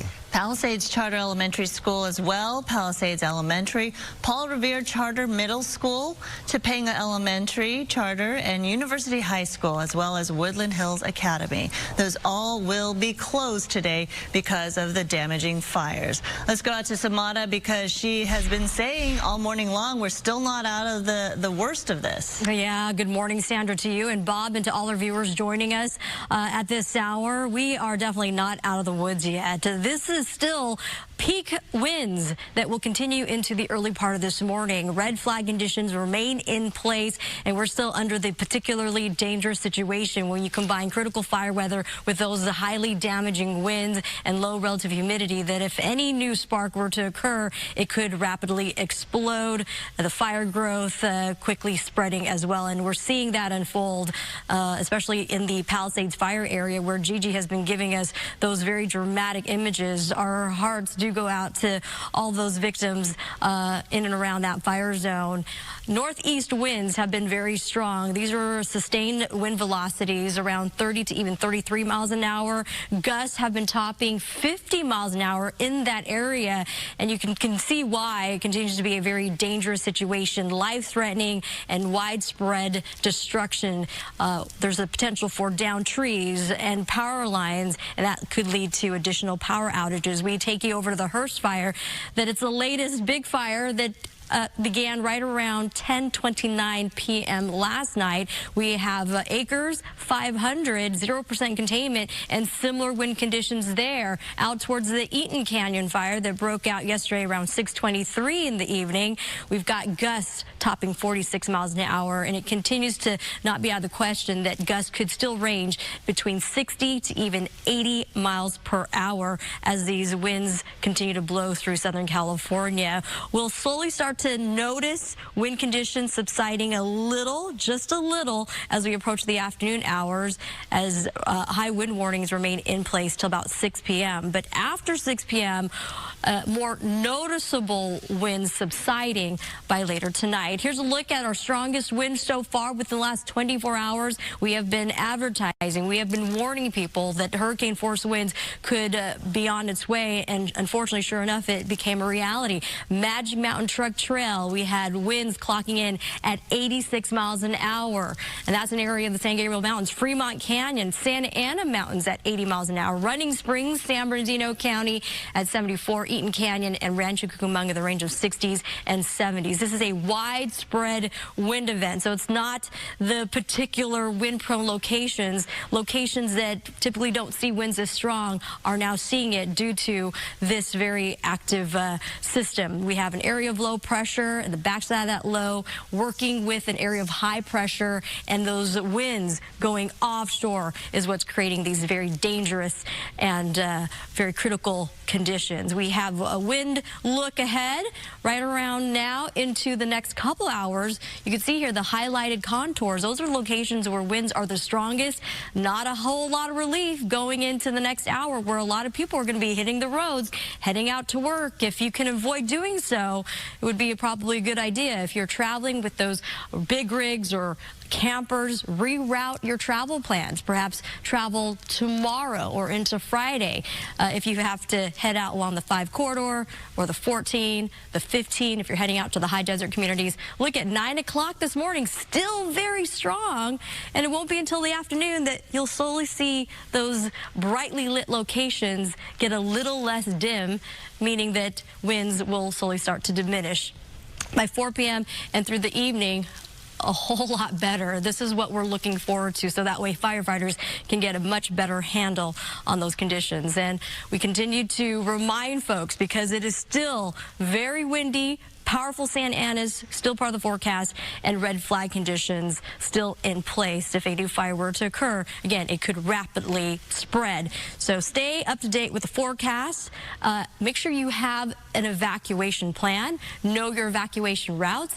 If you are evacuating and if you get separated, make sure you have a designation point where to meet, and your get ready, get set, and go bag. Emergency kit ready. Life, of course, the most important thing. Pets, make sure you have your important papers, prescription, your pictures that you can't replace, and have some cash or some credit cards, so that way you're prepared for any emergencies that could arise. Again, a reminder, the breakdown through today, widespread damaging wind storm continues, extreme wildfire danger, and that potential for more downed trees and power lines that could lead to additional power outages. And also, if you are traveling, we do have traffic conditions to, again, point to. And as a reminder, stay away from the fire zone, especially through PCH, Palisades Fire closures to Mescal Canyon Road to Las Flores Canyon Road. That is the Malibu area, extending all the way to Pacific Palisades, and Topanga Canyon Boulevard from Mulholland all the way to PCH, closed due to red flag conditions. And closures near the Hearst Fire, westbound side of the 210 at Yarnell Street to Roxford Street, northbound side of the 5 at the 210 connector, also shut down until further notice. And even the local roadways, stay away, avoid the area if, again, you're not supposed to be there. Back to you, too. All right, Samantha, thank you. And speaking of the Hearst fire, that's where Mario Ramirez has our coverage on that. Let's check in with him. Yeah, and I will say the fire is still raging. Sam Dubin behind the camera. I want to show you the flames that are making their way downhill here. We're at the Oak Ridge Mobile Estates community, a private community, and there are still residents here in the area that are evacuating. I have one family here. They're actually turning around. I asked where you're headed. They said they don't know, but away from here. So walk me through what this has been like for you all.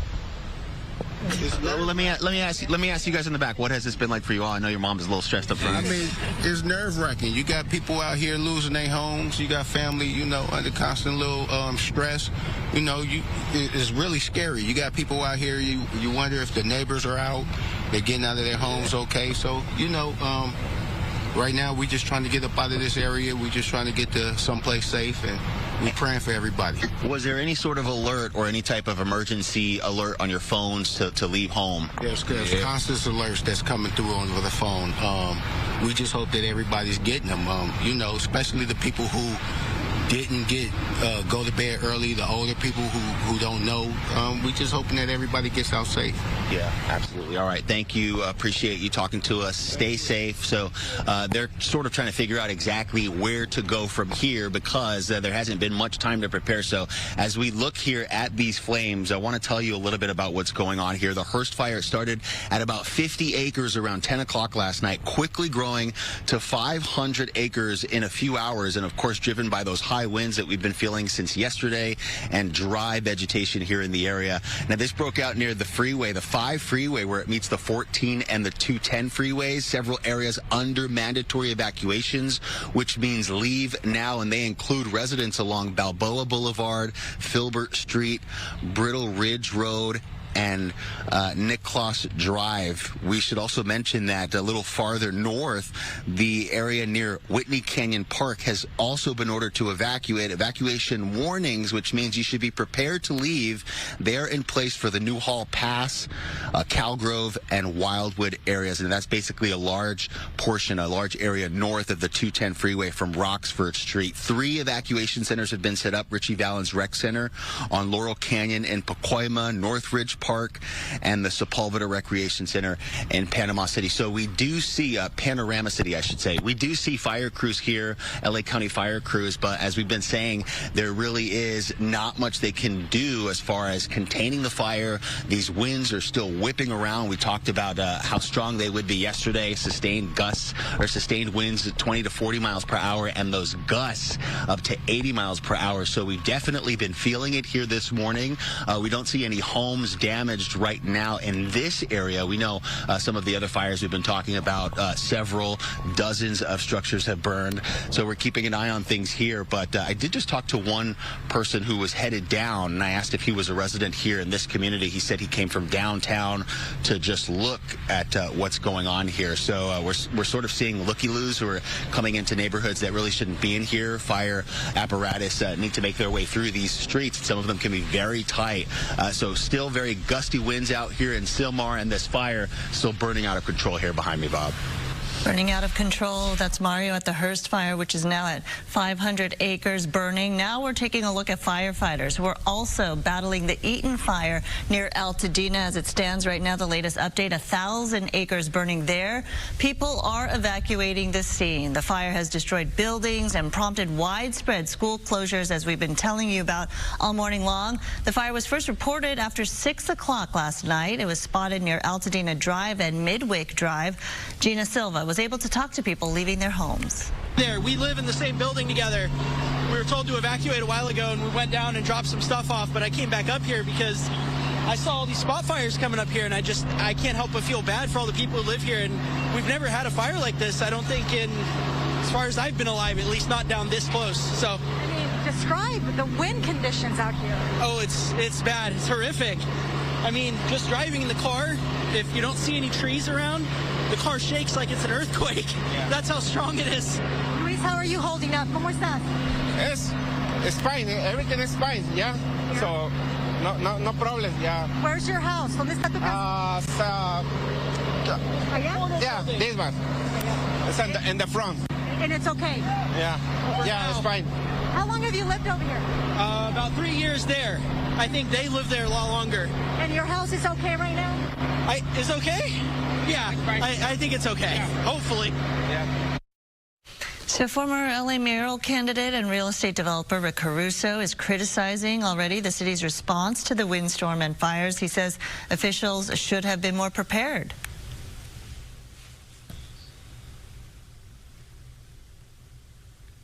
The real issue to me is twofold. We've had decades to go remove the brush in these hills that spreads so quickly. And the second is you got to have water. And my understanding is the reservoir was not refilled in time and in a timely manner to keep the hydrants going. So that's a failure, whether on DWP's part or another city agency. But this is basic stuff. This isn't high science here. And it's all about leadership and management that we're seeing a failure of. And all of these residents are paying the ultimate price for that. All right, so despite what you heard from Caruso, no firefighters have told us they are running out of water. Well, federal aid is on the way for local firefighter and wildfire efforts. Governor Gavin Newsom says President Biden quickly approved funding after a text message request. I saw firsthand the impact of these swirling winds and the embers and the number of structures that are destroyed. Not a few. Many structures already destroyed, and the fact that people were still not evacuated, still did not heed the warning, we're just coming down the canyon, is a reminder of how serious this moment is and how important it is you listen to these evacuation orders. FEMA has granted federal assistance to help cover firefighting costs. The White House says Biden has been briefed and directed his team to stay in contact with state and local officials. High winds grounded President Biden's planned trip to Coachella, where he was set to announce 2 national monuments honoring Native American tribes. An evacuation center has been set up for fire victims, as you see right there on your screen. If you do need help, if you need a place to go, evacuees can go to the Westwood Recreation Center. That's on 1350 South Sepulveda Boulevard. Another evacuation center is open at the Dream Center in Los Angeles, and the evacuation center for livestock and larger animals is at Pierce College. That's located at 6201 Winnetka Avenue in Woodland Hills. For smaller pets like cats and dogs, they can be taken to the LA County Animal Shelter at 29525 Agoura Road in Agoura. Okay, we've seen a lot of video coming in. Lots of video has obviously been going viral. This is video right here that's been making the rounds, and it really paints a real picture of what some folks dealt with when the flames came so dangerously close to their homes. Some of them told to evacuate, didn't evacuate on time. Some of them really didn't have time to evacuate. More than 10,000 homes being threatened by the Palisades fire. This is video from the Palisades fire. A beautiful home there. A man and his dog were inside. Listen to this. Hi. Just be okay. You're gonna be okay. Hi. You're gonna be okay.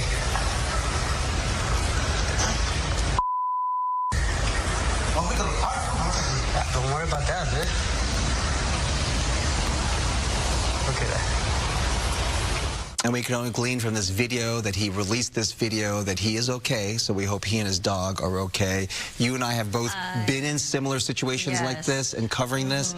And I was saying, as you look at these pictures, if the flames are that close, you definitely feel the heat, real intense heat. I'm surprised, you know, more things didn't shatter here. And the winds whipping around like that, it can change in an instant when you're in a fire situation, the fire creating their own weather atmosphere and its own weather atmosphere, and you just never know, and it feels like complete darkness, right? You could see right there. This was in the middle of the day, and I believe, but I kept thinking about these 2 men and their dog.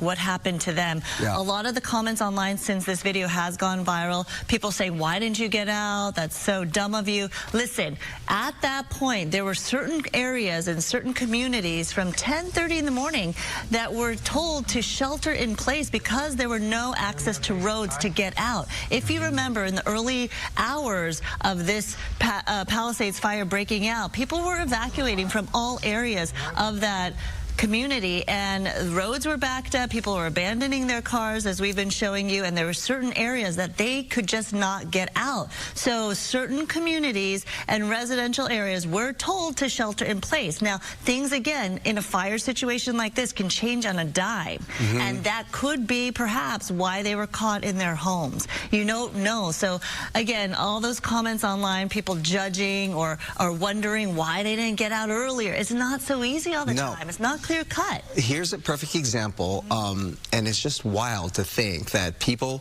were trying. They were told, please evacuate your homes. They requested the evacuation, and then this happened.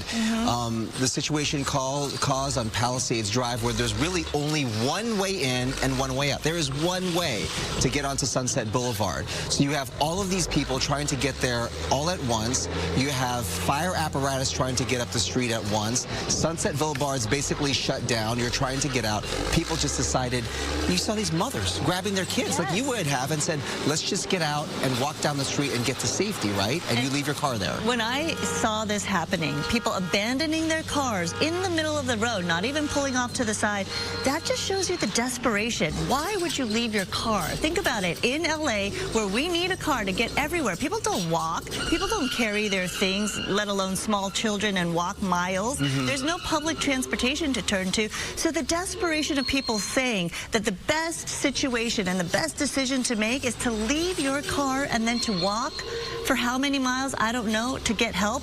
That's how dire the situation was. Well, this looks like complete gridlock. I mean, it might as well be the 405, so they couldn't get out anyway. So where were you going to go? And then the situation of if one person decides to abandon their car, and that car is 4 cars in front of you, and then the next person decides that, and the next person decides that, you're stuck. Because if you wanted to stay in your car, perhaps, and leave, well, now people have abandoned their cars in front of you. There's only one way out. There's no other road to get around these cars. Then you're stuck in that same situation, and you have to leave your car.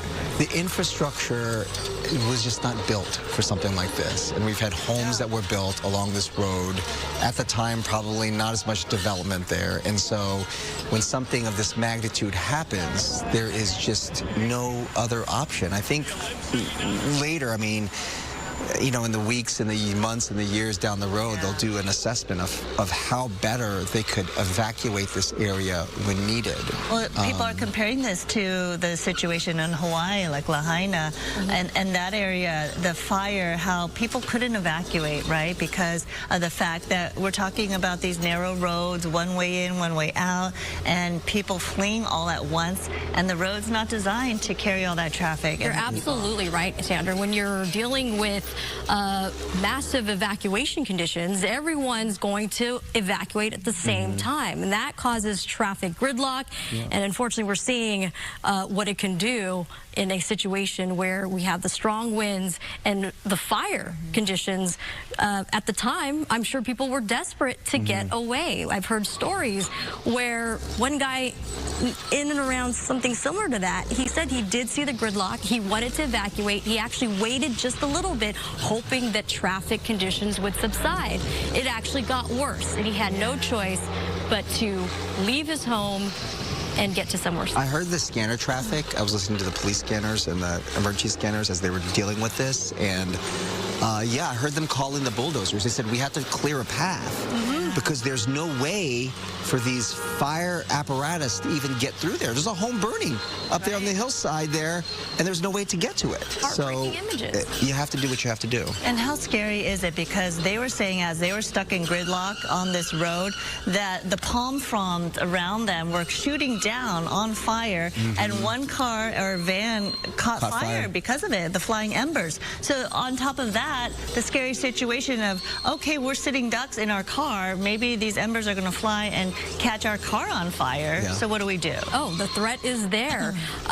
Those embers that we have touched on repeatedly can travel miles downwind, especially when we're dealing with these unprecedented conditions where wind speeds pushed up to 60, gusts, should I say, 60 to 80 plus miles per hour, and those embers were flying around everywhere. And when we're dealing with red flag conditions, those embers can, we call it long-range spotting, can start a new fire, and that could also explode into something uncontainable.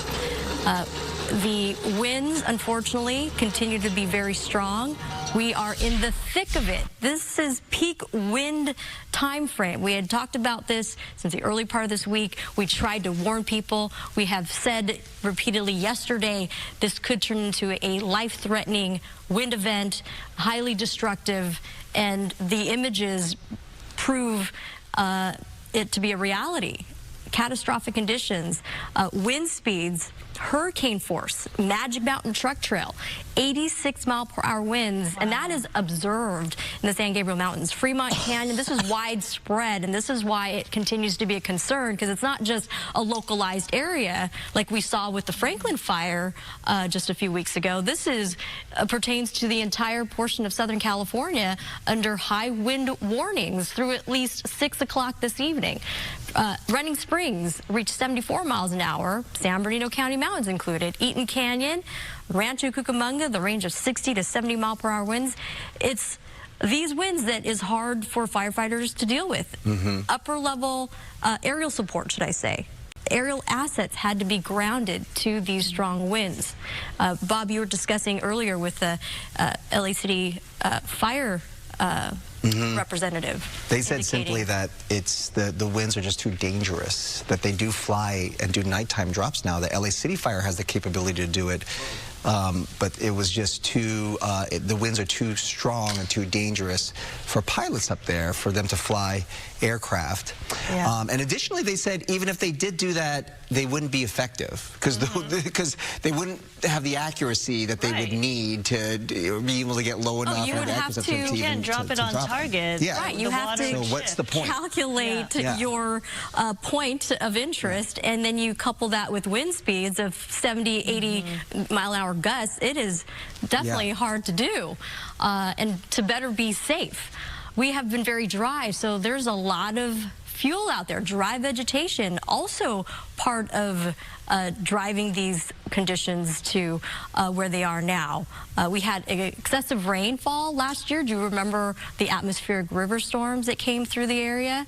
That produced new growth. It was very lush going into last spring. Then the summer months came along and we were dry. The 24 to 25 water year, we started the water year just with trace amounts of rain. Below average rainfall totals from November, December. January is supposed to be our second wettest month of the entire year, and we're not seeing any rain, at least for this coming week. And nothing in the forecast, right, as you were mentioning. Yeah, we had a little bit of that rain that we talked about, and even snow, which is the most bizarre part of this storm system. Yesterday, Bob had pointed out that Snow Summit couldn't believe this time yesterday we were talking about snow in Big Bear. 5 to 7 inches of snow fell down yesterday in these Big Bear area above the 5,000 foot level. But it's this area of low pressure and where it's situated that is helping to enhance the offshore winds. Then you have this area of high pressure and the tightening pressure gradients. It really helps to speed up the winds going, again, descending from the upper levels down to the lower levels. Here's a look at our current wind situation. Still very powerful, very strong. 30 mile an hour plus from Malibu Hills to Camarillo through the 5 corridor. 14 freeway, the Newhall Pass, areas like Santa Cruz Valley, San Fernando Valley, all the local valleys. San Gabriel Valley also still under high wind warnings, red flag conditions. And we're looking at winds now in Ontario, still blowing very hard at 33 miles an hour with those stronger gusts. The potential for 60 to 80 plus mile an hour winds still going to be possible. Again, peak winds happening right now. We won't see winds subside more noticeably until later this afternoon. High wind warnings as well as red flag conditions remain in place. The particularly dangerous situation when you couple critical fire conditions with highly damaging winds and low relative humidity, any new spark, we were talking about those embers, could explode in growth and size. We now have 3 active fires here in Southern California, and we're going to go and point out the current conditions. Palisades Fire. Northeast winds, those are Santa Ana's, 30 plus mile per hour sustained. Gusts 35 and topping 50 miles an hour. Temperatures, of course, in the early part of the morning, still very cool. Humidity still very dry. Acreage, we're anticipating those acres when light comes and when we get an official update to be more than 2,921 acres. Containment 0. The Hearst fire, the brand new fire relative to the other fires currently burning. This started at 10:29 last night. Same weather conditions still very strong going offshore. In the Eaton fire area, where currently 1,000 acres are burning. Evacuation orders have been in place for those fire zones. A reminder to stay away if you don't belong there. Yeah, let people evacuate, clear up those roads. There was a red flag warning in effect from Monday. You know, gearing up for this wind event, Samada, and according to those red flag warnings, there are parking restrictions in place to make sure that those roadways would be free and clear, especially in the canyon areas. And we have talked about, again, the life-threatening conditions, widespread destructive winds. Those conditions do continue. Thank you, Samana. We want to welcome you to the Good Day LA. Coming up on 5:30 right now, an extraordinary evening, an extraordinary morning when we have multiple fires burning all across LA County because of this historic wind event. Good morning, I'm Bob DeCastro. And I'm Sandra Endo. Thanks for joining us. We do have continuing coverage on the multiple fires here. They're burning, as we said, all across LA County. Homes burned, thousands more threatened, fires burning out of control in Pacific Palisades, Sylmar, another near Altadena. At 8 o'clock this morning, we expect an update on all of these fires. We will bring live coverage of that as soon as that happens. But in the meantime, we want to tell you that dozens of schools are closed this morning as well. Crews continue to do their best to try and save lives and property. It's been devastating, though, and the fast-moving Palisades blaze is the one that we've been covering since 10:30 yesterday morning. It's already scorched nearly 3,000 acres. Thousands have evacuated, and Gigi Graciet is live there with the very latest. Gigi. Sandra and Bob, we moved to the other side of Sunset Boulevard to Pampas Ricas. This runs parallel to Sunset here at Chautauqua. And let me give you a live look at what we were watching through the hedges, just burning. These appear to be either one extremely large home, possibly a two-story home, we're told, or multiple homes right now. Again, this is Pampas Rivas Boulevard here in the Pacific Palisades area. We're trying to get an exact. It's Pampas Ricas Boulevard, corner of Chautauqua. And let me show you right behind me, we have yet another home that is on fire. So homes are burning on both sides of the street. Again, Pampas Ricas. This home already appears to be a total loss, you can see. And surrounding me, embers are just continuing to fly. The wind, which was supposed to have died down half an hour ago, continues to fan these flames, pushing those embers farther and farther and causing spot fires and causing more and more homes to go up in flames. Sadly, this home appears to be is a total loss. We can see that for ourselves right here. Corner of Chautauqua and Pampas Ricas Boulevard. Pampas Ricas Boulevard runs parallel to Sunset Boulevard. We have homes now burning up and down the street on both sides of the street. Someone just reached out to me on social media and said exactly what side of the street, what side of Sunset Boulevard are these houses burning on. Unfortunately, sad to report, they're burning on both sides of Sunset Boulevard. We were at Rustic Lane. We were at Rivas Canyon. We saw houses on both sides of the street just burning. There are trees down. It's very difficult even for first responders to move into the area. These are the challenges they continue to see here in the Palisades area, where this fire has certainly grown over 3,000 acres. We'll get an updated number a little bit later today. Everybody too busy, though, fighting these fires. I'm going to ask Tony Butita to come back across the street where this fire has been raging for hours now. This home here on Pampas Ricas, a total loss, and across the street, one or two homes, also a total loss right here. This is Pampas Ricas. It runs parallel to Sunset Boulevard at Chautauqua, and this is just one of the many corners where this morning we have seen homes burning. Now, firefighters were staged here, but at this point they have moved on, trying to save homes. Obviously, these homes cannot be saved. We actually see firefighters staged to the left. Photographer Tony Butita, we see firefighters over there on the left, but they're not actively putting water because these homes are already a total loss. We pray everybody got out safely, got their pets, got their people, got anything that was of importance to them out as much as they could. But this is just some of the loss that we're seeing here in the Palisades area. Bob and Sandra? It is shocking every time you say Sunset Boulevard to think that this major that thoroughfare that everybody knows, Sunset Boulevard, that iconic street, and that is where the homes are burning. And you would think that yesterday, when we were covering this when it broke out, people living in this area east of where the fire broke out probably thought they were fairly safe, didn't think that maybe the fire would come in that direction, and to think that, they would have to evacuate their homes, and that this area would be a threat as well. And the scary part of this is that we are still in the peak of this wind event, and over the next couple of hours, we can expect that these winds will even pick up, possibly even further, especially as the sun rises, and we could have a bigger wind event. But the strategy there that firefighters have, Gigi, yes, is completely on point there. If the home has already been destroyed, to focus on other structures that could be on fire or are on the verge of getting burned down, that they try to save that property before that goes.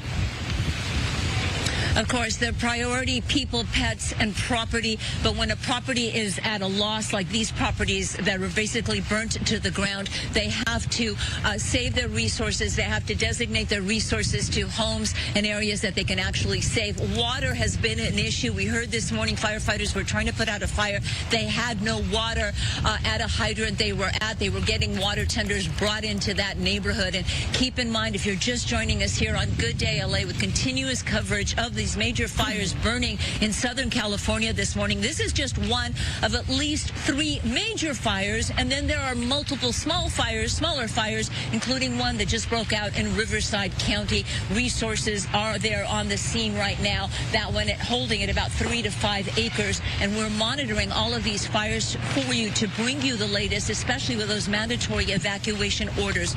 Yesterday, just a few hours after this fire started, 30,000 people were under a mandatory evacuation, and that is only in the Palisades area. Today, those evacuation orders are very widespread. We're talking about Sylmar. We're talking about Santa Clarita, Newhall, the Calgrove area. All of those folks under a mandatory evacuation order because of one or more fires. There's the Eaton fire burning in the Pasadena, Eaton Canyon area. So you have tens of thousands of people forced from their homes this morning, forced to move to safety. A lot of folks, of course, choosing to stay behind. But Bob, you mentioned something, and I've covered fires for 20 years now, and I can't tell you how many times, and we are in the middle of an ember storm right now, I can't tell you how many times I've interviewed folks who told me they went to sleep confident that the fire was not in their neighborhood, confident that the fire was nowhere near their neighborhood. And we're hearing an explosion right now in the back of this house. Actually, it was a wall that just collapsed. Let me show you, if you're just joining us, we're on Pampas Ricas, just off of Sunset Boulevard, and one of those walls just came crashing down.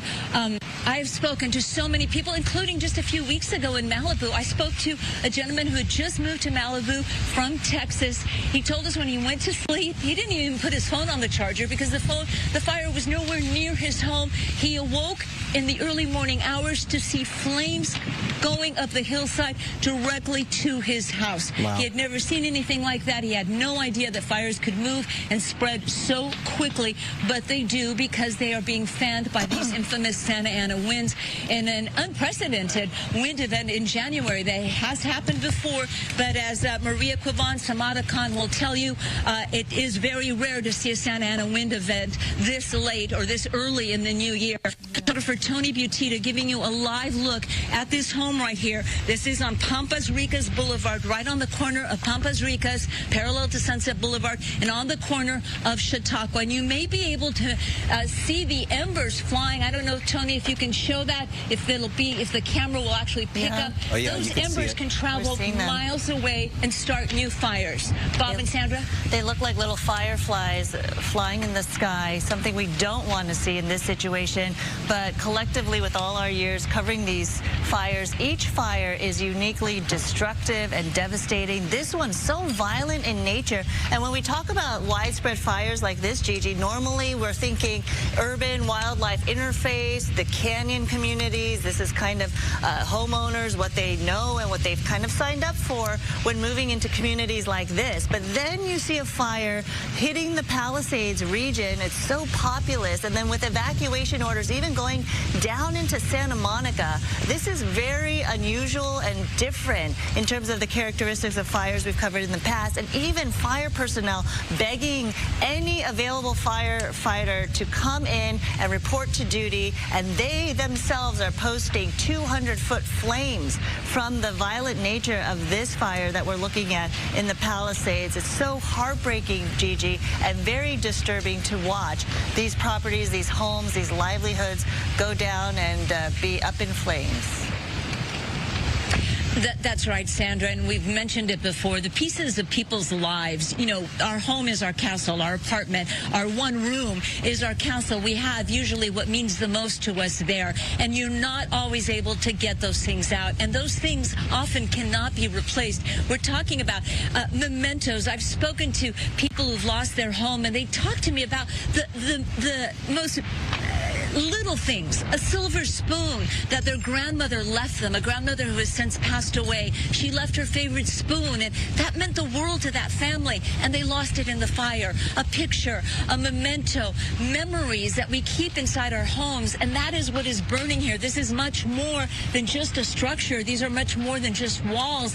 These are the walls that held a family, held a person's life, and hopefully they got out what meant the most to them. But you don't always take everything because you just physically can't carry everything. And I've interviewed so many people, and they talk to me about their grandmother's wedding ring, their great-grandmother's picture, just those little things that you cannot replace. So when I see a home burning, I think this is so much more than just a structure. This is someone's house, their castle, and that cannot be replaced. The house can be rebuilt, but what is inside of it cannot be replaced, and that is what probably hurts the most. It is so hard to see this destruction. This house, a total loss. You see there what looks like maybe it was a washer and a dryer over there. Hard to make out what anything was. And if you're just joining us here on Good Day LA, we are live with the Palisades fire continuing to burn out of control. This fire broke out yesterday morning at about 10:30. Fanned by those infamous Santa Ana winds, it has now spread to over 3,000 acres. We will get an update later this morning on the exact acreage, but the total loss is going to be great. And please keep in mind there are several people that are in critical condition this morning, including a firefighter with a very serious head injury. We're told a man, and I can exclusively confirm this here on Good Day LA, a man was found on Pacific Coast Highway with the clothes on his back, burnt off with serious burns, intubated, extremely critical condition. He is only one of several burn patients that are in the hospital today. So I've been saying it all morning. This is so much more than just structures lost. That'll be the big story. You'll hear numbers of houses that burned to the ground, but the people's lives that have been affected, that is first and foremost, and our hearts go out to all of these folks. The people, including firefighters, who you had also mentioned, a firefighter had been injured, and you think about the arduous conditions that they are working with. First of all, very long hours, and with all the heat, the smoke, carrying all of that equipment. We saw pictures earlier of a firefighter falling to the ground just because it was he was winded, seemingly, trying to carry some of the hoses and the heavy equipment to try and protect some homes. LA City Fire does tell us that more help is on the way, and prior to this, Governor Gavin Newsom saying that multiple other assets were brought to the area to pre-position them, knowing that we would have this big wind event. So assets from all across California have been brought in here. More are on the way to help out these firefighters. And you mentioned, Sandra, that there was a call out from LA City Fire for the personnel who are off duty right now, perhaps on vacation, to come on in if you can to help out, because that help is desperately needed. So they said that they were continuing to assess the situation and that they were going to continue to try to bring in more resources to this region. Firefighters began using air tankers and helicopters to battle the flames, but both are grounded because of this wind. Evacuation routes jammed, residents abandoning cars. They were fleeing on foot. Palisades Charter High School has also been hit hard. The field, the baseball field and grounds have been destroyed. So the mandatory evacuation zone has expanded to the east and the north. A map here showing you some of this. LA City Fire showing us the scope of those evacuation orders that remain in effect for areas north to Mulholland Road, east to Kenter Road, and south to Pacific Coast Highway. PCH is closed from Santa Monica's McClure Tunnel to Topanga Canyon. With LAPD managing traffic there, residents are urged to turn off power before you leave your home. Those near the evacuation zone should prepare a go bag and stay informed through LAFD alerts and local news. Of course, stay right here on Fox 11, our Fox Local mobile app. We will have continuing coverage of the fire. And we want to bring you up to date with evacuation centers that have been set up for people that have had to flee. Evacuees can go to the Westwood Recreation Center. This is for the Palisades fire specifically. It's on 1350 South Sepulveda Boulevard. Another evacuation center is open at the Dream Center in Los Angeles. The evacuation center for livestock and larger animals is at Pierce College, 6201 Winnetka Avenue in Woodland Hills. And for smaller pets like cats and dogs, they can be taken to the LA County Animal Shelter at 29525 Agoura Road in Agoura. And just for those for the Eaton fire in Altadena, which the acreage has now been updated to 2227, so more than 2,200 acres burned, there are evacuation centers available for people who have had to leave. That's at El Camino Real Charter School. I know we don't have these up, but we will get them for you. Pasadena Convention Center as well, and the Westwood Recreation Center, as we mentioned, for the Palisades. Specifically for the Hearst fire in Sylmar, we want to give you an option there. There are shelters available for evacuees at the Richie Valens Recreation Center and the Sepulveda Recreation Center as well. The latest acreage in terms of burning, the fire, how big it is over there. The Sylmar Hearst fire is 500 acres. That was the latest, but I'm sure that number will be updated shortly. Yeah, we're going to continue to update this information here. Also, for the Eaton fire, Arcadia Community Center has also been open because this has impacted a big part of the San Gabriel Valley. School closures there include Pasadena, Glendale, Alhambra, South Pasadena, San Marino, La Cañada Unified Schools, Burbank, Arcadia, and Monrovia. So all of those school districts you're seeing there on the screen, they have been canceled today. Again, all because of the Eaton fire. And we'll continue to monitor these school closures throughout the morning this morning. But no doubt it's not just the impact of the smoke, the wind. There were power outages, multiple power outages through the area. Obviously, because of the fire, you want the road closures are also impacted because of that. So all of these school districts will be closed. And fire personnel want people off the roads as well. When they're responding to multiple fires in the area, they need to have traffic be pretty much clear for them, right? And that really alleviates things if kids are staying home, and hopefully parents can stay home with them, be off the roads for at least today while this severe wind event takes place, and multiple fires again breaking out throughout Southern California. So that makes it a little bit easier for fire personnel to get to where they need to go. Again, we're talking about 3 major fires burning out of control across LA County, and you're taking a look at the map right now of the 3 fires that we've been covering for you so far. All right, here's the latest evacuation numbers from the Angeles National Forest. Over 52,000 residents and nearly 21,000 structures are under evacuation orders.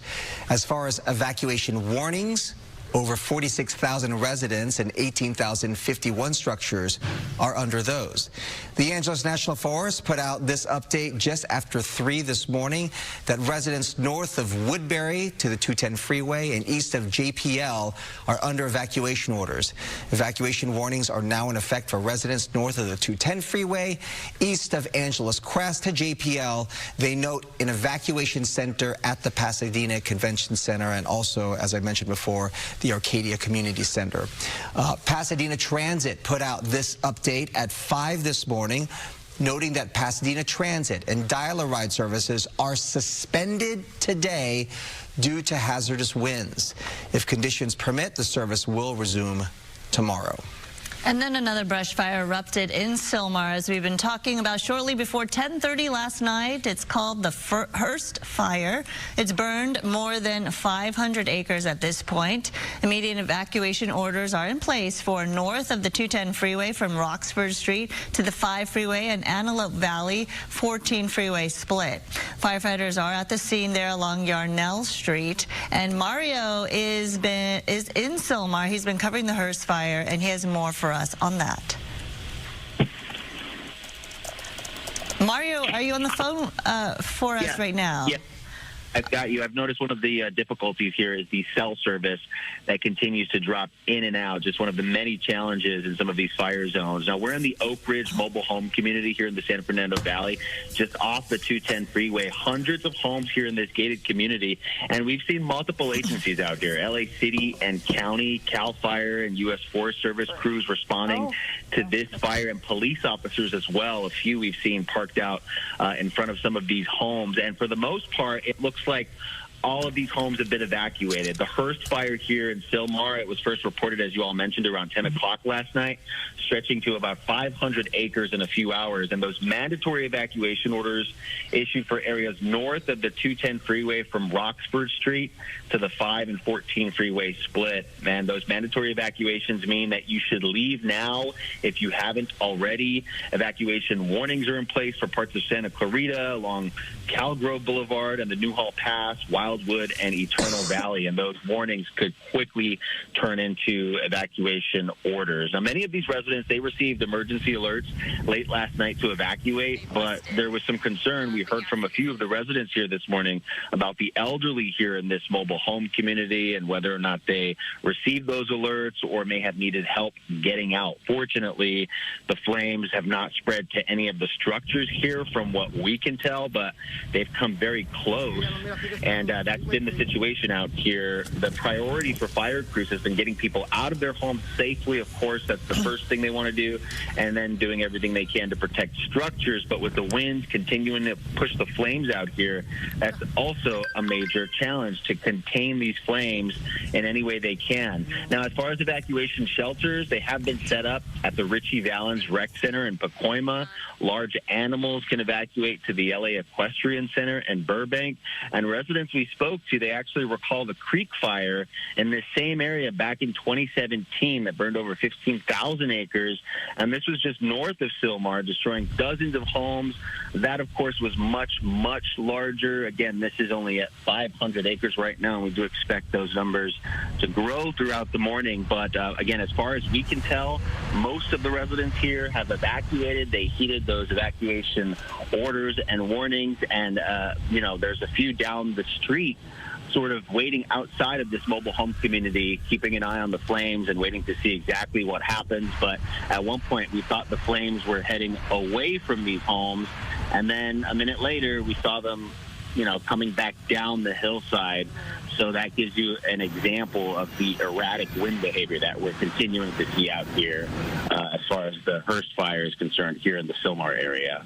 We'll send it back to you for now. All right, Mario. And that erratic wind behavior does continue. In fact, we are still experiencing those peak winds. We're in the middle of it. Samana Khan is here with a look at more of that. They grounded all of these air assets overnight because of those strong winds. Yeah, these strong winds, unfortunately, did come into fruition. We were predicting that hurricane force conditions could happen, and they have been observed. We were looking at Magic Mountain Trek Trail, where wind gusts did peak to about 86 miles per hour, and dangerous wind conditions do continue. As you had pointed out, Bob, that we are in the thick of it still. We're looking at into the early part of the morning. Winds continue to be very ferocious. The high-speed winds continue to push offshore, and winds sustained velocities 30 to 50 miles an hour still very possible. And it's not just for Ventura County and LA County. We are talking about the IE, the Inland Empire, yes, as well as Orange County, all our local mountain areas where gusts could still be in that range, the critical range of 60 to 80 plus miles an hour. We're dealing with these strong, damaging winds that could also create power outages in addition to everything. Critical fire danger, couple the two, it's leading to particularly dangerous situation. Red flag conditions remain in effect through Thursday, especially for the IE and Orange County, meaning that if another fire ignition were to spark, it could be explosive, similar to what we have been seeing with the Palisades fire, the Eaton fire, and the Hearst fire. So another reminder, if you see something, you say something anywhere, just about anywhere across Southern California. In the upper levels of the atmosphere, this is the reason why we're seeing these very powerful winds. We have this area of low pressure that is spinning counterclockwise near the Baja area. It's a cold area of low pressure that is actually began in Canada, and it swept through, making its way down the backside of that low, in conjunction with an area of high pressure. The tightening pressure gradients and those descending winds is what's driving, again, these powerful, ferocious,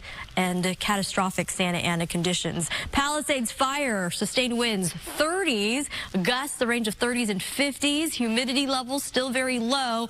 Acreage there, we are anticipating the acres to grow when we get the latest update. Right now, just slightly below 3,000 acres, 0% containment.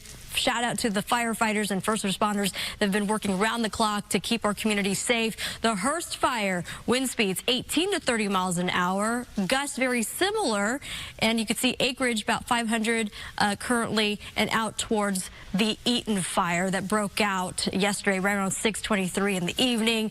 You're looking at, again, very similar wind conditions through that stretch as well. So very widespread. The wind damage or potential for additional wind damage still very much part of the forecast. Acres, about 1,000 acres currently, and we are waiting for, again, updates. Here's a look at the strongest wind so far within the last 24 hours. Hurricane force conditions. As I mentioned earlier, Magic Mountain Truck Trail, an area of the San Gabriel Mountains, 86 miles an hour. Fremont Canyon, the Santa Ana Mountains, 80 miles an hour. Running Springs, San Bernardino County Mountains. So again, indication of widespread dangerous winds at 74 miles an hour. Eaton Canyon to Rancho Cucamonga, 60s and 70s in terms of gusts. And we also look forward, as we had addressed, peak winds currently. We're going to animate this out to 7 a.m.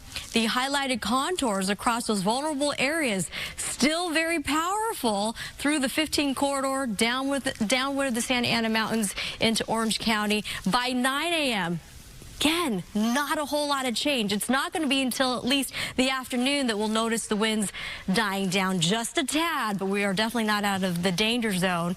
By this evening, finally, this is what we're looking forward to, where firefighters really can get a handle on the situation. When we're looking at wind speeds that have pushed to 80 plus miles an hour, to your point earlier, Bob and Sandra, they had to ground all the aerial assets that could have helped with the fire conditions, but those strong winds just making it a very tough situation to even fly.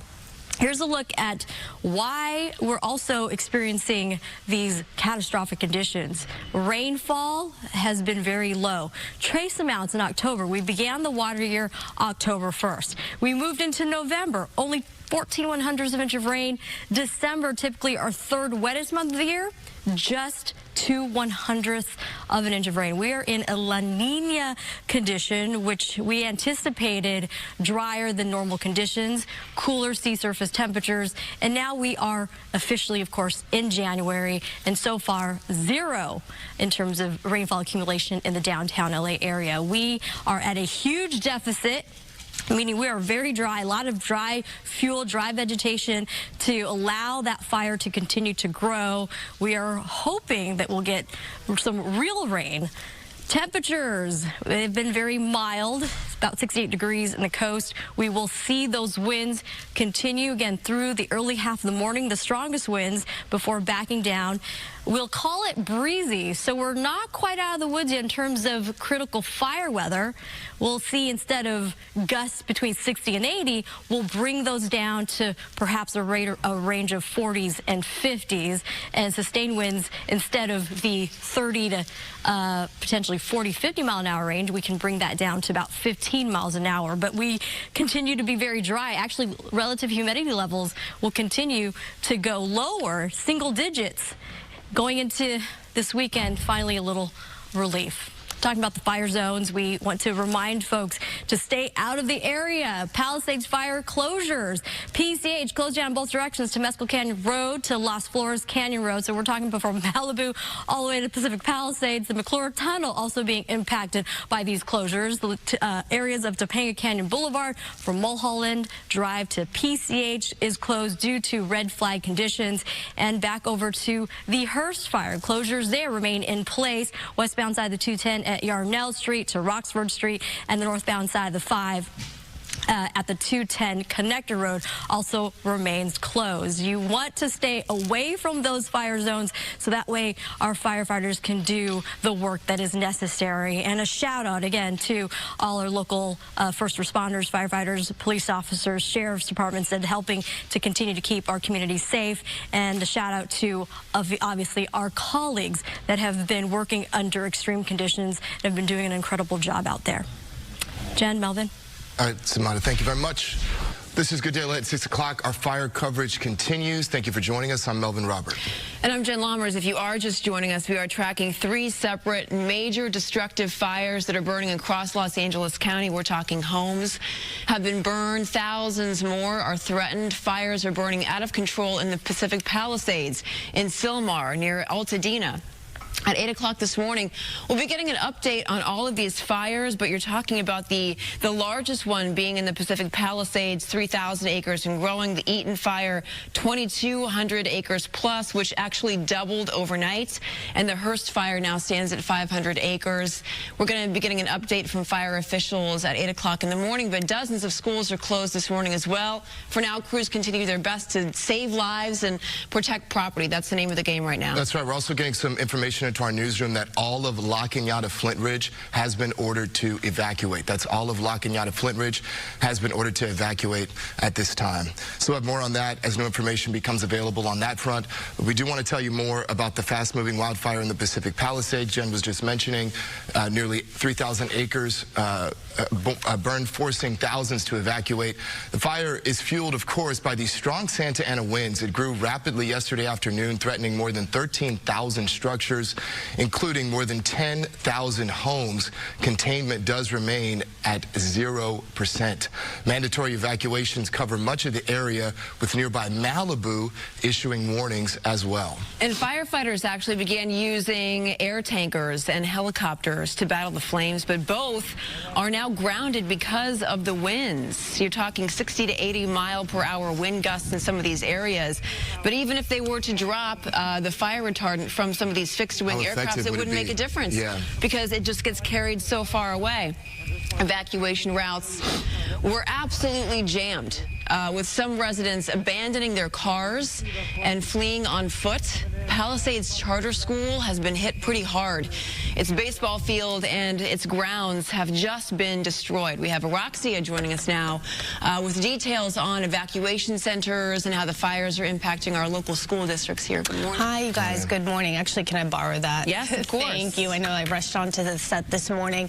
I don't know about you, but when I was leaving this morning, and I'm in the South Bay, the moment I opened the door, I just got that gust of smoke up into my lungs. Oh, yeah. And even last night, I was coughing throughout the evening, so you can imagine, obviously, people who are much closer to what's going on. Yeah, where we are in Playa Vista, you could see the glow of the fire from just all around. Coming here on the freeway, three separate ones now. I saw it coming down the 10, yeah. It is very eerie. It's an eerie feeling to be driving towards this area. And the word that best describes what's going on, and I heard it repeated over and over last night in our coverage, was apocalypse. apocalyptic, and truly that's what it feels like. So let me get you up to speed on the latest on the Palisades fire evacuation. So an evacuation center has been set up for fire victims.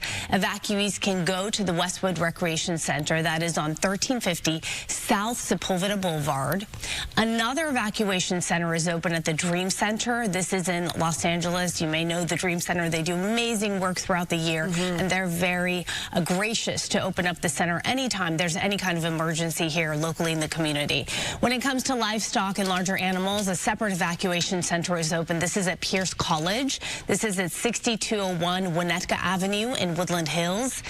Meanwhile, smaller pets, like cats and dogs, those can be taken to the LA County Animal Shelter that is located at 29525 Agora Road in Agora Hills. And the easiest thing to do at this point is to do screen grabs of what I'm saying and pass that information on along to others.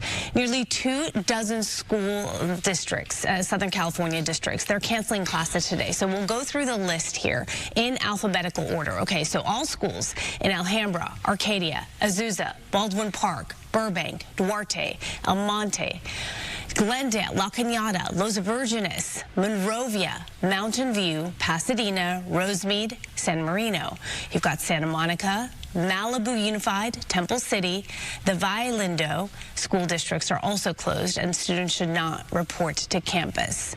As far as colleges are concerned, here are some of the colleges canceling classes today. You've got Caltech's campus in Pasadena will be closed for all non-essential operations. All classes are canceled today. Mount St. Mary's University, Calhoun campus is closed as well. Pasadena City College is closed. All classes are to be held online, so that's where they're going to. And Santa Monica College's Malibu campus will also be closed. So 13 campuses in the Los Angeles Unified School Districts will be closed in total. These include Brentwood Magnet, Canyon Elementary School, Diego Rivera Learning Complex, Cantor Canyon Elementary Charter, Marquez Charter Elementary School. You've got Palisades Charter Elementary School, Palisades Elementary, Paul Revere Charter Middle School, Topanga Elementary Charter, University High School, and Woodland Hills Academy.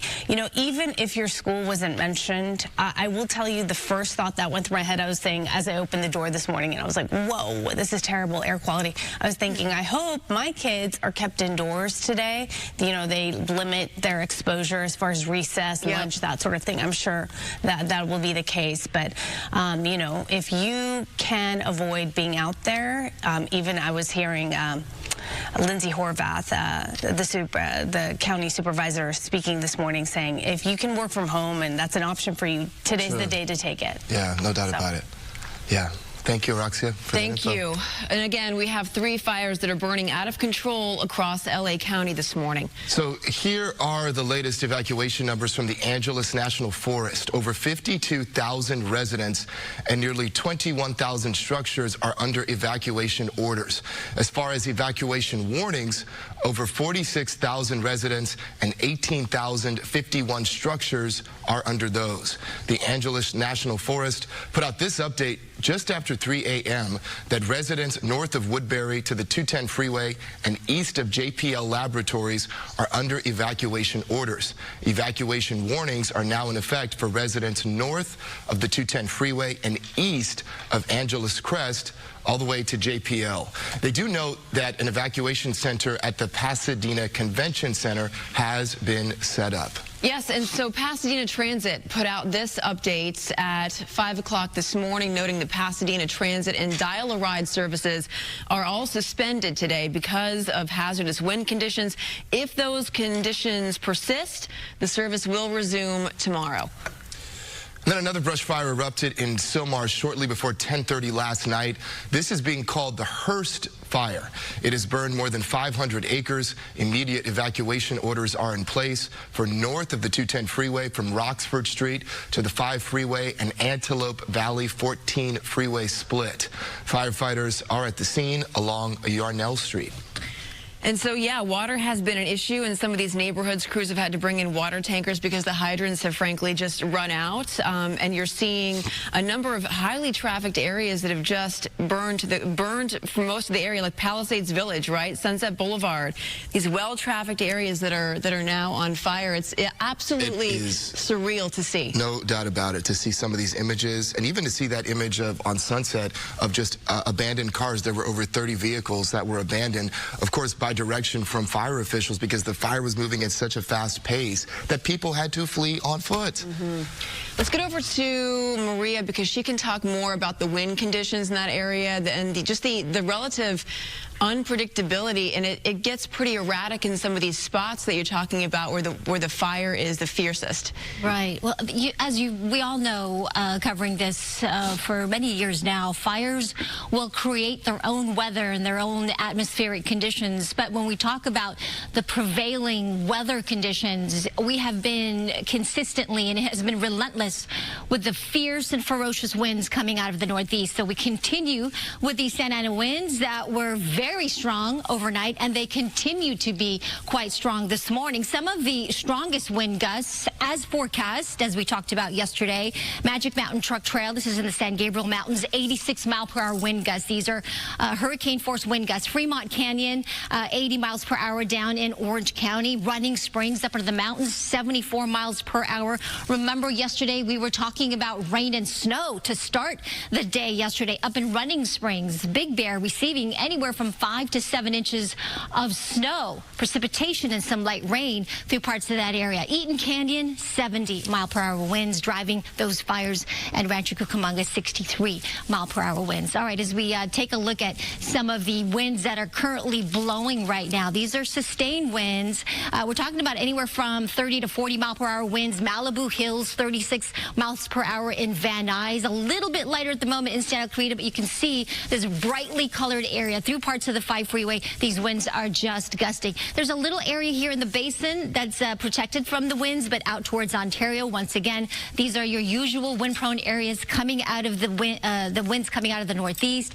The Riverside, 23-mile-per-hour winds, and of course that drive into Palm Springs and San Gorgonio Pass, experiencing some of those very strong winds. Now let's look in the future. This is one of our computer models, so we're going to try to look at it hour by hour as we get the morning going. So at this hour, we're looking at some wind gusts here, 40, 50 miles per hour. And as we fast forward a little bit to 10 a.m., you can see that the winds actually strengthen. So we're still at the peak of the winds here over the next several hours. 60, nearly that in Malibu, 45 miles per hour in Santa Monica. So firefighters still having to contend with this. Sun will be rising in about an hour, and we'll get a much better view of what's going on out there. And of course, firefighters will be able to assess whether they can send those air assets up there. The winds will start to die down later this afternoon, noticeably so. The wind warnings will hopefully expire later tonight, and then as we get into tomorrow, the winds will really back down, which is good news. But that being said, the fire danger will still be with us, as that flow still coming out of the northeast, so that offshore flow will still be here. Little bursts of wind here and there as we get through the latter part of tomorrow, and then I think even more improvement as we get to Friday and Saturday. So bottom line, we are not out of the woods. These winds are going to continue to howl, and the danger is going to stay with us. And look at how widespread this is. Just because you're not in the Pacific Palisades area or you're not near that Eaton fire, that does not mean you are out of the danger. Look at all of this area here, widespread high wind warnings and red flag warnings for this particularly dangerous situation. This is a level of extreme danger that the National Weather Service issued a few days ago. And so we were prepared in terms of what we were expecting, but certainly not with the widespread fire. So critical fire weather will continue. Relative humidity values are expected to lower some more as we get into today and to tomorrow. So if that doesn't add to the problems. Yesterday we were watching this area of low pressure right here. This is that system that helped to drive the cold air. We had the dynamics in place yesterday and still today to some degree, but we have this very tight pressure gradient. High pressure, the air that circulates around this area of high pressure really likes to flow into lower pressure. So we have the added cold air. We have support from the upper levels of the atmosphere as well as the lower, the mid. So we just had all of those dynamics going with that offshore flow continuing. So that's going to continue through the rest of the morning. We'll talk more about this, show you the 7-day forecast in just a few moments. In the meantime, let's check in with Samada. I know officials are urging people to stay home if they can, work from home, and leave the roads free, but there are many roads impacted by the weather and the fires naturally. Samada with a look at that. Oh, absolutely. Good morning, Maria, and good morning to all of our viewers out there joining us. We have those winds that continue to impact all our local roadways to some degree, depending on your location. But of course, the main focus is going to be in and around the fire zones. Wanted to remind folks to stay away if you can as firefighters work to try to contain these fires. Palisades fire closures we have on PCH, both directions shut down from Temescal Canyon Road all the way to Las Flores Canyon Road, and that, yes, applies to Pacific Palisades extending all the way into Malibu. This also, the closures impacting the McClure Tunnel, and authorities are there to control traffic. Topanga Canyon Boulevard from Mulholland Drive all the way down to PCH is shut down due to red flag conditions, as Maria pointed out. We also have closures near the Hearst fire as well. You could see it's this area of fire is pretty close to the freeway, hence westbound side of the 210 at Yarnell Street to Roxford Street, northbound side of the 5 at the 210 Connector Road also shut down until further notice. A reminder to, yes, avoid the area and also avoid traveling if you are driving a big rig. Campers, especially up and down our main arteries, the 5 corridor through the Grapevine, through the 14 freeway as well. Those really strong gusty winds impacting your drive through and downwind of the Cajon Pass, the 15 freeway, areas along the 10 through the San Gorgonio Pass, also experiencing very strong gusts of up to 60+ miles per hour. Here's a live Caltrans camera. The camera's been bouncing around a little bit, and this is the East 10 at the 605 and in near the Highland area, and places that typically don't see strong winds are experiencing it. And you can see it's dark out. I was driving to work this morning, Jen Melvin, and I had to drive around palm fronds and debris in the roadway. And coming into work, it was dark. So a reminder, if you obviously have to get to work and take your kids to school, give yourself extra time and pay extremely close attention to the roads. And yes, stay away from the fire zone. Jen Melvin. No doubt about it. Samada, thank you very much. Now to this, federal aid is on the way for local wildlife efforts. Governor Gavin Newsom says that President Biden quickly approved funding after a text message request. I saw firsthand the impact of these swirling winds and the embers and the number of structures that are destroyed. Not a few, many structures already destroyed, and the fact that people were still not evacuated, still did not heed the warning. We're just coming down the canyon. Is a reminder of how serious this moment is and how important it is you listen to these evacuation orders. FEMA has granted federal assistance to help cover firefighting costs, and the White House says that President Biden has been briefed and directed his team to stay in contact with state and local officials. High winds grounded President Biden's planned trip to the Coachella Valley, where he was set to announce 2 new national monuments honoring Native American tribes. Mayor Karen Bass is urging residents to follow evacuation orders and avoid the Pacific Palisades area. Please do not go there if you do not need to. Key roads, including parts of Pacific Coast Highway and Topanga Canyon Boulevard, are, of course, closed. Firefighters with regional support are battling the flames as high winds make that situation untenable and very dangerous. Officials stress the importance, of course, of staying informed through Notify LA and LA City fire updates. Former LA mayoral candidate and real estate developer Rick Caruso criticizing the city's response to the windstorm and fires. He says officials should have been more prepared.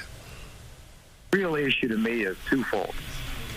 We've had decades to go remove the brush in these hills that spreads so quickly. And the second is you got to have water. And my understanding is the reservoir was not refilled in time and in a timely manner to keep the hydrants going. So that's a failure, whether on DWP's part or another city agency. But this is basic stuff. This isn't high science here. And it's all about leadership and management that we're seeing a failure of. And all of these residents are paying the ultimate price for that. Despite what you have heard from Caruso, no firefighters have told us that they are running out of water. And let's go out to Gigi Graciette. She is live in Pacific Palisades. I know your signal's not the best, but Gigi, what can you tell us? Well, firefighters have told me they have no water on this block, and you may be able to make out the ember storm that we're in the middle of right now. This house is going to be a total loss. They have no water to put on this fire. They are standing by because they're trying to save the home that is next to it. We are on Cary Street. This is between Toyopa Drive and Sunset Boulevard. That home is going to be a total loss. Firefighters here telling me they have no water. Why? They don't know. They've heard that there may be broken mains, there may be broken pipes. They don't know. But what they've been doing to save the house next to it is actually pulling water from the swimming pool. There is a car in the driveway. Firefighters telling me they're not concerned that car is going to blow up because it's not an electric vehicle. I did ask them about that. LA City firefighters staged. They actually have been here all night long. The firefighters we spoke to telling us they were on their day off when they got called in for this major emergency. They didn't even know what time it was. They've been here so long. They hate to see what they're seeing right now, but they have no resources to put on this fire other than pool water, which they've been using to save the house next door. Photographer Tony Buttigieg, I'm going to ask you to please turn it around. It is dark here. Again, we're on Cary Street. Take a look. This is a church. This is Corpus Christi Church. We can't see around the back of it, but this main building appears to be a total loss. Firefighters telling me the Ralphs on the 15,000 block of Sunset Boulevard is also a loss. We're trying to get to a school. The school principal called us and asked us to please check on the school. We are trying to get there. We drove up Toyopa, and I can tell you home after home after home has burned to the ground. It is very emotional. These are people's houses, their memories, their belongings. It's very difficult to see. It's very difficult, as it is for firefighters to watch this. Now, you are looking live. It looks like they have a hose in their hand. Some of these hoses, we're told, are connected to the swimming pool next door. But again, water has been a huge issue. Firefighters on the scene confirming that to me here as we watch this home. Again, if you're just tuning in to Good Day LA, we're on Cary Street between Toyopa Drive and Sunset Boulevard. We drove up Toyopa and block after block. I believe it was the 700 block, the 800 block. And photographer Tony Buttigieg, can you pan up? I don't know what we're going to see on the lens, but just to give you an idea of this ember storm that we're seeing here from this fire, and we continue to hear the sound of explosions. Look at the wind just carrying these embers.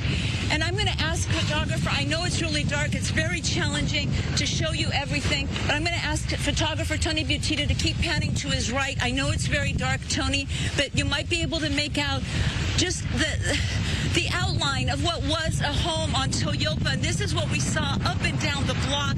The devastation is going to be, the loss is going to be extremely high on this residential block. You can see what's left of it. Looks like the structure, the wall of the garage, maybe the outline of that garage. And you can see the embers just being carried towards Toyopa. Now, there are still homes there that are standing, even though so many have already burnt to the ground. Again, we're on Cary. This is just one of so many streets where houses are burning. It is so difficult to watch. It's difficult for us. It's difficult for the firefighters to watch. This church, Corpus Christi Church, they have lost at least one large building. There is nothing left but the outline of that building right there. This is a church here on Cary and Toyopa Drive in Pacific Palisades. This fire continues to rage out of control. You can see that ember storm, and it actually catching a fire, a tree over there. And this is what we're seeing through. Oh, okay, that car just went up. Let's go back to this house right here on Cary. That car that was left in the driveway, the engine compartment, just going up right now. It is not an electric vehicle, firefighters tell me, so they're not concerned about it exploding. And firefighters are shouting something at someone on the other side over there. no water. They have no water Gigi, to put on this house. And this house right now is going to be a total loss. Yeah, it's heartbreaking and frankly baffling to watch firefighters stand there. I mean, there's nothing they can do right now. I'm sure the feeling is just one of utter helplessness. And we've been seeing this all morning long, how embers can just pass from one home to the other, and an entire multi-story home can go up in just a matter of seconds. Especially with these high Santa Ana wind gusts, these ember storms are breaking out and just fueling these fires. Gigi, thank you very much for being out there. Please thank you for stay safe, the humanity that you always bring to your reporting. Yeah. I know this is not easy. We thank you very much for being out there, and we'll check in with you in just a little bit. Please stay safe. We have All right, thank you to our Fox 11 LA team as we continue to cover this devastating story. More than 80,000 people under evacuation orders as these LA wildfires are continuing to grow. 1,400 firefighters out there battling this. All of these fires right now still at 0% containment. Thanks for joining us here on Live Now from Fox. My name is Christy Mattino. We are going to go to a 2-minute break. When we come back, more coverage on all of this live. Stay with us. Thank you for tuning in to the live stream. You know what time it is. It is your boy Genesis. Oh my goodness. It is what it is, y'all. California is, or will I say, Hollywood is on fire. It is wild, ladies and gentlemen. Pray for California, Los Angeles. You know what time it is. Hopefully it doesn't get to Beverly Hills. Man, I guess now Gavin Newsom is going to bow down and kiss the ring and let the OG, the 45th, now the 47th president-elect, actually get some water into California. He said it's actually into Los Angeles. He said it's a couple of times, but it's like Gavin Newsom doesn't want him to do it. I guess he's going to let him do it right now because this is devastating. Absolutely devastating. God dang. Captain, if you are in the one of those peripheral areas that's just right outside of the evacuation warning zone, what do you recommend people do? Oh, I first off download that app, the Genesis app, please, so you are notified for your specific location. So you're in the know. They will text you and light up your phone to let you know that the warning is in place.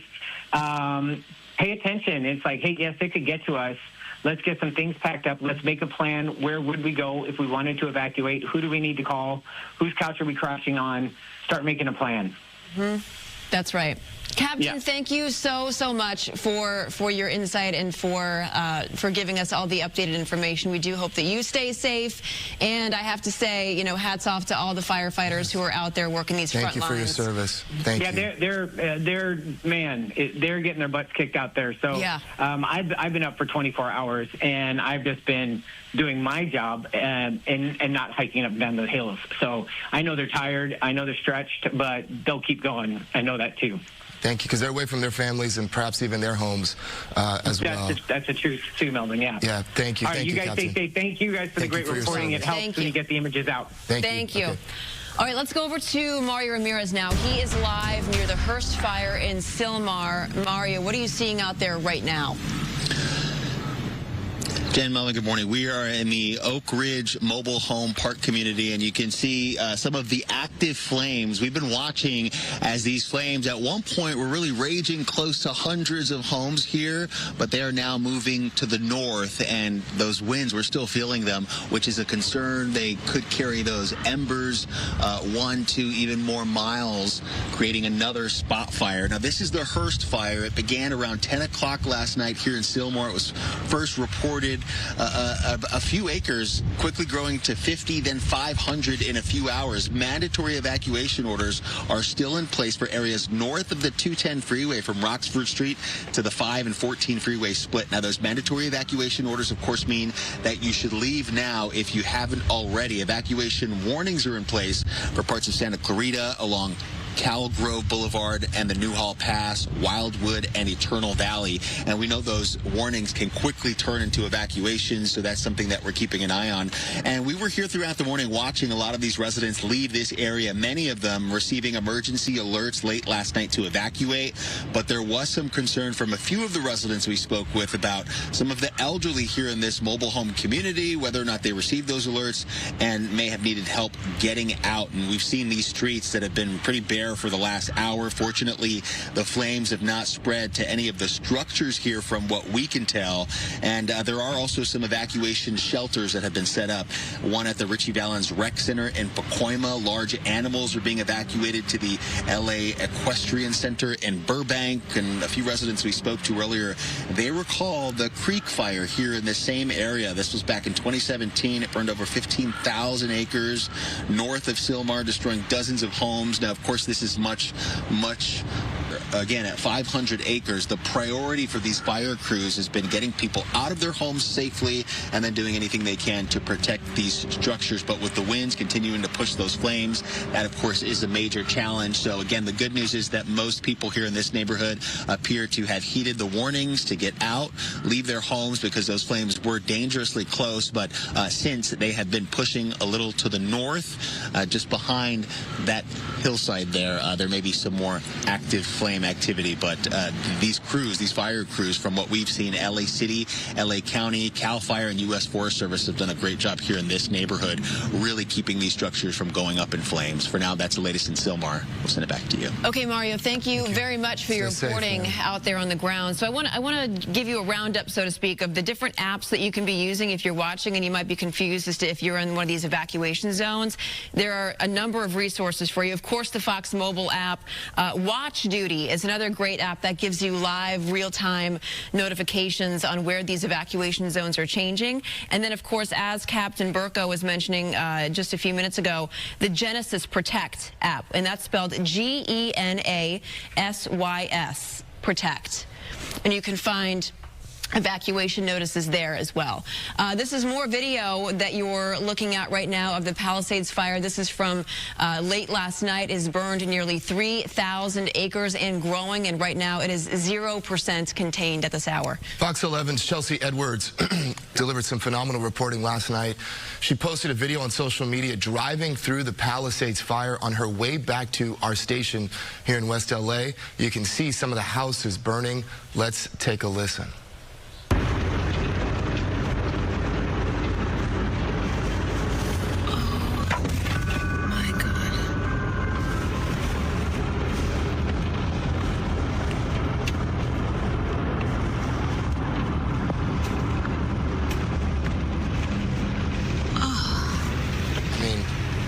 Talking about a well-populated area. So Mel, this is in the light of day, and even right then, but in the light of day, you're going to be seeing entire neighborhoods leveled. You're going to be seeing dozens of homes destroyed. You'll see trees down. You'll see what appears to be a war zone, like what Chelsea was driving through last night, for just blocks and blocks. Some even likening this to what we saw last year in Lahaina when that fire broke out in the Maui, Hawaii community. That's right. It is just, it's just wild. There are no words. Yeah. And here's video of our photographer, Gino Arias, and Fox 11 reporter Christy Fajardo driving near the Palisades fire. You can look at that cliffside just completely engulfed. You can see all the emergency vehicles and the smoke in the air. There are emergency evacuations in place for some 80,000 people. I saw Matthew Seedorf was on the ground last night at Palisades Charter as it was burning. Just extraordinary images and video. So more than 10,000 homes are being threatened by the Palisades fire at this time. Look at this. You can see this video of how close the fire is getting to many homes around the area. Let's take a listen.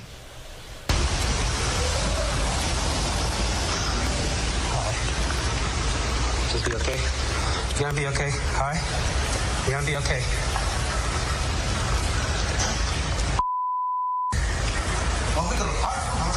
Don't worry about that, dude. Okay. You can't. Oh my goodness. I mean, that was an individual that was clearly still in his home as those flames were approaching. This video going viral on social media. An evacuation center has been set up for those folks in the Palisades community. We can only hope and you know, possibly assume that the person who shot this video is doing okay, Yes. but we don't have that confirmed, and as soon as we do, we will of course let you know. But evacuees, we know, can go to the Westwood Recreation Center. It is on 1350 South Sepulveda Boulevard. Guys, the best way to handle this information is to just start taking screenshots if you happen to be in this area. Another evacuation center is open at the Dream Center in Los Angeles. So, yeah, do take some pictures of these evacuation centers and the addresses so you know where to go. And there are some evacuation centers, by the way, that take large animals, because we know that in some of the fire areas there are, you know, horses and cattle and the like, and then small pets as well. All right, let's get over to Maria now. Hey. The Westwood shelter can accept the small, if you have a small dog, small animal, as long as they have their own cage, I believe, or their own little bag or pouch, you can bring them over to that shelter. I don't even know where to begin, guys. As I look at these images, I have to share that I have family who have homes in this area, so it is hard for me to watch. Where Gigi? Yeah, so sorry. Their house is just around the corner from Corpus Christi, that church. We have been to that church many, many times. We have celebrated different key events in our family. And it's so tough to see this. It would be a miracle if their house was there, but, you know, we're not hopeful or encouraged by the images we're seeing. I also have an aunt. They have their home up at the very, very top of the highlands there. So the cameras, you know, we have cameras around, and there's no power, obviously, and so it's very difficult to check and see how everything is going. First of all, a lot of the power is out in many of these neighborhoods. So traffic lights are out. I know driving into work, we've been talking about some of the debris that's on the roadway. So there's a lot of hazards, even if you're not in and around the areas of that fire. Where do I begin? What is going on, right? We talk about how we've not seen conditions like this ever. I've been doing the weather here for over 24, 25 years. These are conditions that I've not seen in LA. So hard to watch, and we have seen our share, right, of these windy conditions. There are a lot of dynamics in place as to why the weather is the way it is. First of all, yesterday we were watching this area of low pressure. It's still here, by the way, and it's bringing that chance for showers, just not close enough to us. Out towards the east of San Diego County in the southwest, we'll get some showers, but it's that tight pressure gradient between an area of high pressure here and low pressure that was helping to drive these winds. It also was bringing in a lot of this cold air from the north. We had this cold air that just drove in, and that helped to just drive those winds. So we had windy conditions, cold air at all levels of the atmosphere, and that's why these winds were just so powerful and so strong. The bad news is this will continue. In fact, it may get worse before it gets better as we see these relative humidity values even lower. It's going to get drier. We have a lot of vegetation still to burn, and there's a lot of fuel out there, and so we're going to just continue to see, unfortunately, these impacts of the fires, the downed trees, power lines, power outages, travel really impacted by this. And as far as rain, typically during this time, yes, it's unusual to see the Santa Ana winds this early in the year or this late in the season, but we typically would have quite a bit of rain to sort of mitigate the fire dangers that come with these events. Typically, we would get over 3 inches of rain, and we have gotten nothing this month. That, coupled with the lack of rain the last several months. In fact, this season, the start to this season, is the 3rd driest on record for downtown LA. Some areas driest on record ever. We have a deficit now growing. Listen, last year we had a very wet water year. We had a surplus over 7 inches above average in terms of rainfall. The year before we had quite a bit of rain, so we were happy that that drought was gone. But all of this rain allowed all this brush to grow, and here we are after very dry months. This is what we have with this very windy conditions. Also, I know, Maria. It is an emotional time for everybody out there. It sure is. All right, Gigi, you're there on the ground, and boy, in front of another home that has just gone up. This is so difficult to watch. Let me get out of the way. You are looking at the Palisades branch of the public library here. It appears to be a total loss. One can only imagine the treasures stored inside, the books, the material, the community library, a center of the community. It appears to be a total loss. If photographer Tony Butita can pan a little bit over to the right, you can see the rest of what was the structures here, and that continues, and we continue to hear explosions just seconds rather, before going on the air. We heard a very large explosion we believe came from the back of the Corpus Christi church and the school. We're going to show you what that looks like in just a minute, but you can see the devastation. Now, over where you see those flames and a little further to the right, that is where the Ralph's grocery store, we're trying to make our way there, but we just keep running into these fires, into the devastation, the destruction. That's Berkshire Hathaway, a real estate firm. That looks like a total loss in all these buildings. We believe this might be Palisades Village right now. It's so hard. Cell phone connection is very, very spotty. It's very difficult sometimes to even look something up on a map to try to determine where you are. I want to go over. This is, we believe, again, part of Corpus Christi School. The school's principal called us, I'm told, asked me to please come and check on the school, on the church.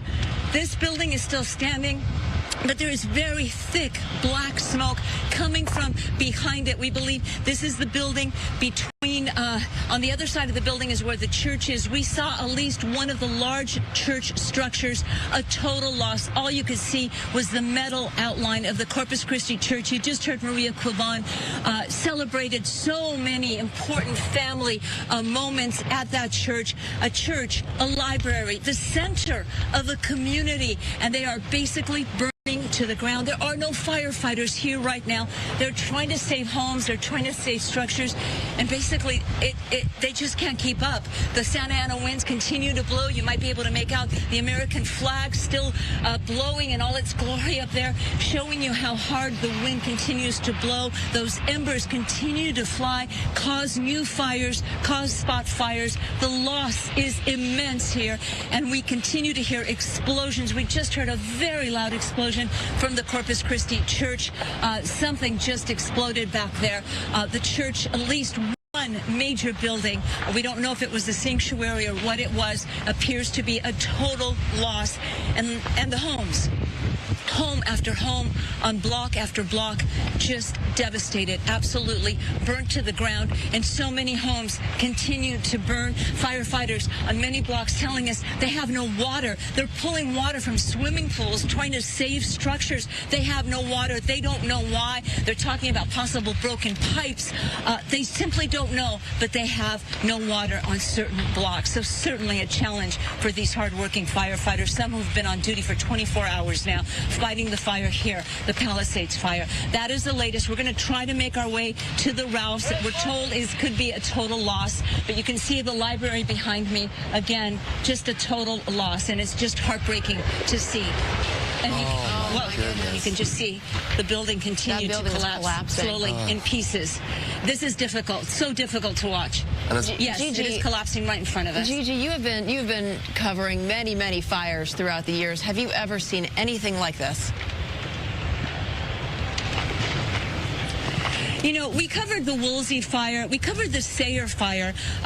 Fox 11, me and my photographer and I, we were the only crew inside the Oak Ridge Mobile Home Park as 497 homes burnt around us. That was devastating. A lot of senior citizens, a lot of folks lost absolutely everything. One sweet woman that we interviewed lost her husband's ashes, and that's all that she had left of him beside the memories. And she was devastated that amongst the ashes of her home were her husband's ashes. And the heartbreak there was so real. So we have covered devastating fires, and this one is definitely going to go down in the books as one of the most devastating wildfires and urban fires that we've seen here in the Los Angeles area. All right. Thank you again to our Fox LA partners as we continue to bring you these live images, interviews, and reports. You are taking a live image look at a live image right now as we are seeing firefighters trying to put out those flames. And we actually heard from our Fox LA partners that they don't have enough water and they are taking the water from nearby swimming pools. That's just some of the reports that we've been hearing this morning on the ground. And I do want to just recap very quickly here what we do know. Again, more than 1,400 firefighters are battling multiple fires at this point that are burning in LA County. And again, this is a very urban area. Lots of people live here. So we are seeing just a lot of school closures and a lot of these images of these homes just burning. And also more than 80,000 residents are under evacuation orders at this time. Again, all these fires right now at 0% containment. We are going to go away for our final 2-minute break of the hour here on Live Now from Fox. Don't go anywhere. Much more live coverage on all of this to come. Thank you for tuning in to the live stream. You know what time it is. It is your boy Genesis. Yes, man, we have been streaming this for what? Probably 4 or 5 hours. It's still going. It's probably going to be all day. If we decide to stream this all day, it's probably going to be all day until tomorrow, this man. Part of the fire as well, but a lot of emergency crews are in this area. I'm looking at this gentleman who's in the middle of the street taking video, not advised. Anybody who's in that area just needs to get out of the way and make room for fire crews and first responders to be able to do what they have to do, because it seems like in where you are right now, everything is on fire. Coco, it's just spotting everywhere in that neighborhood right now.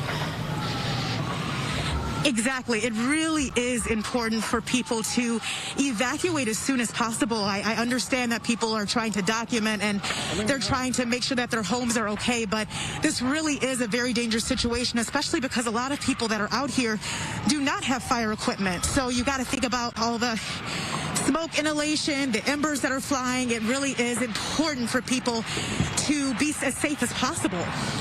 Thank you, Coco, for being out there for us. Please take care of yourself. If you feel unsafe at any moment, get out of there. That's right. Thank you, Coco, and stay safe. Also, let's go out to Mario Ramirez. He is, I believe he's at the Hearst fire. Yeah. That's right. Silmar. Yeah. Yes. Good morning. Yes, right. With the Hearst fire here in Silmar, and we're in a community, the Oak Ridge mobile home community. I just talked to a few residents. It seems like some are actually starting to come back into the neighborhood to take a look at the fire activity here behind me.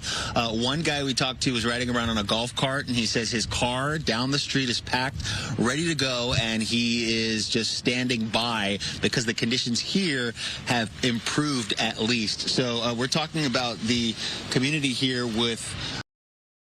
So, thank you for tuning in. I just want you guys to see this Truth Social truth, or what would you call it, post by the legendary, the 47th President of the United States. We're going to come back here, ladies and gentlemen. Don't worry about it. Do not worry about it. We're going to come back here. But I just want you to see the level of all foolishness by Governor Gavin Newsom. Okay. I told you guys about the legend, the OG, the 45th, now the 47th President-elect Donald J. Trump. Putting a bill in front of Gavin Newsom. Please be signed in. Please be signed in. All right, check this out. Everybody, can you see this? Can you see this right here? Let me know in the chat if you can see this. Can you see this right here?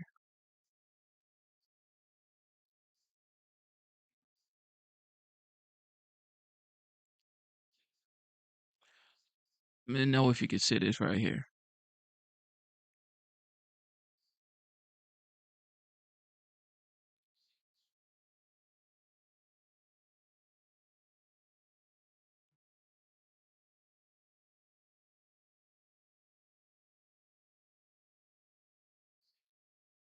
So this says, Governor Gavin Newsom refused to sign the water restoration declaration put before him that would have allowed millions of gallons of water from excess rain and snow melt from the north to flow daily into many parts of California, including the areas that are currently burning in a virtually apocalyptic way.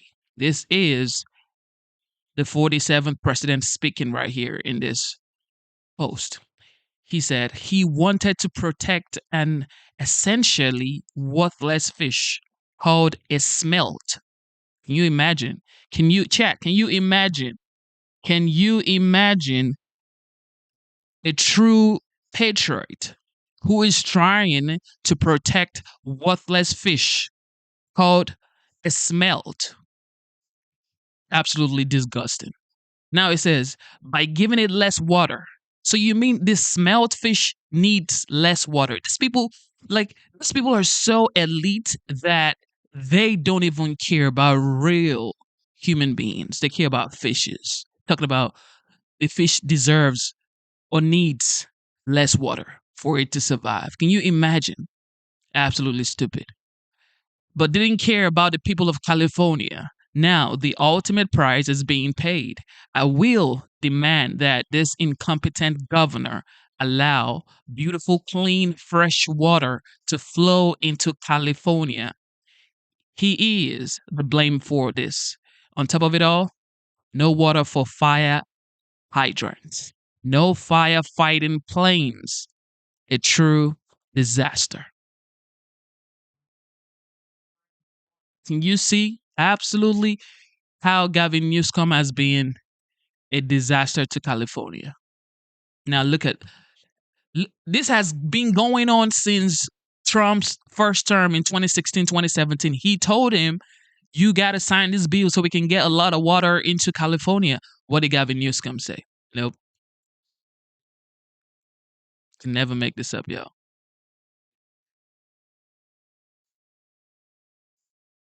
You can never make this up, yo. Fire continues to rage in the Palisades area. Thank you so much, Gigi. And please wear your mask because the air quality, you could just tell right there, is very dangerous. With first responders there on the beach wearing their masks. Yeah. Thank you. All right, so from Gigi, we're going to go over to Mario. He's in the San Fernando Valley, where we're staying on top of the developments there because you have been covering the Hearst fire this morning.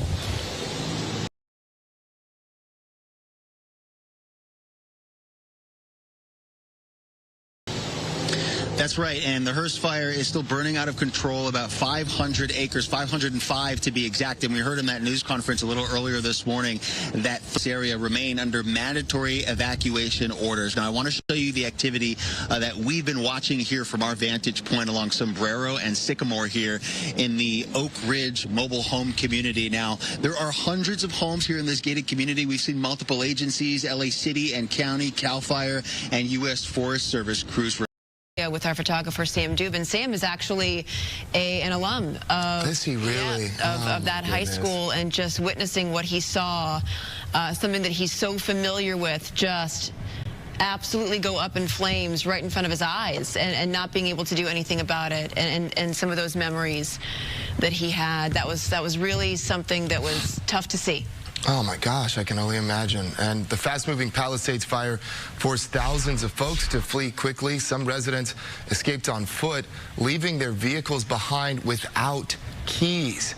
Evacuation routes were so jammed, officials had to use bulldozers just to clear nearly 200 abandoned cars. The fire was moving so fast, fire officials were telling these folks, you got to go. Right, and they did. And then it created, because there's only one way out in that area, so it created this, I mean, essentially what you're looking at right now, which is a parking lot.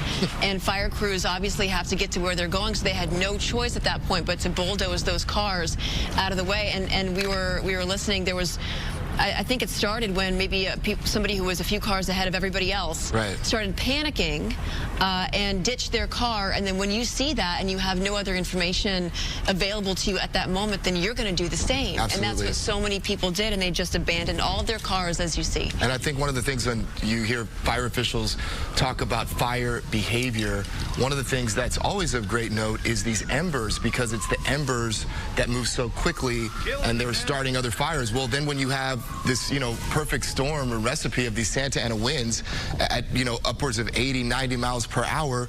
It's just untenable with these embers. They're starting ember storms, and the fire is just moving so quickly and at such a great pace. And especially, you can see, what is that, a dog bed that somebody has in their car? I mean, some people had car seats in the back of their cars. You do not want to take any kind of chance when you're with your family, because the most important thing is to escape with your life.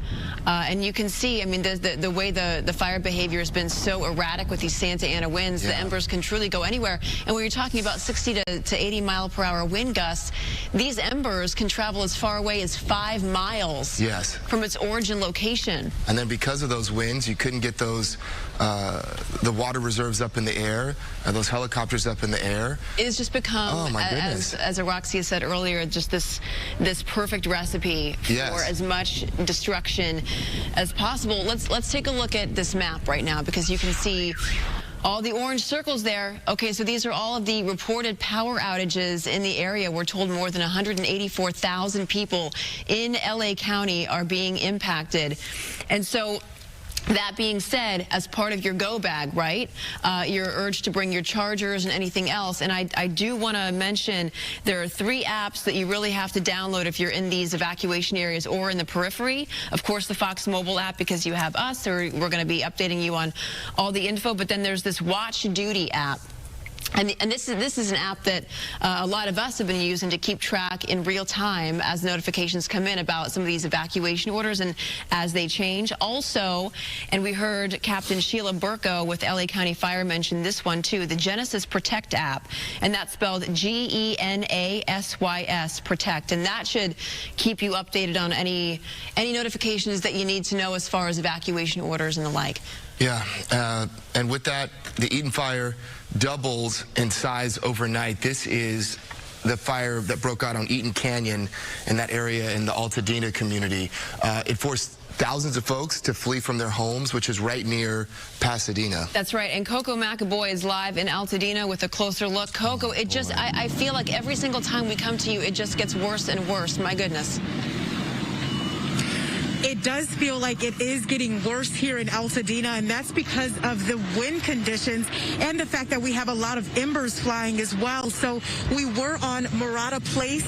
We had to move from that street because the fire was closing in. So we're now a street over on East Sacramento, and you can just see homes burned to the ground here. Also, a lot of cars scorched as well.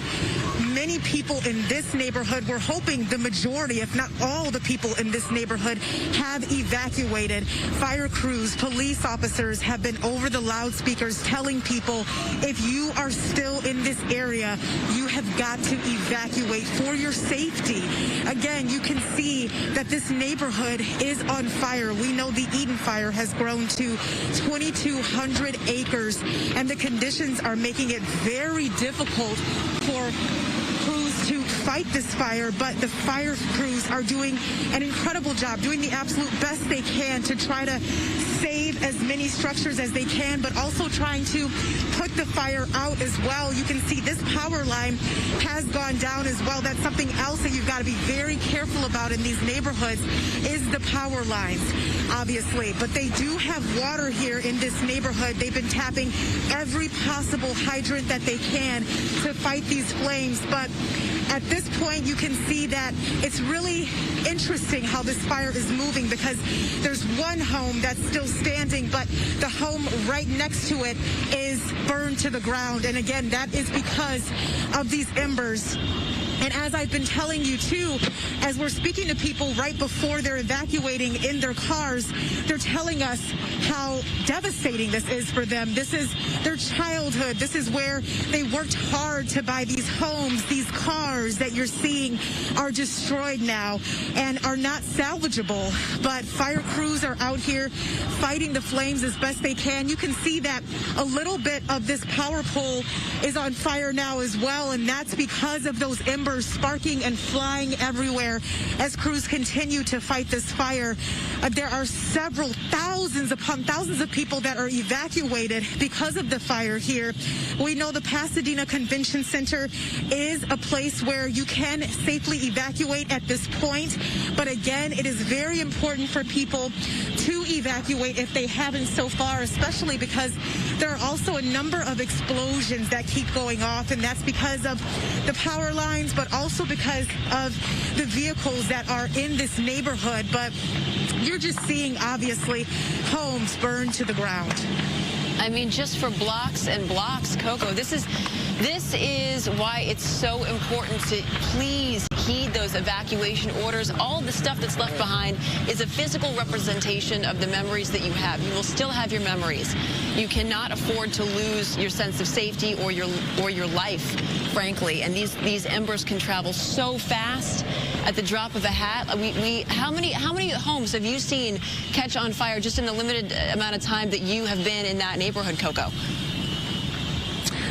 You know, Armando and I were counting, and then we ended up losing count. I mean, at this point, it's definitely at least a dozen or so. And like I said, the fire is jumping. So now we're walking down this driveway, and you can see that these two homes have been burned. And at this point, with the embers flying everywhere, there's no telling if the homes next to it will soon catch fire as well. So obviously a very dangerous situation. And now as we see, right as we were speaking, there was an ember that flew here, and you can see that smoke is now coming from this home. So that's how quickly it happens. And it takes, I'm telling you, just a matter of minutes for homes to go up. That's right. When the embers travel like that.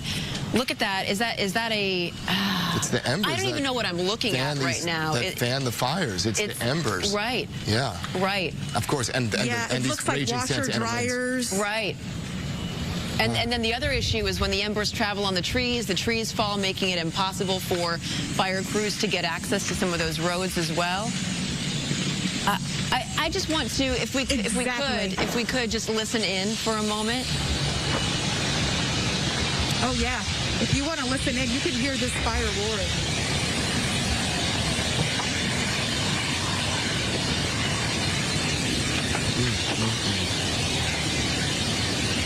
Imagine if you're somebody at home and this is your house,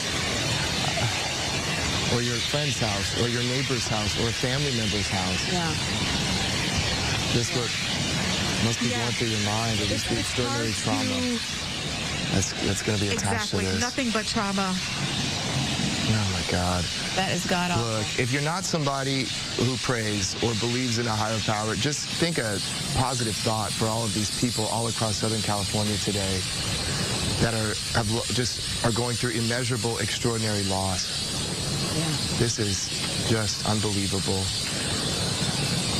And if you are somebody who prays, say a prayer. Say multiple. I mean, look at how black that smoke is right now. It's remarkable, the juxtaposition when you see where Mario's live shot was at the Hearst fire, and then Coco where you are at this Eaton fire. Just the entire sky is now black with that smoke, and you can see. Look at another home behind her is just. And where are you right now, Coco? Can you give us a sense, like, what street are you on? Yes, so we're on East Sacramento Street and Lake Avenue, and we were on Lake Avenue and Murata Place, which is the street right over, but that street has been taken over by fire crews who are trying to save as many homes as they can.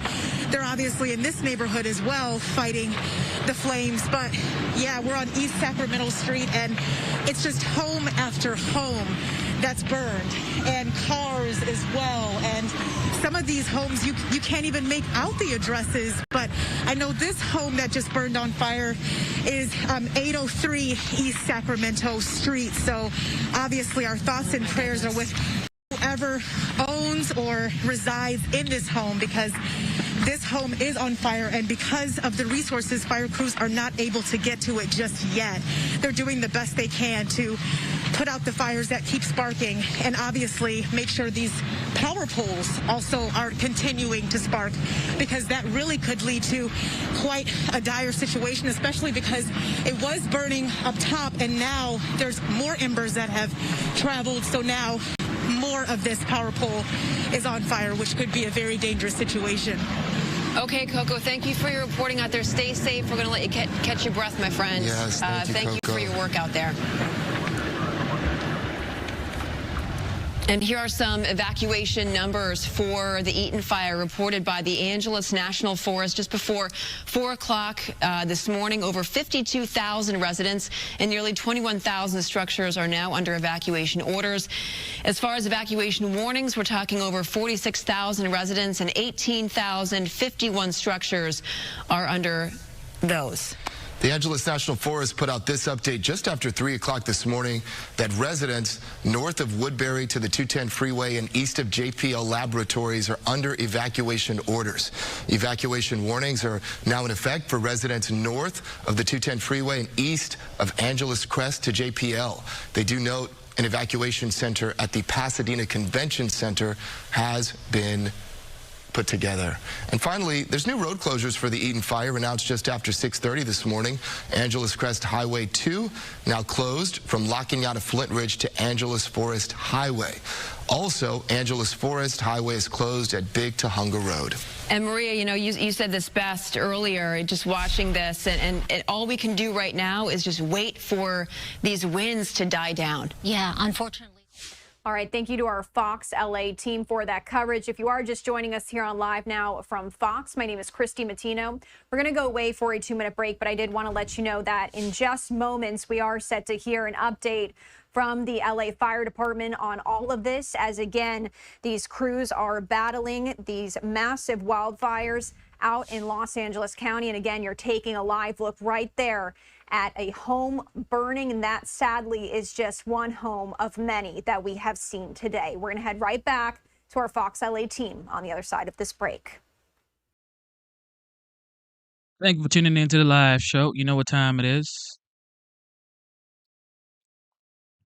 At 75 acres, it has been right back. burning for the last hour or so. Busy being a This father. is near Balboa Boulevard through the Sepulveda Basin. You can see areas along the 405 as well as the 101 very slow due to spectators slowing there. A reminder, you want to make sure you pay close attention to the roadways due to the winds, the crosswinds through some of our locals' canyons and passes. Really difficult, especially when we're still dealing with those ferocious winds gusting 60+ miles an hour even at this hour. Jen, Melvin. Hi, Samantha. Thank you very much. Thank you very much. All right, we go now to Mario Ramirez, who's been standing by for us in Sylmar, and he's got the latest on the Hearst fire.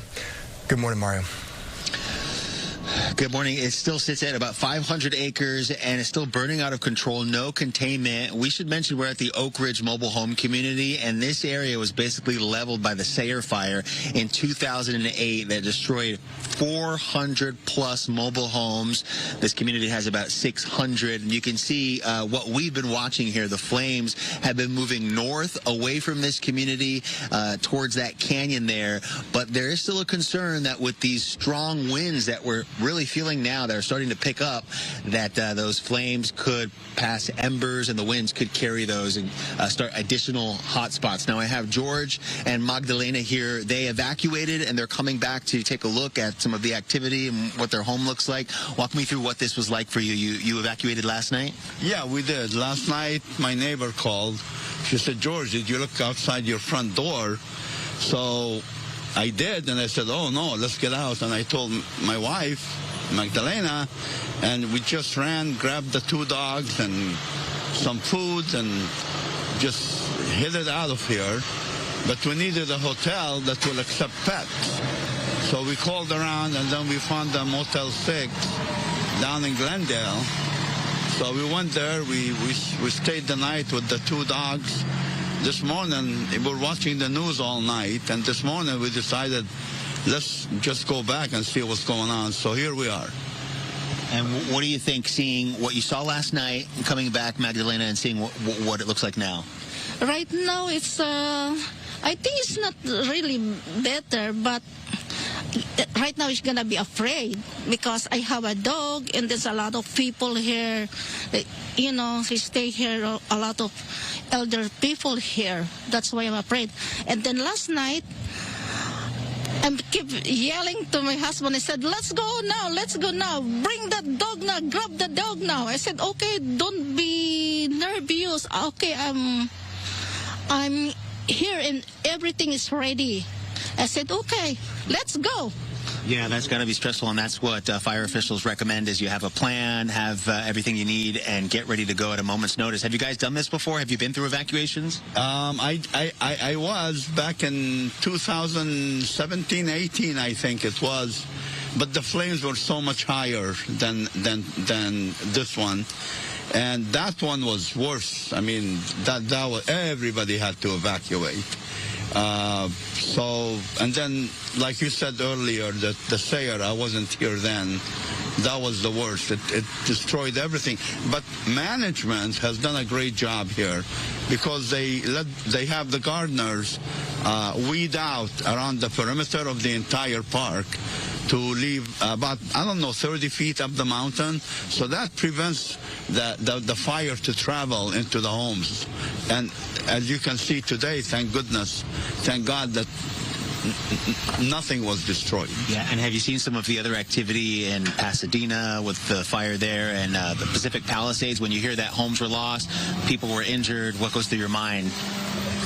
Yeah, that's just very afraid that what happened, because this is my first time what happened to my life. Yeah. Very so sad. But we did see as we're traveling down the 210 last night, we saw the Altadena fire, and it's not a pretty scene. And then again this morning, we're coming up the Verdugo Road from Colorado Boulevard. So the 2 freeway, big dark cloud above us.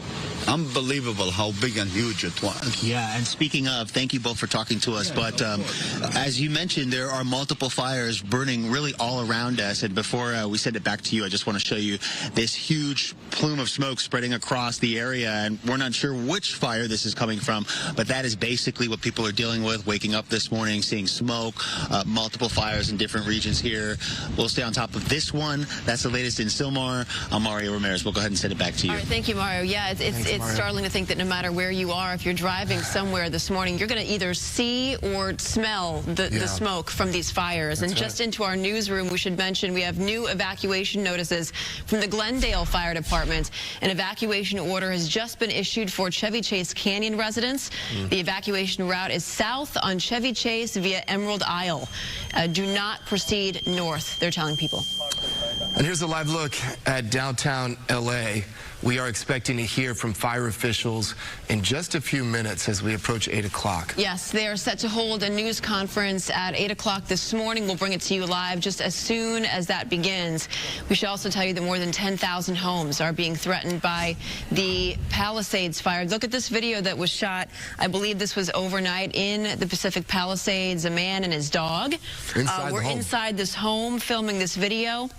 We can only hope that that gentleman and his pet are okay. Right now, we don't have confirmation on that, but this is a video that certainly made the rounds and it's gone viral. As you can see how close those flames are, that is terrifying to see.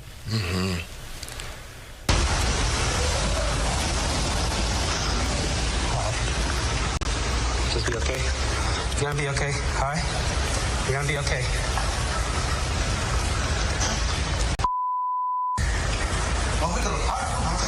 Don't worry about that, dude. Okay. Oh, my goodness. I can't imagine how he must have been feeling. There's a lot of questions that are going to be coming out of this video, obviously, why he remained there. But we know it's not easy. We know that these flames can spread erratically. And we also know that when you're talking about winds that are 60 to 80 miles an hour in some of these burn spots, one ember can travel up to 5 miles. So there's a level of unpredictability that comes along with a fire of this magnitude. And we're not just dealing with one, we're dealing with 3 major fires in our area as we speak. And we should also mention an evacuation center has been set up for those folks. Embers are always something that's part of the conversation when you talk about fire behavior. But then when you have these raging Santa Ana winds, these embers are flying faster and faster at an unprecedented pace, you know, and even starting these major ember storms that look like fireflies in the sky, but there are these embers that are just raging, and then it's just so many things. No water in the Palisades because of the winds that can't get up in the air to the super scoopers. It's just become an untenable situation in that community, and many fire officials are standing by helpless in some cases. That's right, and we are poised to hear an update from those fire officials to just give us an update on the acreage, the containment. We believe that all these fires are 0% contained right now, but we do, as we approach the 8 o'clock hour, await for fire officials there. And you know, we've been doing this coverage for I believe since 11 o'clock, continuing coverage yesterday morning. Once there's no more terrifying word when you're talking about Santa Ana winds that are coming at you this fast than the word fire. And we had a sense that something like this would happen. Samad and Maria were talking about it yesterday. Right. They we hoped it wouldn't, but crews down from up north just in case. Right. But here we are, and it is remarkable to note, and again, you know, we are just, we're in the thick of it right now, but we haven't heard any reports of any deaths as a result of these fires. I know that the firefighters are dealing with a lot right now. We are hearing of several notable injuries. One firefighter, we're told, suffered a severe head injury while working the fire last night. He's 25 years old. Officials got a Mayday call, which is about the worst call that you can get when it comes to a first responder. And then there was another civilian who was a man found stumbling down PCH in the Palisades, and his clothes were essentially burned off. He is in extremely critical condition, we're told, being intubated at the hospital with burns on the majority of his body, and as workers try to save his life. But in the meantime, let's get to this press conference right now that's happening. As we said, it's 8 o'clock. You were watching Good Day LA. Let's listen in. Our first speaker is Los Angeles County Board of Supervisors Chair Catherine Barger. Thank you. I'm going to make my comments short because I know you want to hear from our fire chief and the people that are really have the information in real time. But let me just say, this is a dynamic situation. We've got fires throughout the entire county, which are spreading our resources very short. One of the things people ask me is, what do you want to convey to the public? And that is, heed the advice of first responders. When they ask you to evacuate, evacuate. This is not a drill. This is in real time. So I want to thank the city of Pasadena, who's opened up the Pasadena Convention Center for those impacted by the Eaton Canyon fire. I also want to acknowledge our faith-based partners. All Saints has opened up their church for those that are evacuating the Pasadena area. But again, it's important for us to recognize that while the firefighters are there to protect structures, life is first and foremost frontline. We need to make sure that people heed the advice of our first responders.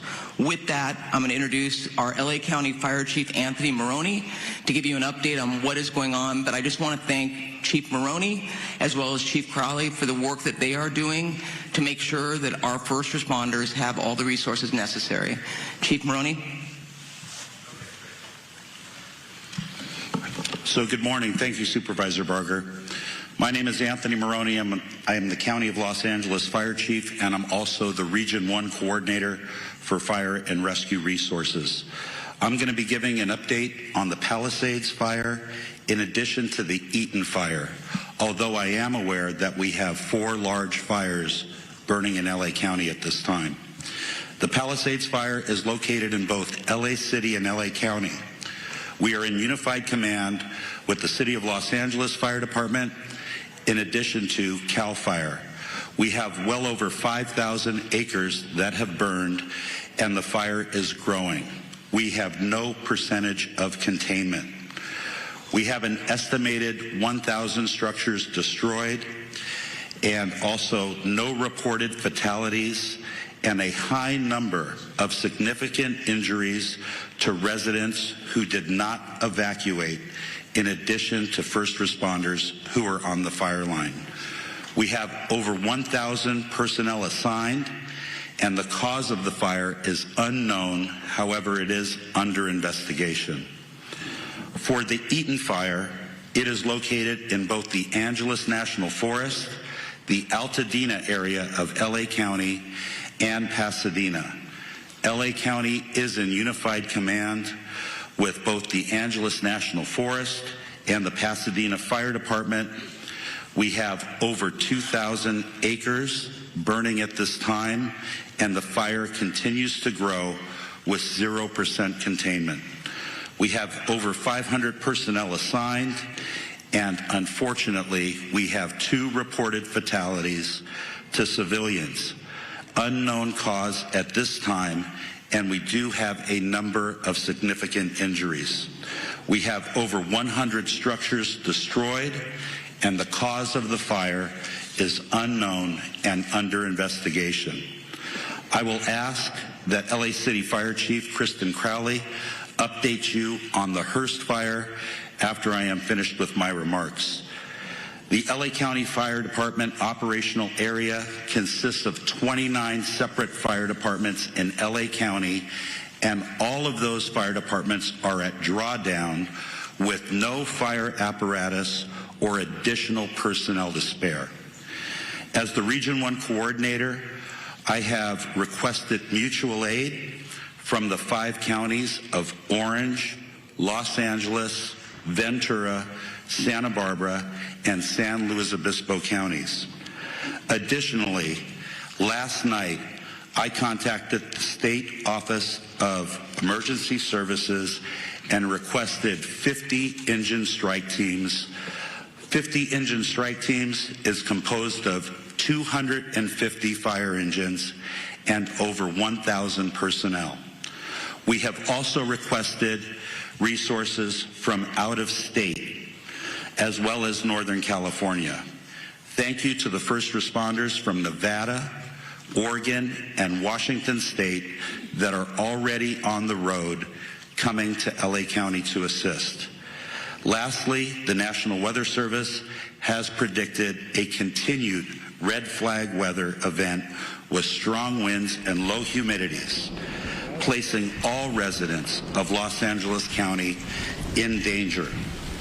To all of our viewers, please prioritize your safety as well as the well-being of those around you as we come together to continue to get through this widespread disaster. Los Angeles County firefighters will remain on the front line until we reach full containment, and we ask that you keep all of Los Angeles County in your thoughts and prayers. I would now like to invite up Los Angeles City Fire Chief Kristen Crowley to give her briefing. Thank you. Good morning, everyone. My name is Kristen Crowley, Los Angeles City Fire Department Fire Chief. I'd like to start with just a moment, if we could, of gratitude. A moment of gratitude for our first responders, our boots on the ground that are battling this intense and multiple jurisdiction and number of fires. So gratitude to those who are doing the work since yesterday through the night. And like Chief Maroney said, we're going to continue to work hard to ensure that we save people, lives, and property. With that, I'll be touching on a couple major points. With the Pacific Palisades fire, we know that it continues to demand a significant amount of resources and attention. A second major brush fire, now referred to as the Hearst fire, has erupted in the Sylmar area of Los Angeles. Now, together, these fires are stretching the capacity of emergency services to their maximum limits. The Los Angeles City Fire Department is battling these 2 major fires while also maintaining, I want to focus on this as well, 911 services for the city's approximate 4 million residents. Now, despite the severity of the conditions, our department remains fully committed to safeguarding lives and property.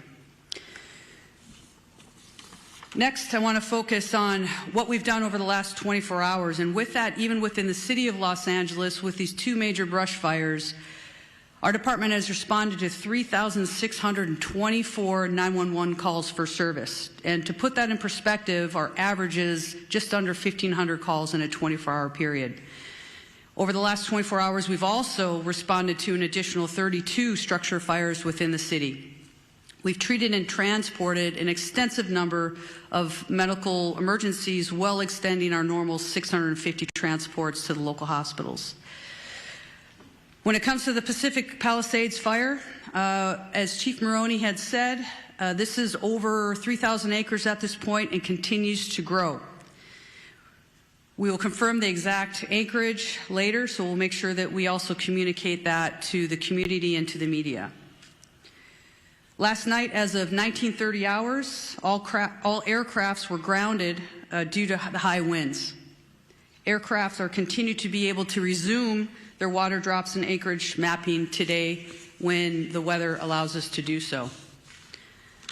A total of 3,398 civilians and 15,105 structures are in the evacuation zone. And again, the evacuation zones are the following: north of PCH, west of Kenter Avenue and San Vicente Boulevard, south of Mulholland Drive, and east of Topanga Canyon Boulevard.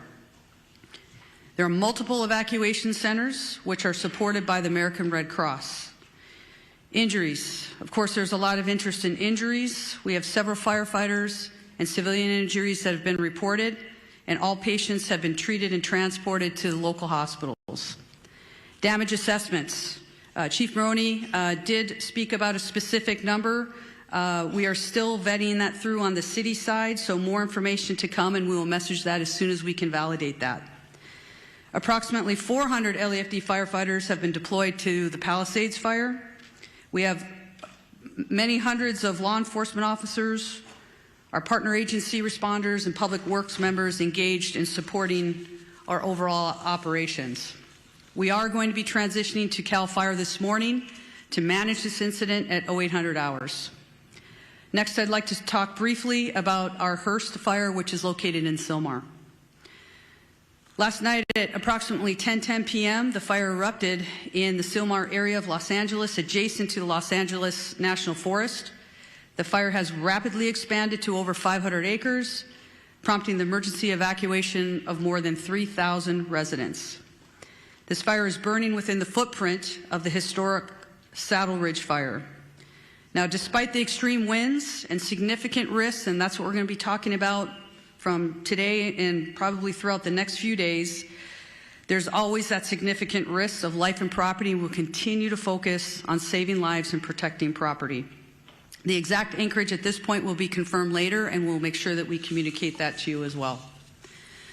Lastly, we want to make sure that everybody understands we are absolutely not out of danger yet.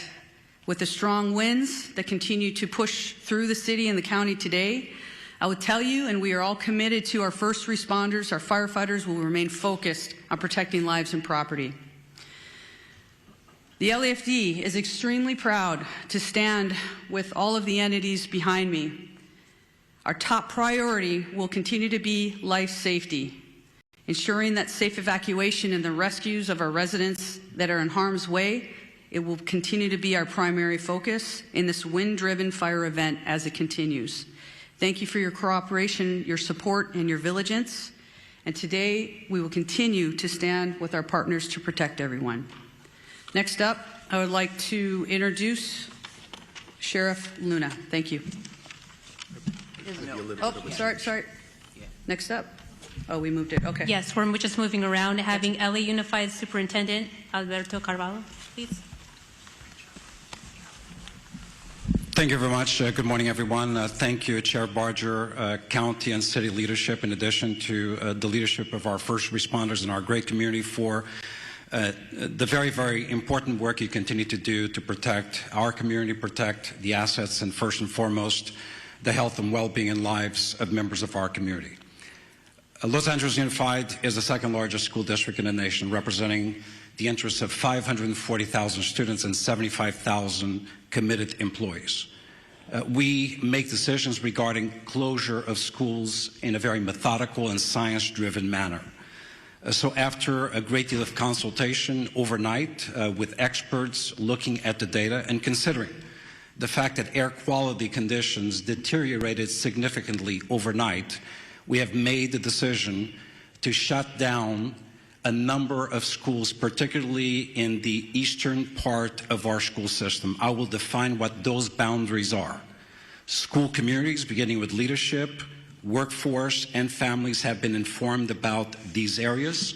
And as of now, those schools within the boundaries of the area that I will define are closed. This accounts for about 10% of our total schools in our district, about 100 schools out of 1,000 schools. The areas that I'm speaking about are schools located north of Manchester Boulevard, Firestone Boulevard, east of 10th Avenue, west of I-710, and south of Highway 134. Any school within that area, and that accounts again for the eastern part of our district, where the air quality met or exceeded levels that are not appropriate for employees or students to be around, are effectively shut down. We will be making decisions about what will happen in those schools going into tomorrow by 4 p.m. today based on the evolution conditions. In fact, since we made the decision to shut down those schools, air quality conditions have improved significantly despite the fact that they worsened significantly overnight. I want to speak specifically about schools surrounding the Palisades area. As of last night, we had to shut down 5 schools as a result of mandatory evacuation conditions. Those were Kinter Canyon Elementary School, Canyon Elementary School, Marquez Elementary School, Palisades Charter Elementary School, Revere Middle School, and Topanga Elementary School, in addition to Palisades High Charter High School. We have reports that Palisades High sustained significant damage as a result of the fire. We are working with state and federal entities to quickly access resources to address the issues facing this community. I want to very briefly address our workforce. We know today is not going to be a perfect day. A number of schools are shut down.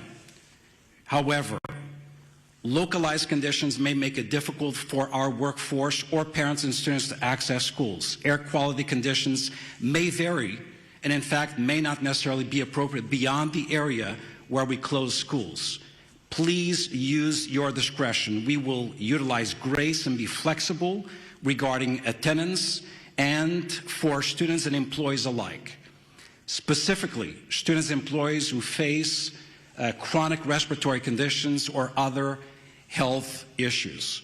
We will be flexible regarding these individuals. We will provide additional updates later on today regarding conditions of schools going into tomorrow. For the schools that are open, recognizing the workforce needs of the parents of our children, beyond the bell activities, care for children in those schools will continue to be provided today.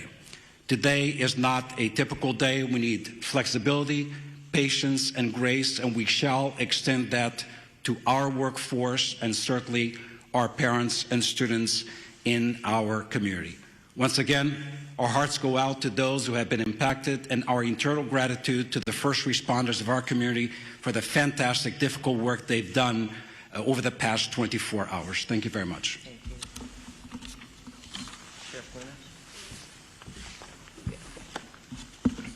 Morning. A lot of information to pass on, but please know this. This is a very difficult and challenging situation, but we're surrounded here by people who really care, and we're going to get through this together. That means with all of you as partners in our community. Our top priority continues to be the safety and well-being of our impacted residents, first responders, and all of the individuals involved.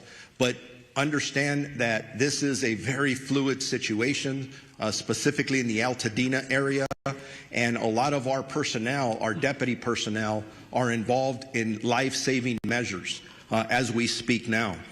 We are working very closely with local, state, and federal agencies to provide necessary resources and support We have been in constant communication with both our fire and law enforcement partners across LA County and beyond to ensure that all available resources that are needed are being deployed strategically and effectively, but we are prioritizing life over everything else. There are over several hundred Sheriff Department personnel working around the clock to evacuate residents in danger, assist with road closures, and respond to multiple missions that are given to us, and they do change periodically depending on that life mission. To ensure that everyone is going to be safe or safe as possible, additional personnel will likely be assigned to this fire as this continues to go, and you heard from our fire partners that there is no containment yet. I do want to split it up into two. I want to start talking about the Eaton fire first. Currently, there are evacuation orders in Pasadena, Altadena, and Sierra Madre. Evacuation orders, there are approximately 32,500 residents under evacuation orders and approximately 13,186 structures that we deem at risk, and that could grow. Evacuation warnings. Approximately 38,600 residents are under evacuation warnings, and approximately 14,342 structures are at risk. At 4 a.m. this morning, the evacuation orders did expand to parts of the city of Duarte, Monrovia, and La Cañada. And again, we continue to assess that. That's evolving. That's going to change. So I encourage you to consistently pay attention to all sources of information so you're ready to go when you are given that order, if that does come. As information's changing, even as I was driving up here, even as I'm walking up to this podium, I'm getting messages about several of our employees who have lost their homes in the last several hours. I don't know how many, because we are still gathering that information, but like we all live here in Los Angeles County, so we are impacted. So we're going to make sure that within our department, we're wrapping our arms around our employees just like we do with community members. Again, as I was coming up here, I did find out that we did have 2 fatalities in this area. I don't have any specifics. There is a lot of damage out there. We're still in the process of doing these assessments, trying to still save lives. So this information is going to change. The Altadena Sheriff Station itself was evacuated, and it was at least limited on fire. There was some fire at the Altadena station, but we did have to clear out all of our employees out of there. I'm hearing some miraculous stories, and they're just barely coming in, of our deputies who were trying to evacuate the Altadena station, and then residents were running up from different locations around there asking them for assistance in getting them out of their structures. And from what I understand, they were barely able to get people out before these structures started burning. There's just heroic stories of what our deputies are doing out there from last night and this morning.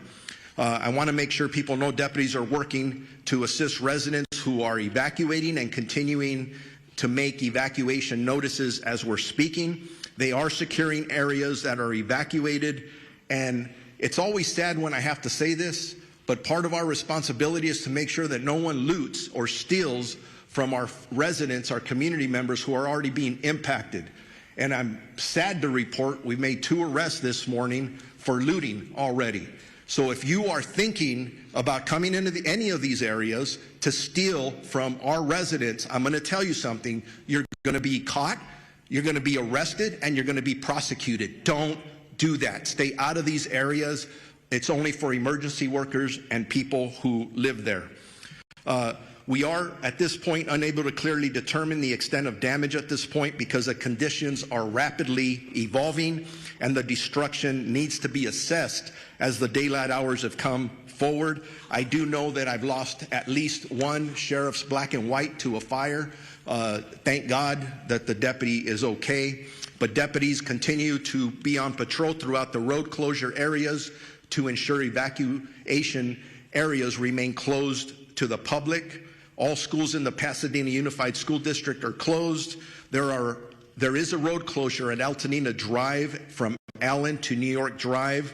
For those in need of shelter, please head to the Pasadena Convention Center, located at 300 East Green Street in the city of Pasadena, and we're working with them in unified command and in partnership as well. For animals, there are established shelters at Large Animal Shelter Rose Bowl Stadium at 1001 Rose Bowl Drive in Pasadena, Small Animal Shelter Pasadena Humane Society at 361 South Raymond Avenue in Pasadena. I'm going to switch gears now to the Palisades fire that we've been heavily involved in with our partners, again, with LAPD and LA City Fire and everyone else that's up there working. As of this morning, the fire was still burning in that area. That's impacting our residents. Evacuations are in effect, continuously in effect, for the city of Calabasas, the city of Malibu, Los Angeles City, Pacific Palisades, and unincorporated area of Los Angeles County and Topanga Canyon. Evacuation orders are approximately 37,000 residents under evacuation orders and approximately 15,000 structures at risk. Again, that's specifically for the Palisades fire. Evacuation warnings, approximately 20,000 residents are under evacuation warnings and approximately 6,500 structures are at risk. There have been minor injuries, and our partners at the fire department have talked about those, and several, unfortunately, structures that have been lost, and we're still assessing those. Bear with me, I'm almost there. There's a lot of information, very important information. There are several road closures which can change rapidly. The 10 freeway at Lincoln Boulevard, southbound PCH at Las Flores Canyon, southbound PCH at Topanga Canyon, Coastline Drive at southbound PCH, westbound PCH to Entrada to eastbound closed from PCH and Malibu Canyon.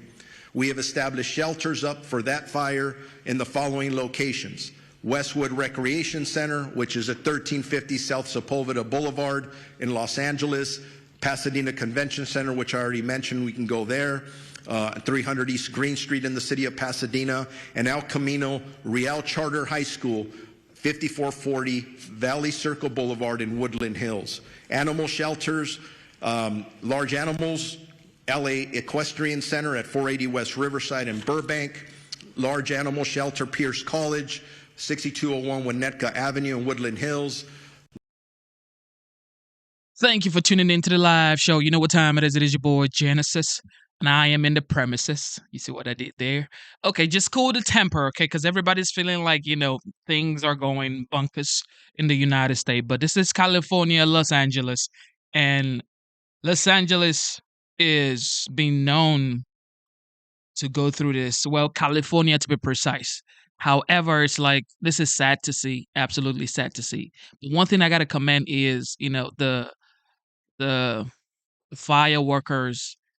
You just gotta really appreciate the fire department and how hard they work. But really, this cannot be going on every single year in California. Every single time, the same story: wildfire, wildfire, wildfires. This is not something that, this is not something that shouldn't. This should have a solution. Okay, there should be a solution to this. There should be a solution to this, and this is what Trump said. And like I said, I read you what Trump posted on Truth Social. Gavin Newsom has to sign the bill to bring more water into California. Forget about the fishes, smelt. Forget about the fish and bring more water into California. This is not even right. You can't even, it's hard to watch, ladies and gentlemen. It is hard to watch. A lot of properties gone. Nobody cares about the properties anyway, but the people are homeless at this point, living in hotels. And a lot of people are like, well, they are rich anyway. Well, in Los Angeles, they are rich people anyway. So what? So what? They worked hard for their money. They worked hard for their money. But now, look what is going on. Properties gone. pets displaced. Anyway, with that being said, double tap your screen, subscribe to the channel. As you see, I just want to point something out, okay? I know this might not be appropriate time to point this out. But the sign language guy, is this a guy or a girl? Oh, wait, I don't know. He's doing a great job, okay? Or she's doing a great job. But the sign language guy or girl, yeah, this might be the problem in California, right? Large animal shelter, Rose Bowl Stadium in Pasadena, small animal shelter, Agora Animal Center, and small animal shelter, Pasadena Humane Society as well. We got to take care of our pets. As I wrap up, a reminder, and you've heard it from several of us, you need to be prepared. If you are in a warning area, make sure you have your essentials, your important paperwork, your medications, things that you can take, your phone charger to survive for at least a week. But if you are told to evacuate and given an order, there is nothing worth your life. Please listen to the police and fire officials that are out there and be prepared to evacuate. If you have more questions or there's about evacuations, evacuation centers, or road closures, go to lacounty.gov/emergency or our Sheriff's Department social media. Now it's my honor to introduce my partner of the Chief of the Los Angeles Police Department, Jim McDonald. Thank you very much. And as you look at the group assembled behind me this morning, each of those and everybody we represent who's out in the field all have families. Many are impacted directly by the fire, but they leave those families to come and try and be able to help everybody else who's out there. So I owe a debt of gratitude to everybody who is putting it all on the line for everyone else. This is a tragic time in our history here in Los Angeles, but a time where we're really tested and see who we really are. And it's critical that at these times we be patient, that we come together, that we focus on saving lives and to be able to do the very best job we can. So when we look back on this, we know that we did what we could for others. I look at the people who were out there on the line last night. The winds were like something that I have never seen before. Firefighters, police officers, deputies, they're out there sheltering in their vehicles, their trucks and their cars so that they don't end up getting burned from the fire that was being driven by 75+ mile-an-hour winds. They were there until they could get out of the car and go back to doing their work. As you can imagine, a very difficult circumstance to deal with. These are, as I mentioned, unprecedented conditions, but also unpredictable. As the fire continues to spread and pop up in different locations, none of us know where the next one is going to be. So I would ask you to be vigilant, to look at your neighborhood, to talk to your neighbors, to have everybody on board so that if they see something start up, that we get on it very quickly. We get fire resources out there as soon as we possibly can, because with these winds, once it starts small, it'll be very big very quickly. And so I would ask for everybody's help, cooperation, and vigilance in that role. As you've heard before about evacuation, that makes the difference between living and not. And so I would ask you to take these warnings, these orders to evacuate very seriously. As you've heard over and again, be ready to go, pack what you need up, but then please comply with these orders. We don't give them, put them out lightly.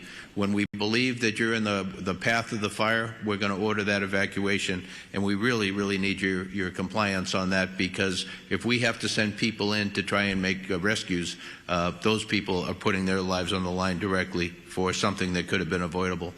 Sheriff Luna mentioned looting. That's something that we also have to watch out for. That is incredible that we'd even have to talk about that during these tragic times. But we are going to take that also extremely seriously, and we will follow up with that in the strongest way possible. As far as traffic goes, that's something that we're used to dealing with here. This will be an extra test of gridlock in many places due to people not having access to their normal routes. I would say that if you have an ability to be able to stay out of the west side today, to commute or to work from home, as long as your employers are good with that, to take advantage of that. The air is very tough today for particularly those who are challenged medically. If you can stay home and work from there, I would recommend that. We will continue to support our partners and the fire service and our other law enforcement partners, But to all and the public who are watching this, sincere thank you to all of you for your cooperation and your patience as we all get through this together. Thank you. Now we're going to introduce my colleague, Supervisor Lindsay Horvath, who represents the Palisades area. Lindsay? Thank you, Madam Chair. This morning, we woke up to a dark cloud over all of Los Angeles, but it is darkest for those who are most intimately impacted by these fires. It has been an immensely painful 24 hours for communities I represent. The Palisades, the Hearst, and Woodley fires are all in the 3rd District. But our strength is in our togetherness, and that will determine how we make it through. We need your partnership in this time of crisis. It is difficult to process the immensity of the destruction and loss, and we extend our hearts and every resource we have to all of our impacted residents. We know when we talk about these structures, they aren't just structures. They aren't even just houses. They're homes. This is our home. These are places where we built community, where we raised families, where we made memories that we will never forget, even if we can't go back to these structures. These are our home. Losing home is simply devastating. And I know that we are all here to support you and stand with you in this time of need. Aggressive winds and fire know no jurisdictional boundaries, nor does coordination and action across our LA County agencies with President Biden and Governor Newsom as they unlock support through fire assistance management grants for Palisades, Eaton, and Hearst fires so far. The talent and tenacity of our first responders is nothing short of extraordinary. And I've said it before, these people on the front lines are doing this because this is their calling. This is not simply a job that they came to have an occupation. They are called to this work to keep us safe, to keep our community safe, and to do all they can in this time of crisis to protect our Los Angeles County. Overnight winds grounded our vehicles, and we have red flag conditions through the end of day tomorrow.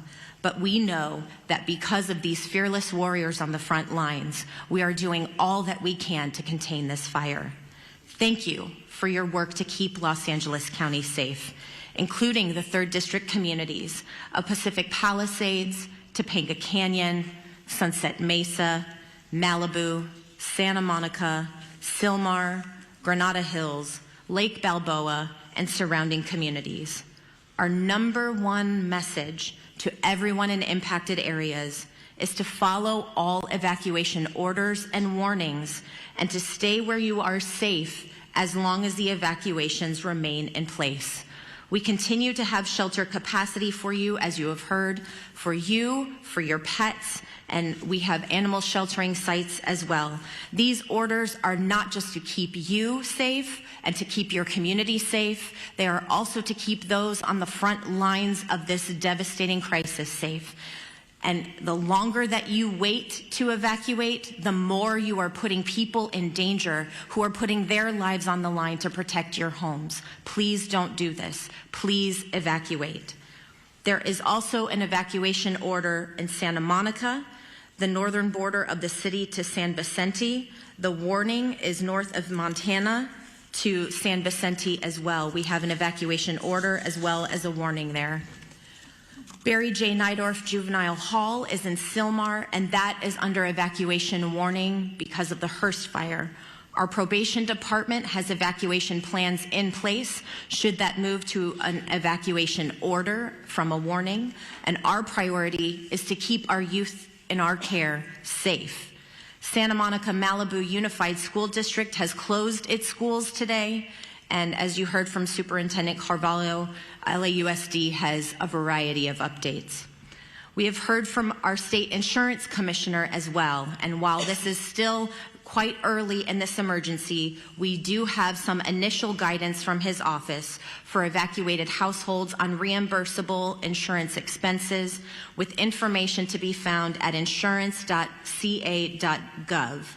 Obtain a complete copy of your insurance policy, take note of additional living expense limits, track additional expenses, document conversations with your insurer or adjuster, and don't rush any decisions. If you have any questions, call 800-927-4357. Please continue to check emergency.lacounty.gov for the latest information. And I know we will see brighter skies by working together. Los Angeles County will continue to be unrelenting in our response. And I know we have only the finest on the front lines fighting this fire. It's our duty to see them succeed. Thank you. All right, now we are going to hear from LA City Council President and Mayor Pro Tem Marquise Harris Dawson. Thank you so much. Good morning, everybody. On behalf of the City of Los Angeles, I just want to begin by thanking and recognizing and acknowledging the great work of our first responders, especially the men and women of the Los Angeles Fire Department, who last night we all witnessed doing heroic work in the face of grave danger. Last night was one of the most devastating and terrifying nights that we've seen in any part of our city at any part of our history. Fire literally jumping roads, taking out structures, and our public safety professionals created an environment where injuries were kept to a minimum, fatalities were kept to a minimum, and we wake up this morning with a renewed spirit that we can defeat this fire and move on to a brighter day. I want to also acknowledge the two members of the council that are with us today that represent the areas of the fire. Councilwoman Tracy Park of the 11th District, who's I think probably has about 90 minutes sleep by my count, because every time I looked on the television, you were there knocking on doors in neighborhoods, in community centers, at the shelters, making sure the community was okay. And then an absolute professional, someone who, since I've been on the council with her, has had to fight a fire almost every year. And so is a pro from the San Fernando Valley, the council member from the 7th District, Monica Rodriguez. And again, all the men and women, the firefighters are in the front, but our DWP workers are out there making sure we don't have additional fires from power lines, and countless folks, DOT, making sure the flow of traffic stays so that folks who want to evacuate can do so, are out there as well. So there's literally thousands and thousands of people working together to make this work. I want to announce a few more closures to add to the school closures that we heard and the closures that the sheriff and the supervisor read to us. Griffith Park closed today, including Lake Hollywood. Runyon Canyon closed today. The Los Angeles Zoo closed today. The Hollywood Reservoir closed today. The Hollywood Sign closed today, as well as all the roads through the Sepulveda Basin in the San Fernando Valley. So nobody should be going those places today anyway. I will amend what Chief McDonald said. Not only if you're on the west side or in the valley, anywhere in this city, if you can stay off the roads, please do so. I live in South LA, a long way away from the fires. Visibility is less than 1 block because of the smoke. So if there is not a good reason for you to be on the roads, we ask that you leave the roads open as possibly as you can to the public safety professionals that have to do their work and will lead us out of the crisis that we face here in the city of Los Angeles and the county of Los Angeles today. Also, lastly, just grateful for the work of the President of the United States, kicked in for us late last night, who happens to be in Southern California. The governor was with us in the Pacific Palisades last night and has helped out. And a range of municipalities around the county and outside the county have come in to help where they can, and we're extremely, extremely grateful for their help in this time of crisis for our city and our county. And with that, I will ask the Director of the Office of Emergency Management for Los Angeles County, Kevin McGowan, to come to the mic. Thank you for the introduction. I'm Kevin McGowan. I'm the Director with the LA County's Office of Emergency Management. As my partners up here have said before, we're facing a historic natural disaster, and I think that can't be stated strong enough. This is not a normal red flag. We've been in partnership with the National Weather Service for days prior to the arrival of this severe windstorm. There's been amazing communication by the National Weather Service, and they should be acknowledged for all of the communication that was put out days in advance. What's critical about that is it partnered all of our public safety and emergency organizations throughout the county to begin preparations for this. And a lot of the successes we saw over the last 18 to 20 hours is a direct result of painstaking preparations that had gone into place for the last 48 to 72 hours. We still have a long road ahead of us. Our county is known with wildland fires. We just finished working on the Franklin fire. We've had the Bridge fire, the Post fire. This has been a very destructive fire season. This is just going to add to it. Our eyes are on mitigating the impacts from this emergency, working with our community partners, and then charting a course for what will be a long recovery effort. With that, I would like to introduce our Department of Public Works for LA County Director, Mark Pistrella. Good morning. Thank you, Kevin. My name is Mark Pistrella. I'm the Director of Public Works for Los Angeles County, the largest public works department in the United States. We're coordinating across the area with all our partner agencies, including, of course, primarily the City of Los Angeles, in addressing this event today. I'm going to talk a little bit about what our focus is in terms of infrastructure, and then I'll move on. Before I do that, though, I do want to acknowledge all of the residents that have either lost a home or who are being evacuated. I do personally understand what that is about and understand what kind of fear that can put into you. One thing I would recommend to you before you leave that home, if you want something to do, is to close that home up tight, close any openings, completely tight to the home, and make sure that access is open to the fire department in the event that they want to come on and do work on your property. That's one thing I've learned through the years is important. So right now, LA County Public Works is focused on water supply, the road safety and transportation system, and preparing our flood control system for the inevitable post-event, which may be flows of debris and mud. With respect to water resources, there's been quite a bit of talk in the media about the water system that we're using for suppression. So let me make the following statement. There have been quite a bit of comments over social media about the local water supply and its impact on firefighting efforts. There is collaboration across this region. Over 200 water retailers serve the region. LA County serves the area that in the Eaton fire area. LA City serves the area, the Palisades area. We also serve the Palisades area in the north area of unincorporated water supply through the hydrant system. The municipal water systems that service our homes and businesses continue to work effectively. However, they are not designed to fight wildfires. A firefight with multiple fire hydrants drawing water from the system for several hours is unsustainable. This is a known fact. That's why air support is so critical to the firefight. And unfortunately, wind and air visibility have prevented that support. County water reservoir, however, county and city water reservoirs, open reservoirs, are available and on standby once that support becomes available. We will be having fixed wing as well as helicopter draw of water from our system. We also need customers to understand that it is really quite futile to attempt to fight fire with your hose at your house. That's not something I would recommend you do, but in fact I would ask that you turn off your water and turn off your gas, both things, before you leave the residence so that we can continue to have that water supply for the hydrant system. The transportation system is operating with many, many closures. Those closures are meant for evacuation as well as fire suppression efforts. So we're asking residents not to abandon vehicles in streets, to not park vehicles in streets, but to leave those vehicles on your property.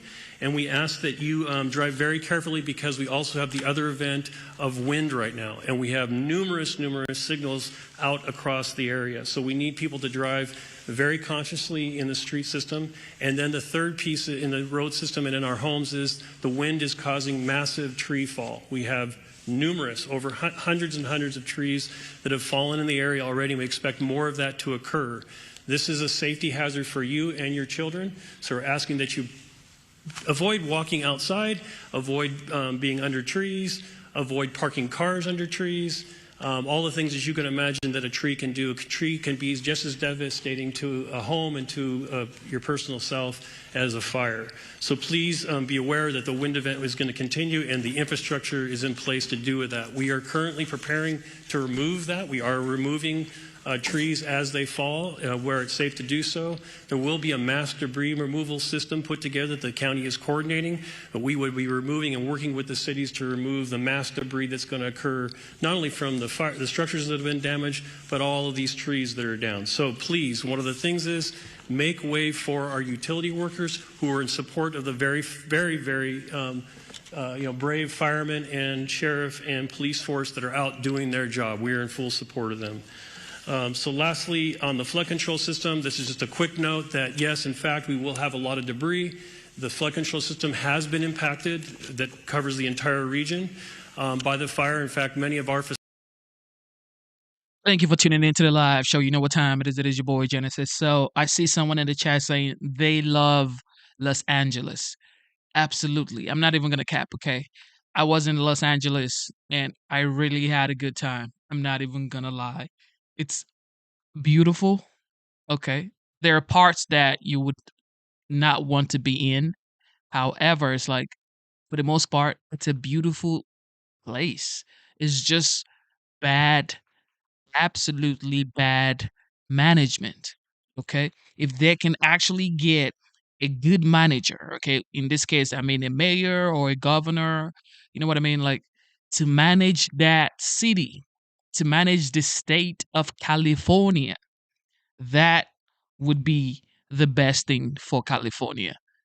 I think they need a Republican. I'm sorry, okay, for the Democrats in the chat, they need a Republican in there to fight for the people, to bring water, pass water from the Pacific. Like, how can the Palisade community, they are literally by the Pacific Ocean and it's burning. Like, the Palisades are literally by the Pacific Ocean, y'all. And then it's like, it's burnt to the ground. Bad management, that's what it's called. It's called bad management, all right? So, look, I support the legend, the 45th, now the 47th President of the United States, Donald J. Trump. He said he must force Gavin Newsom to pass water into Los Angeles. It's just bonkers. Facilities have been burned. One in Eaton Yard, where there is a debris dam there, and its facilities are currently threatened. We're looking at that and want to raise up those systems. As we enter into post-fire, our department will be available to do a review of your individual properties to make sure that you're safe from debris flow as another event that may occur in LA County. With that, I'm going to happy to turn over the microphone to my partner from the Department of Water and Power, the General Manager, Janice Quinones. Thank you, Mark. I am Janice Quinones, CEO and Chief Engineer for LADWP. I want to start by thanking everybody on this response. I've been in emergency management my whole career, and the collaboration I've seen in this response has been incredible, especially our first responders, our crews. I want to thank our crews that have been working on high winds trying to restore power as fast as possible. And also county, city council, mayor's office. The mayor has been in contact with me all the time. And also other utilities in California have been proactively reaching out to us to help us with the restoration. So we're in the process of contacting them to ask for more support. I want to continue the thought process that Mark had about water supply in Palisades. We had a tremendous demand on our system in the Palisades. We pushed the system to the extreme. 4 times the normal demand was seen for 15 hours straight, which lowered our water pressure. We were pushing 75 CFS on our trunk line to try to keep water pressures in the system. If there's a message you take away from me today, is I need our customers to really conserve water, not just in the Palisade area, but the whole system, because the fire department needs the water to fight the fires, and we're fighting a wildfire with urban water systems, and that is really challenging. What happened in Palisades? We have 3 large water tanks, about 1 million gallons each. We ran out of water in the first tank at about 4:45 p.m. yesterday. We ran out of water on the second tank about 8:30 p.m. and the third tank about 3 a.m. this morning. Those tanks help with the pressure on the fire hydrants and the hills of Palisades. And because we were pushing so much water in our trunk line, and so much water was being used before it can get to the tanks, we were not able to fill the tanks fast enough. So the consumption of water was faster than we can provide water in our trunk line. So I want to make sure that you understand there's water on the trunk line. It just cannot get up the hill because we cannot fill the tanks fast enough. And we cannot lower the amount of water that we provide to the fire department in order to supply the tanks because we're balancing firefighting with water. So we have our operations people on the water side at the command post with the fire department, helping them with tactics to ensure that we can provide as much water as we can find to our first responders. What are we doing now? We're sending about 20 water tanks from our construction crews full of water to support the fire department. We identified other areas in our system where our tankers can refill. It takes about 30 minutes to refill about 4,000 gallons of water, and we're constantly moving that water to the fire department to get them as much water as we can. I would also ask for the people on zip code 90272, because we're pushing the water system so hard, our water quality is decreasing. So we're going to be issuing a boil water notice this morning, and that will extend for about 48 hours. The water quality is low. We have a lot of ash in the system. And so please, if you're going to be drinking water, you need to boil the water.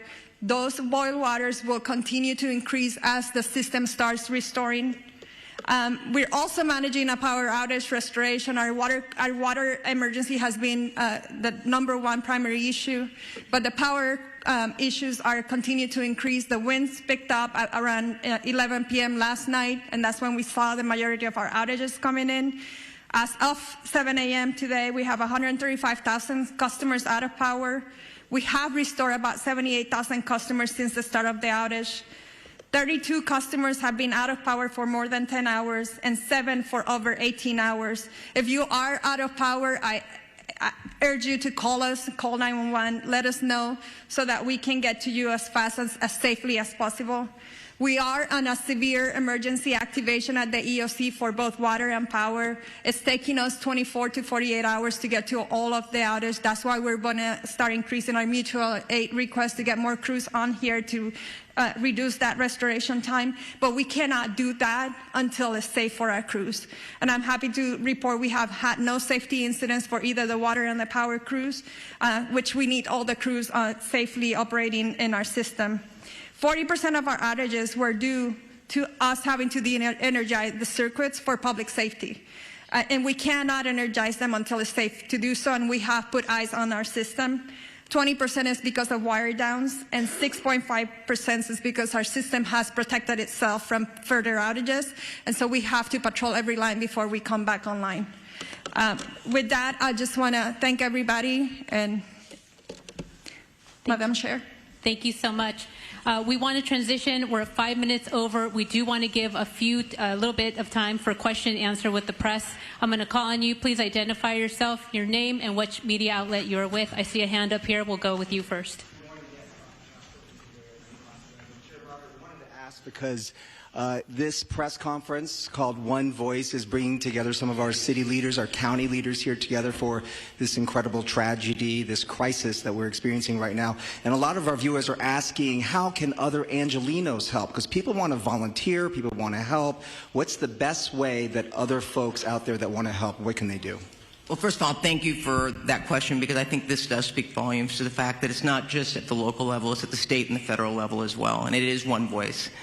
We're seeing these fires taking place countywide, which is stretching our resources. But to the public, I mentioned All Saints in Pasadena that's opened up its church to people that are evacuating, people that are not only part of their parish, but also people that are seeking refuge. I would encourage, and we will work with our Office of Emergency Management, to put together a list of what you can do to help. I know at Pasadena Convention Center, they're looking for resources, food, and blankets. Red Cross is putting that together, but we can always use more. So this is the time for us all to come together. I mean, we're trying to wrap our heads around just getting this fire under control. But make no mistake, we will put something together so that people can offer their support. You are seeing the goodness, and I know Supervisor Horvath mentioned it. With all these horrific stories you hear, you also hear stories of people that are doing amazing things to help their neighbors and their community. Thank you for that. I'll go ahead in the green shirt.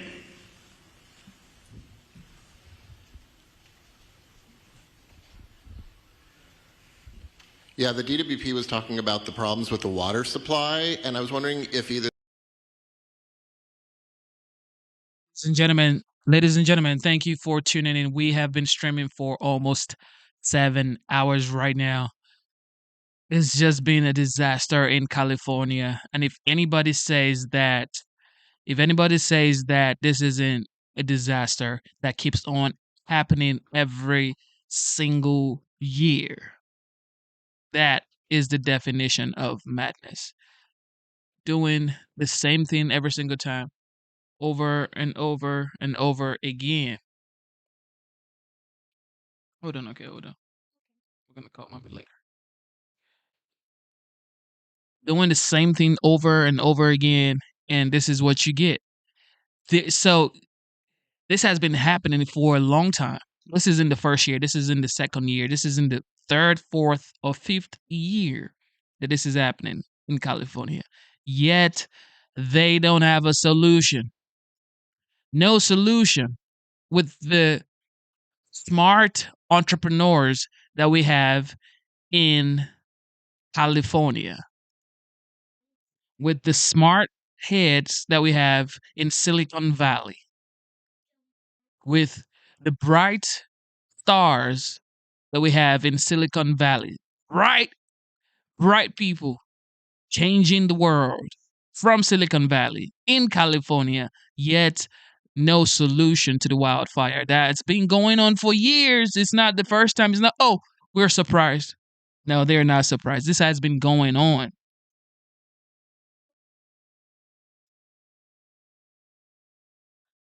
Feel me? This has been going on. So it's like, if you keep doing the same thing, then keep getting money from the government for wildfires every single time. Like, what does that make you? Incompetent. It makes you incompetent. I'm sorry to say, okay, you cannot be the leader of a state. And this goes on. And people are going to blame Gavin Newsom, of course. I get it. But it's not just Gavin Newsom. This has been going on for years before Gavin Newsom. Of course, Gavin Newsom and what's his name? Justin Trudeau, they're probably related because both of them are just like out of this world when it comes to mind state. When it comes to mindset, Justin Trudeau and Gavin Newsom on the same level for sure. However, it's like this right here, bad news. The bright mind and the bright, smart, shiny brains in Silicon Valley should come up with technology to stop all of this and then pass it on to the federal government to sign a bill to get it to work. Because this right here is straight up BS. Straight up BS. Going on for years, for decades. Come on, y'all.